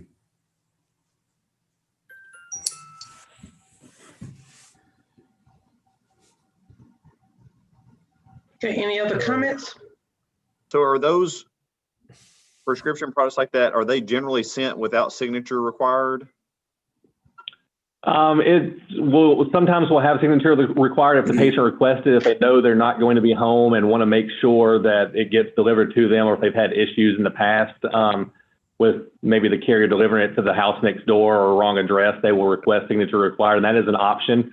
But in this instance, it was not, there was no signature required on it, so it was left at his home.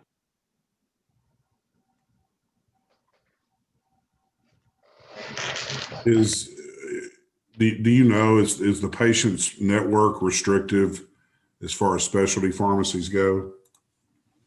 Do they have to use he put that in his complaint. You can tell he is also frustrated that his insurance provider has restricted his network. That's not, that's not the pharmacy's fault. That's a insurance issue.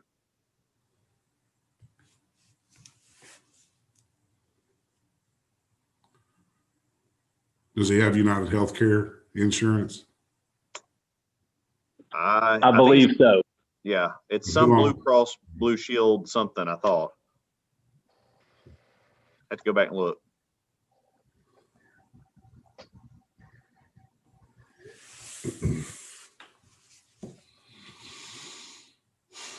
I think for us, we all understand temperature excursions and, we're comfortable with them. I think for him, if he's getting a month's supply of his drug and thinks it's gone bad, and it's a drug that treats his relapsing multiple sclerosis, he's got some different concerns. So I don't know what his conversation was with you guys, but or how you explained it to him, but I can understand how he would be concerned.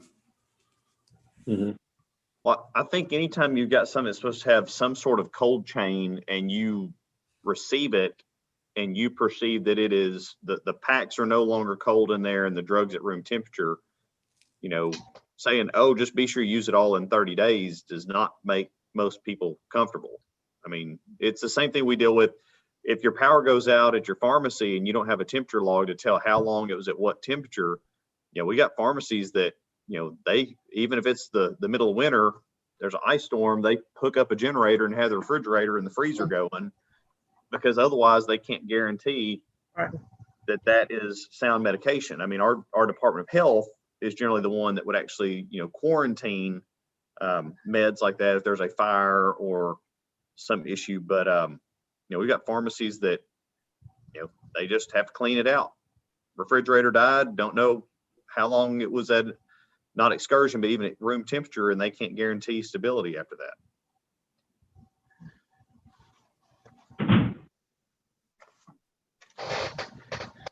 So my question is, the drug adulterated at this point? If you put a temperature sensitive strip in the box, and when you get the box, you've got a non-responsive temperature sensitive strip, or it's registering below normal. When you receive it, is that drug adulterated? Well, I think, Dr. Krause, if you received it at the pharmacy this way from your wholesaler, what would you say? I need to return it. I think so. I think that most of us that worked in pharmacy, if we received it and did not have confidence that it was at a stable temperature, if it was insulin, if I got a package with insulin and the bags are all basically room temperature, I'm not going to use it, even if I know I can give it to someone that day and they can use it within 30 days. But are you guys using cold packs? Is that what you use to ship? We do use cold packs, yes, sir. So the cooler, and then based off the size of the cooler we're using, has a different pack out for number of cold packs that go in there. Yeah. And then are you looking at what the projected weather is, and you kind of change up the number of cold packs based on what the ambient temperature is supposed to be? Yes, our system will take into account what the weather is at the destination location. when it's telling which tack out to utilize for the shipping clerk. So when the patient received the drug, were the cold packs still frozen? No. No. I believe you said they were melted. Melted. I mean, he was kind of freaking out that he's like, if this is a medication that has lost stability, I may have a relapse of this serious medical condition. And he, and the only choice he had was, well, use this or just tough it out. You don't have anything for a month. That's why he was frustrated and contacted us. And did he contact Optum? Numerous He times. did contact Optum about the medication on that Monday that he received it, and spoke with a pharmacist about it. And what's and the solution again that he was given? I'm sorry. I believe the pharmacist looked up the stability of the medication and determined it was still good for a 30-day period, and informed him of that. And from what I saw, it seemed like that was kind of the end of the conversation there. There was So the pharmacist nothing else. filling the prescription is not present. No, that was handled by a special a reship resend team that gets all the calls if there's an instance like that will look up the stability and all that documentation to inform the patient. So the pharmacist did not tell him, or did tell him that? So the pharmacist they did got the information from higher up and gave it to the patient. The pharmacist did get the information, and the pharmacist directly gave it to the patient. But the pharmacist that filled the prescription and has handled this problem is not present. The pharmacist that was dispensed the prescription was not the one they spoke to about the stability of it. No, sir. I think the issue that I have, knowing now that understanding now that the cold packs were completely thawed, is temp excursions also have a max temp. I think it's usually around 86 degrees Fahrenheit. So you guys had no way of knowing if it had exceeded. For example, if you have a refrigerator go out because you lose electricity, if you know what your room temperature was during the outage and you didn't get above 86, then you're okay if you're within the excursion. But you guys have no way of validating whether let me back up. How do you validate that you didn't exceed the maximum excursion temperature? In that instance, I believe they validated it because the temperature tracker did not change. The temperature tracker, if it's over that room temperature level for an extended period of time, that temp tracker would change colors to red. What does that consider room temperature? What's that? What does that consider room temperature? Room temperature is your typical, I believe it's 67 to mid 70 range.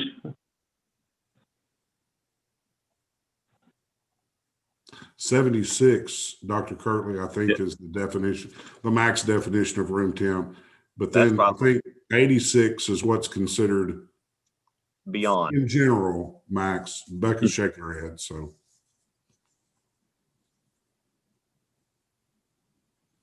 you can have excursions as long as the mean kinetic temperature stays within the normal range. Now, it is beyond my level of expertise to actually calculate mean kinetic temperature, but that is what USP says.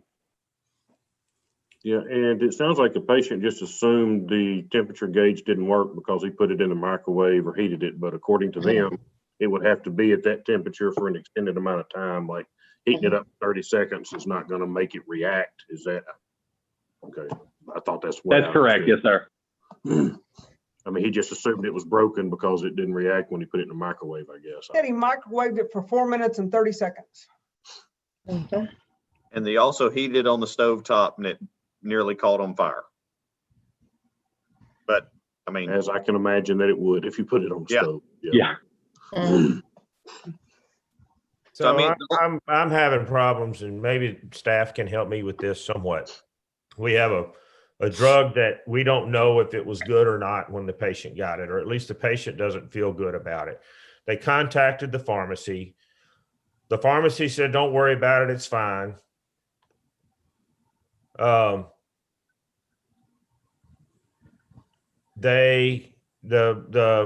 patient said, I'm not so sure because it had a temperature gauge indicator in there, and I did all these things to it, and it didn't respond. The cold packs were thawed out.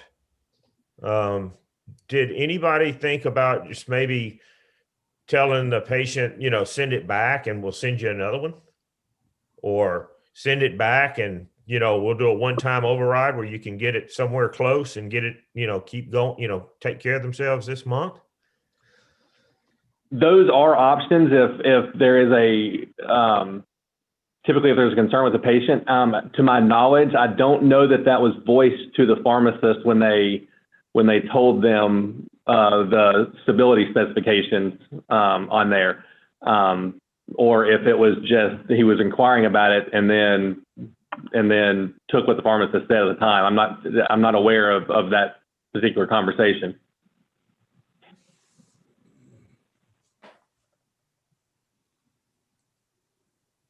And then let me ask you this, and this too is probably for staff, but do we normally call in the company or the pharmacist in this situation? Both.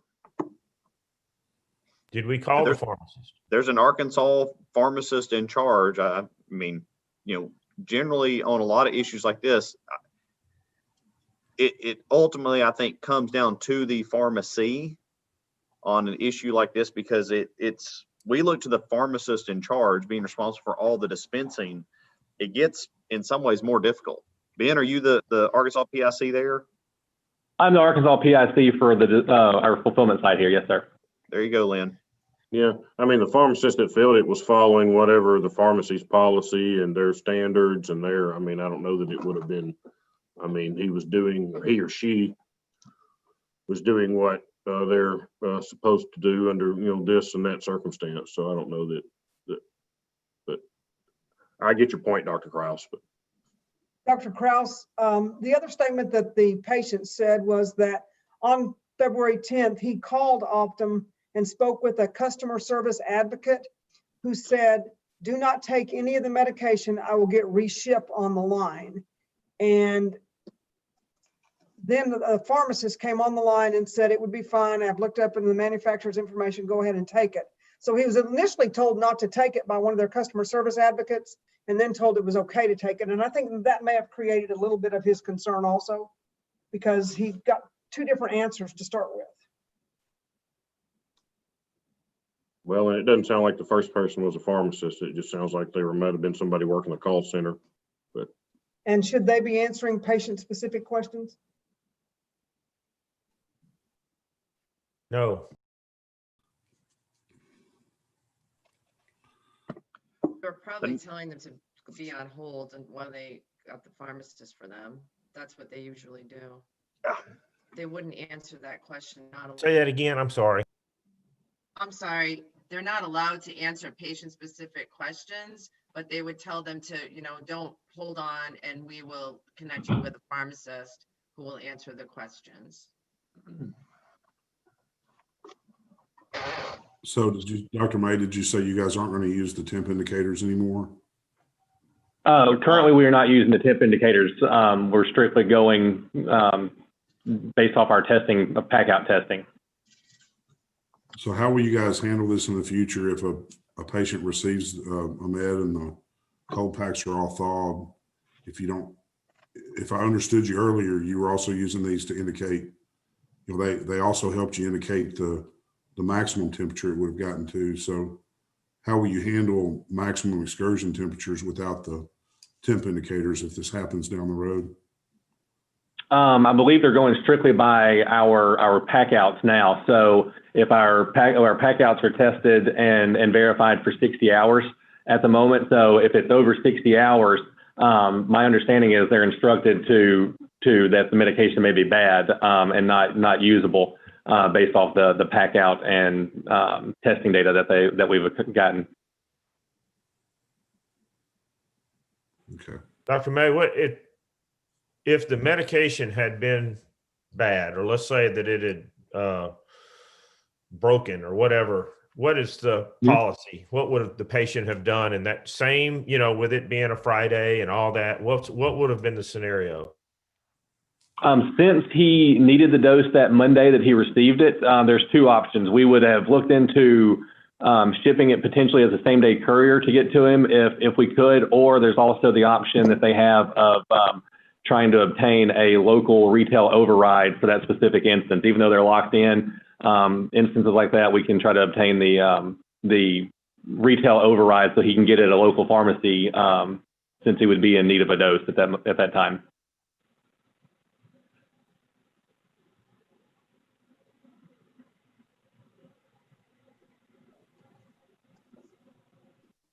Okay, any other comments?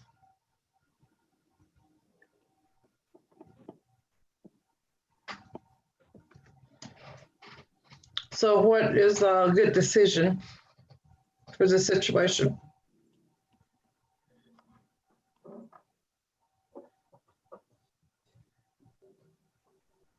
This happened back in February. Has this customer been taken care of since then? Is he still with you all, or did he change to another pharmacy source? Yes, ma'am. He's still with us, and there doesn't appear to have been any issues since that first initial shipment. He doesn't have another pharmacy choice if he wants to use his insurance, is what we understand. Okay, thank you. But that's an insurance issue. Mm-hmm. So he actually has tried to change pharmacies and has been unable to due to insurance. Okay, I understand that.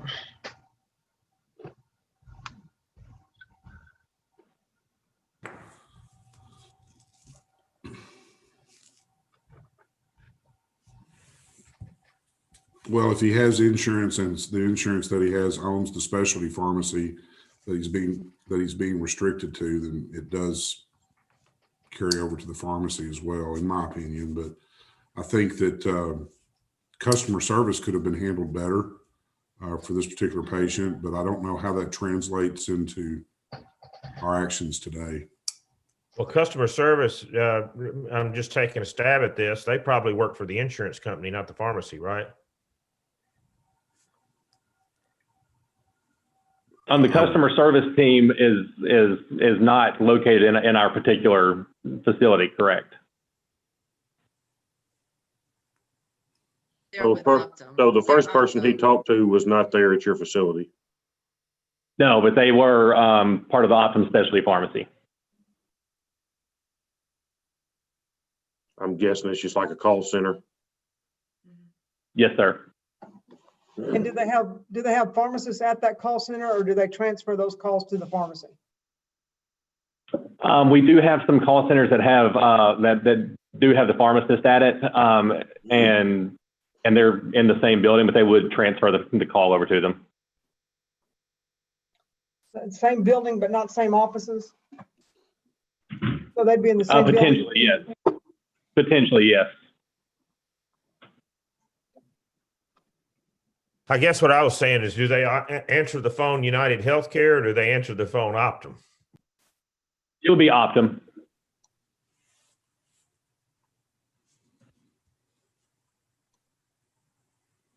I'm with Dr. Jolly. I feel like, and this is, again, just my opinion, but I feel like customer service could have been handled better, especially considering that this patient was probably already loaded for, like, ready for a fight because he was upset that he had to leave all care and Dr. Carroll, and we all know and love Dr. Carroll, and he has some very loyal patients. So I can imagine this gentleman was already quite upset, and that it would have been a fairly difficult situation to resolve in any manner short of just reshipping him the product. And even in that case, because it would not have gotten there on time, I think he probably still would have filed a complaint. That's just sort of what I'm guessing. I don't know that there was a way to get, for this not to come up in some way or another. I don't know that means that Optum did anything wrong. Right. Is this one of these cases of where we document in a letter that we had a conversation to let Yeah, I the, believe the language that the board has used previously is take for informational purposes, if that's what you decide, but that's the language that the board has used in some Let me previous ask you cases. this. Let me ask you this. Is this a similar situation that we had in the past too, in which a company puts the pharmacist in a situation of having to do things that result in poor patient care? you know, I don't know if it happened with the company or is it something that happened with the delivery service, that they just didn't get it delivered to the right place at the right time. Probably the courier's fault. It's just kind of hard to point fingers here. In my experience, it's usually a courier issue. Mm-hmm. In this issue, we had it set to deliver on Saturday and they failed to deliver it.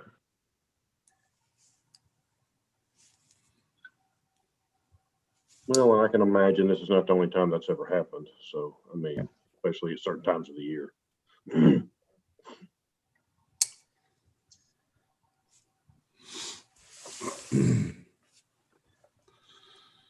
I make a motion? We take the information only and take no action based on this complaint. I'll second. Okay, got a motion and a second. Any further discussion? All in favor signify by saying aye. Aye. Aye. Okay. And Dr. Newsom, this is Debbie. I just got on, so I didn't vote. Okay, yeah, I was going to ask you that. Thank you. Okay, any nays? The motion passes. Dr. May, I'll get this in a letter and get it emailed over to you, but it'll just say that they took this for informational purposes and the board is not taking any action. Okay, thank you very much. Thank you guys for hearing us today. Thank you. Thank you. We have one more thing on the agenda for today. Matthew McGuire, I see him on the screen. Are you with us, Dr. McGuire?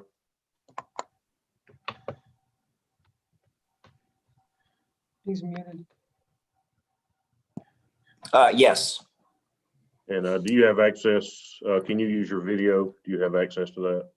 I was trying to find, it says my video is stopped. Usually there's something I can click on. Let me see. Yeah, it should be right of where your picture is. To the right of it should be. There Okay, it looks like you gave me I hit okay. Yeah, I was able to ask it to do it and it probably just popped it to him.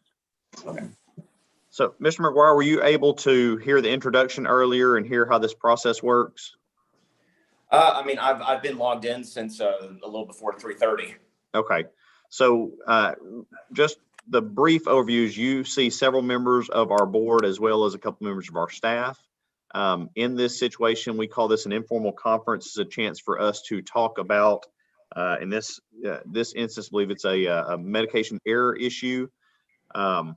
And then for the board to come up with some decision. I was going to point out to the board members, if you had not seen it earlier, we do have in the Dropbox, where to go? We had an actual document that we've been working on. The board's asked us over the years, how to help evaluate drug, like medication errors. So we did have a form in the main page. It's on the very first page. As soon as you click open the December 9th and 10th, it's on there under that community med error potential harm standards. This is what it looks like.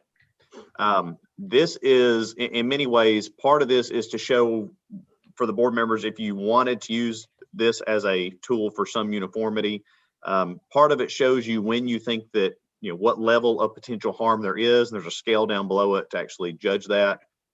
We've had some people that are a little bit freaked out by seeing something like this, but in many ways it's helping to show sometimes there are med errors where there is no harm or very low risk, minor risk of harm. And then there are times when there are higher ones. The board has asked us for stuff like this over the years. And we had an intern on rotation that helped work on this. Then Dr. Fain and I made some changes. So it's just something you guys can choose to look at or choose to use if you want, but you do not have to.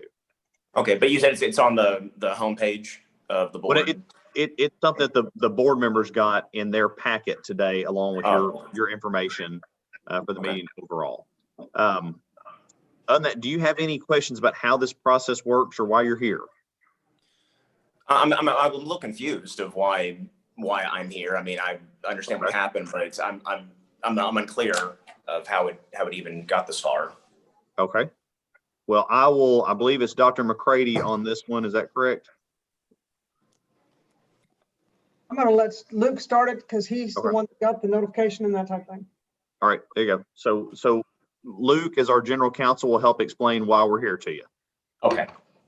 We received a notice and a complaint from All Care. They had a nursing home patient that needed warfarin, and they used the Walgreens pharmacy after hours. I believe it was around 8:30, 9 o'clock. The order came in for the warfarin, or the prescription came in, and it was for a 2 milligram and a 3 milligram, 2 different dose units. It was filled, one with a 5 milligram, and the other, I can't remember if it was a 2 or a 3, but one of them was filled. It was supposed to be for a total of 5.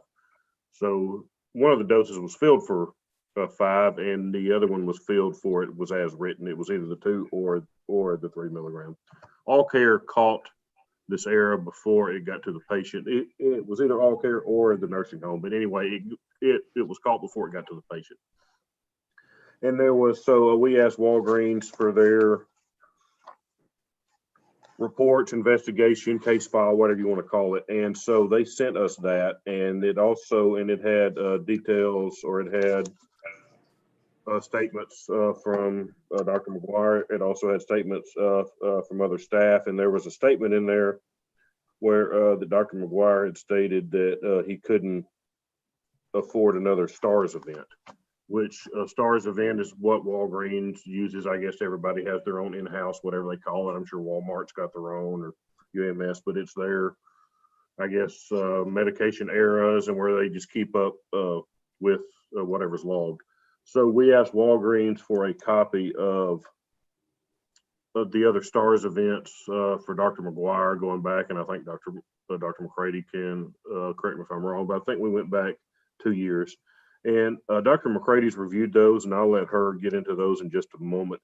But there was an issue is when this came back and the Walgreens was notified about the error, they went back to look at it, and there was nothing that showed, like the 5 milligram where it showed it was filled had been deleted. So the error was not in the Walgreens system. It had been taken out. So that was also an issue that the staff had, and it's another reason that he's here today, because that error, it shows where that prescription was filled wrong. The fact that exists doesn't exist anymore. So we had that error, that where it was removed, and also the other STARS events that Walgreens called, which I will let Dr. McCready get into those. She reviewed them. So Dr. McCready. Okay, and the RX was actually for 2 strengths of warfarin, a 2 milligram and a 3 milligram to be taken on different days. And one of the prescriptions was filled with a 5 milligram. So that's where the actual complaint came from. And then, of course, like Luke said, it had been deleted out of the system, and he made the comment that he couldn't afford another STARS report. Rather than reporting it and doing what he was supposed to do, looks like he tried to hide it, basically, is what it looked like to us. So when we asked for the SARS reports, and part of these I'm not really 100% sure on. I know that we had a prescription for some diclofenac tablets, and he filled a prescription also for the diclofenac topical, just overrode the duplicate therapies and that type thing from what we could tell from the SARS report, without actually doing any sort of verification on that. He filled a prescription for hydrocodone that was written for 325, I believe. He filled it for hydrocodone 10, 325. There was some other medications, and like he had a prescription for Tamiflu 75, said substitution allowed, and the only thing I can see on his here is he gave them Zofluza instead of Tamiflu. And it doesn't look like there was any, the scanning was overridden and he changed the drugs, the product in them, from what I can tell. Walgreens did not send us the complete explanations of all these, but there was about 6 or 7 different STARS reports, from what I can tell, that he'd already had come in on his, well, he was working in the errors that he'd made that Walgreens had already had come in and discussed that never made it to the board. And maybe he can tell you a little bit more about that and his comment about he couldn't afford another STARS event. Okay, Dr. McGuire, you want to start telling us about all this? Yeah, because I had a few STARS. I did not cover it up, and they launched an investigation. This whole thing was blown out of proportion. But no, I never tried to cover it up. Yeah, I said I couldn't afford other STARS because I'd already had, a lot of STARS, where we have, when you're in the lowest, like a certain percentage of the districts, they then you have a meeting with like the district manager about like, what's, can be done to help improve that. And you're kind of put like on a 1-year probation, try to keep an eye on your mistakes, and just, they kind of give you a chance to try to decrease your your mistakes. But when I saw this, it was, an extremely busy night, short staff yet again, working a 12-hour shift with no breaks, no lunch or anything. And whenever I got the call that night, saying that I filled it wrong, which I ended up typing and filling and reviewing and doing everything because I had one tech, I was like, oh crap! Like I was upset that that I had made the mistake, and I apologized to them. I said, if you guys bring it back, we'll fill it for the correct one. I'm sorry. We'll go ahead and make this right. And yeah, I did say to myself, I can't afford another STARS, but that doesn't mean that I decided to deliberately not put it in. Okay, so what happened here? Was it corrected? Did you have enough? Did they bring it back to you, or what happened? They did not. I believe it was about 8 o'clock or so. We closed at 9. It was about 8 o'clock. They called and said, hey, this is for the wrong one. So I looked at it. I was like, okay, do you think the driver can come back time before we close? And they said, I don't know, we'll try. Well, they didn't. They didn't come back again until about 10 o'clock the next day. And I asked them, did you bring the old one back so I can dispose of it correctly? And they said, no, I didn't know I was supposed to. And I was like, okay, just, here's the corrected one. I apologize again. Just, make sure that, gets disposed of, correctly, and let me know if you have any questions. And then, we gave them the correct one. But, on the patient's profile, there's still I forgot what the strengths were, but there's in the 2, the 3, and the 5. So the one that I made the mistake on, and then the one that I corrected. Okay. Do you have enough help at the pharmacy? You just indicated that it was just you and one tech. It was myself and one tech. Yeah, we're supposed to have 2 techs closing, but no, it was just myself and one tech for the front, the drive-through, phones, everything. We were often short-staffed. Okay. How long is that pharmacy open? What time does it close at night? Or is it an all-night pharmacy? No, it was 24 hours a couple of years ago, but it's 7 a.m. to 11 p.m. Monday through Friday, and 9 a.m. to 9 p.m. Saturday and Sunday. Okay, so this was around 8:30, 9 o'clock. Is that right? Maybe about. When it was filled, or when I got the phone call. When it was filled. Probably between 7 and 8, maybe somewhere around there. I remember when they called and said if there was a mistake, I was okay, well, they have an hour to get back here. So I figured it was between 7 and 8. But tell me a little bit more about your staffing. Do you work the shift work, or is it just a certain shift you work? On the weekends, or? No, just all around. I'm just looking all around. What is an average day for you all? Are you understaffed a lot of the times? Usually, yes. We did have a large problem with call-ins, and then just the way that they have, at least for the pharmacist, there were 4 pharmacists at the time, so we would each work about 1 weekend a month, and most technicians were supposed to be every other weekend. So ideally, it was supposed to be you open with 2 technicians from 9 to 5:30, and then from 12:30 to 9, you'd have the other 2 technicians. So at one point, we'd have one as a cashier, but there'd be a little overlap, and then you'd close with 2 for someone to take care of the front, someone to fill, and then the pharmacist, able to stay in the middle and do their thing. But I don't remember if there was a call in or just sometimes we just only had like 3 that weekend, and there was no one else who could work, so we just had to tough it out like I've had to many nights there. You still working there? No, I work at Walmart now. He was actually terminated. There's a document in the file that talks about how he was terminated for the multiple SARS events and the deleting of the prescription and that type of thing, but that is in the file. How many prescriptions that pharmacy fill a day?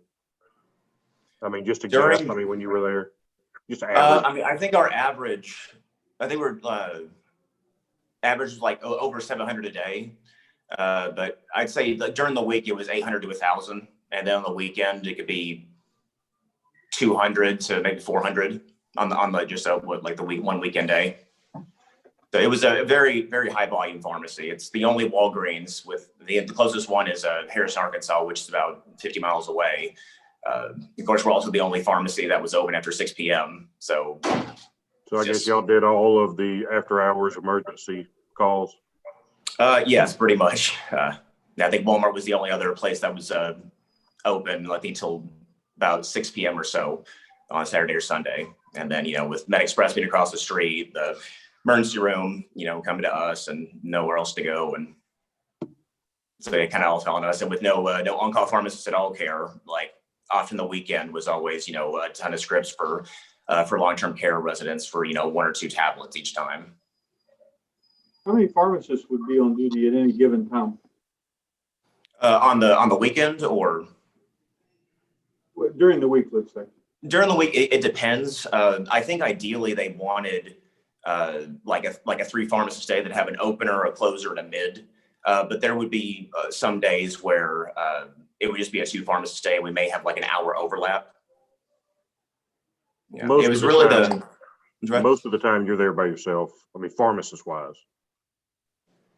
I know it just really depended. I mean, we had times where I was only like 1 to 3 pharmacists. I'd say like the last few months that I was there, like if I closed, I was usually by myself from like 6 p.m. to 11 p.m. And I did mostly closing shifts because everyone else had, families and stuff, and I just volunteered for it. But yeah, I'd say maybe about half my shift, I was usually alone. Did you ever, pharmacist wise? Did you ever have to rely upon non-licensed staff? Did you ever pull from the photo department or clerks up front to come back and work in the pharmacy or count tablets? No, never count tablets, but we used to have they still have a thing called IC3. So if we have like more than 3 people in line and our techs are busy, then sometimes we can have somebody from the front who would come by and just work as a cashier to try to help get the line down, because the people up front were the top priority. But after a while, they were short-staffed out front as well. So it's like we would page IC3 and nobody would come back. And so it's like, okay, well, I guess we just got to just tough it out. So that was the case a lot of times. But there was no non-licensed staff that would come back and actually do any pharmacy work. They would all be licensed in that facility. They go ahead and get anyone they let behind the pharmacy counter, they get a tech permit for. Okay.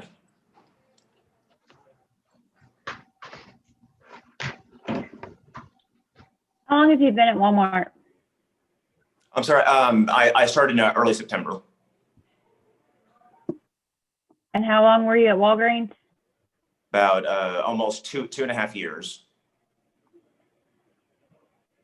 Have you had any dispensing errors while you've been at Walmart? No, nothing I'm aware of. It's much better staffed. I mean, it's still a very, high-paced pharmacy, but no, I'm doing much better here. It's, a lot better management. I'm doing much better. Have you done any personal professional development regarding how to avoid med errors, or have you identified why it is that you're making these errors?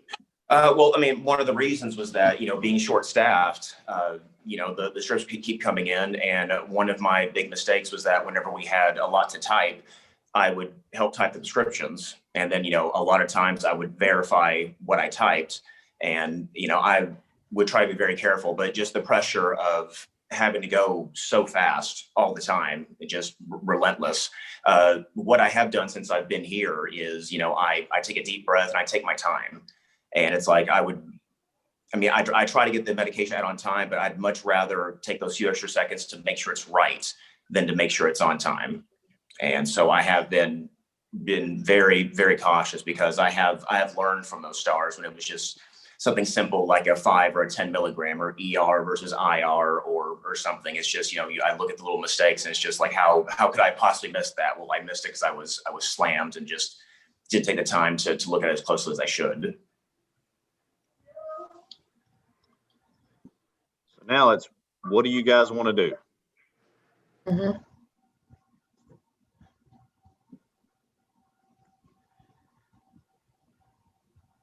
I think a big part of the errors is the conditions that he was working under, being short staffed. Not any better conditions. So, yeah. And were you ever offered any help with your med errors as to why you were doing it from the company? Offered help, like, any additional training, or put you in any type of training process to help you improve, or were you just left on your own? No training, but whenever, you would fall, I think they did like every quarter, like whenever you were in the bottom, whatever percentage, you would have a meeting with the district manager, and they would go over like, at least like the big stars for the past 3 months, and go over each one's, okay, well, this is, looks like you made this mistake here. Like, well, how did that happen? What can you do to prevent it? So it was just that day that they would go over each one and say, kind of like an area or a plan for improvement. But there wasn't like follow-up, like training or computer modules or anything. It was just, here's what you did, try to do better. And, so, but we just made the plan there. It wasn't in like any, follow-up, unless I was also like in the bottom again, like the next quarter or something. Then, they had like a little step process where, okay, well, now you've made, the most stars of, of this group. So now it moves on to the next step where it's a written warning, or, and then after, so many times, that you'd eventually get terminated. But I'd only just have the, the one, the one meeting.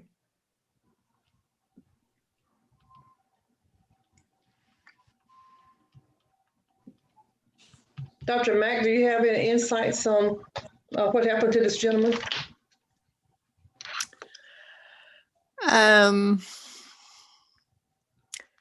I do believe staffing, added to it.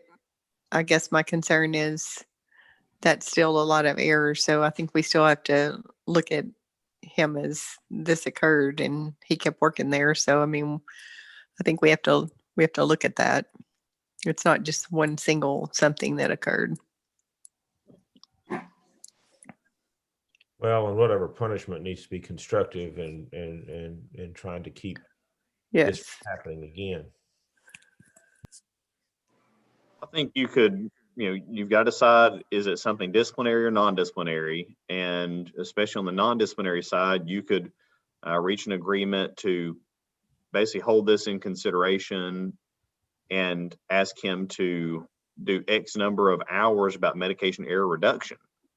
If you're worried that he was put in a situation set up to fail due to potential staffing issues, which the board is seeing more of, frankly, then that's an issue that you may walk into every day. So in the past, John, also we have occasionally called that employer in. I know it wouldn't be along with him because he doesn't work there anymore. We've done that, and the other issue is this is Coumadin, and that's huge. That's a big problem. Do y'all have any kind, or did you at that location have any kind of double check policy on Coumadin? At Walmart they do, but no, not at Walgreens. Not at Walgreens. It may have changed since I've left there, but no. And on the weekend, we're just it's one pharmacist, 9 a.m. to 9 p.m. the whole weekend, so there wouldn't be any of the pharmacists double check that. True. But at Walmart, I do like that they have something called a red screen where it's like you have the pharmacist look at it and then, put their initials in. And that's been very helpful too.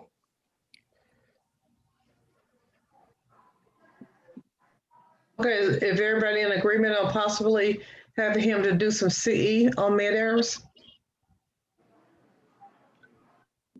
Well, I think Okay, we've so- usually had some type of fine even with it, didn't we, John? A lot of times it'll have like a $250 investigative cost just due to the time the board had spent in gathering information.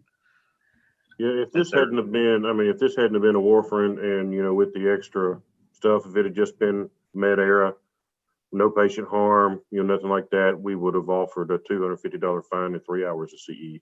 But Yeah. due to the type of medication and the previous events, that's why we brought him. So I think we should do more than what y'all would have given anybody because he does have more events and this was a potential serious one that maybe he didn't take. We would not always know about the other events, though. I would say that. Yeah. We wouldn't have known had somebody not written down, what they heard him say. So, and I see Dr. Krause.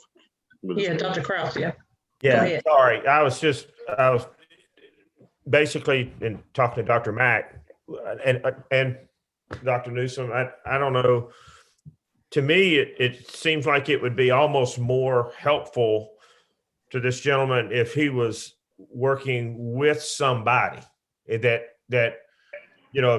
if there was I hate to say supervised, but if there was a pharmacist in there that was really on him, that he had to work with in some capacity, it's kind of like hitching a horse or something that's acting up to one that will, it just kind of pulls him in, but it would be instructive. I'm not taking away I wouldn't take away, I wouldn't want it to hurt his job. I wouldn't want to take away from what the other things that Debbie's saying, but I feel like the strongest thing for this gentleman is for him to be more conscientious. Yeah. I think if you required supervision, it means no one could take a lunch break if they worked with him, and it might jeopardize his ability to work. I think it would jeopardize his job. I think it might jeopardize him having a job, especially at one of the chains if they're not gonna.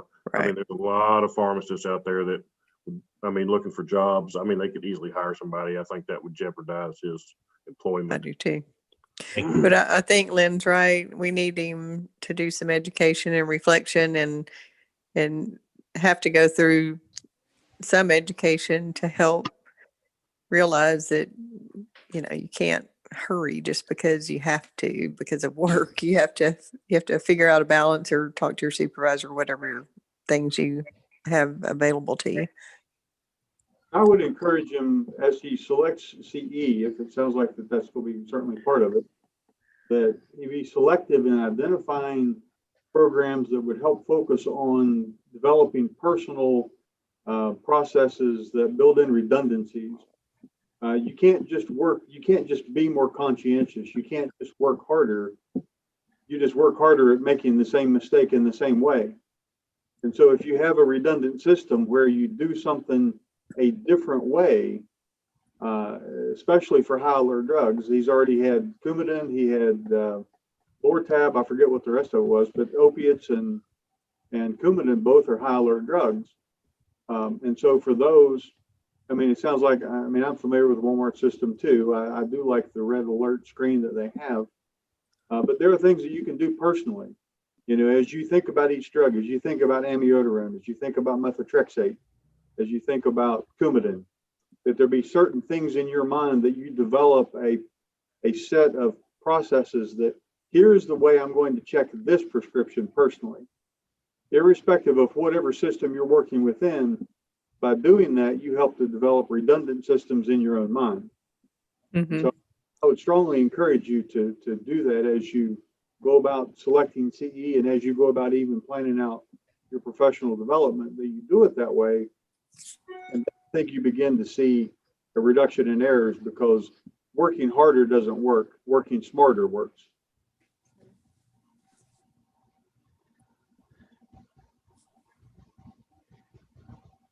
Okay, would anyone like to make a motion then? Debbie?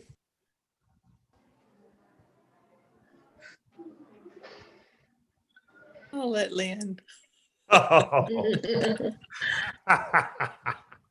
Okay, I'll try it.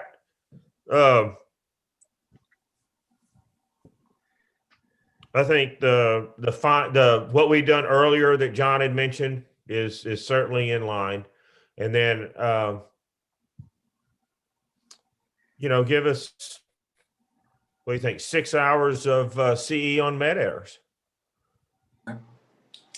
You talking about $250 fine? Yes, You sir. said earlier. Yeah, okay. I got a Or if y'all would have $250 given fine it and 6 to us, hours on med errors. we might not have known about all of them. Okay. You got to second that, Debbie. You made me make the motion. Yeah. I will second it. I probably would have gone with a little higher fine because of what the drug was and the potential harm, but I believe the education will help him more than a fine. So I'll second. Okay, we have a motion and a second on the floor. Do we have any further discussion? All those go ahead, Dr. Richmond. Sorry. I don't know that 6 hours is enough. I think it needs to be an investment. I mean, I was erring on the side of 10 hours. Let's be purposeful about it. Just sitting down and doing 6 clock hours of CE, you can do that pretty easily. I think it needs to be very purposeful and thought out. So I think it should be an investment. Okay. Is everyone for the amendment to 10 hours? Yes, I am. This is Debbie. Okay. I'm Can I fine ask with a that. quick question on that? Yes, sir. Go ahead. Dr. Richmond, is that 10 hours of C on med errors in addition to, or is it just 10 hours from what he normally has to get in a year? We usually, go ahead. I'm sorry, I didn't mean to interrupt. It's usually in addition. Yeah. Mm-hmm. Yeah. Usually in the letters I send out when they have this, it says in addition. Mm-hmm. In other words, he would need to have 40 hours in his biannual renewal. Yeah. Correct. And 10 we usually give them, 90 days or however long they, to get the additional. We make it due sooner than, just at the end of the bank. So you want to amend, Dr. Krause, you want to amend your motion? I'll accept those amendments. Okay. And Dr. Mack, you'll second that with the amendments? Yes, I will. Okay, any further discussion? If not, all those in favor signify by saying aye. Aye. Any nays? The motion passes. Dr. McGuire, what I will do, and this will be non-disciplinary investigative cost. It will not be reported to any database. It will not be, anything like that. So it's not a disciplinary action on your license. So what I'll do is I'll get you a letter together. It'll be the beginning of, I'll get it to you by next week, but it'll just lay out what they said, a $250 fine, 10 hours of CE on med errors. And like I said, you still have the option if you want to come. If you do not want to accept this, you still have the right and the option to come to a full board hearing if you so decide. But like I said, when you get the letter, you can just review it, think about it, and get back to me and let me know how you want to go forward. And then, like I said, we'll give you 90 days or something to get the fine paid and to get those additional 10 hours. But I'll get that letter to you in the mail, and you'll have it by next week. Okay, thank you. Got any questions about anything before we get off?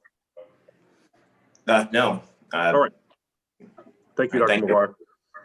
McGuire. For board members, that's all we have today. I would ask you I am going to delete the Dropbox for today. And I would ask you that if you downloaded anything onto your computers from today to please delete that. Some of these issues, depending on how they decide, some of these issues may come back before the board at some point. So I would just ask that if you do have any, if you did download anything, to please delete it. And I'm going to delete today's stuff as soon as we get off of here. And we're scheduled to start tomorrow at 9 instead of 8:30. We just started early today to squeeze in a support group. So we've got 9, and tomorrow morning is everything before lunch is technician applications. So we've got, I Okay. don't know, it's about, I don't know, maybe 12 or so. We may have a little time to fit in. I know we've got one or two discussion topics that need to be addressed, and we've got a few emergency hearings tomorrow afternoon. Tomorrow afternoon's a couple of inspection issues. And then, like I said, would like to get a vote on the virtual or in person in February and any discussion that y'all have. So if y'all be thinking about that, and also a date for the next informal in March.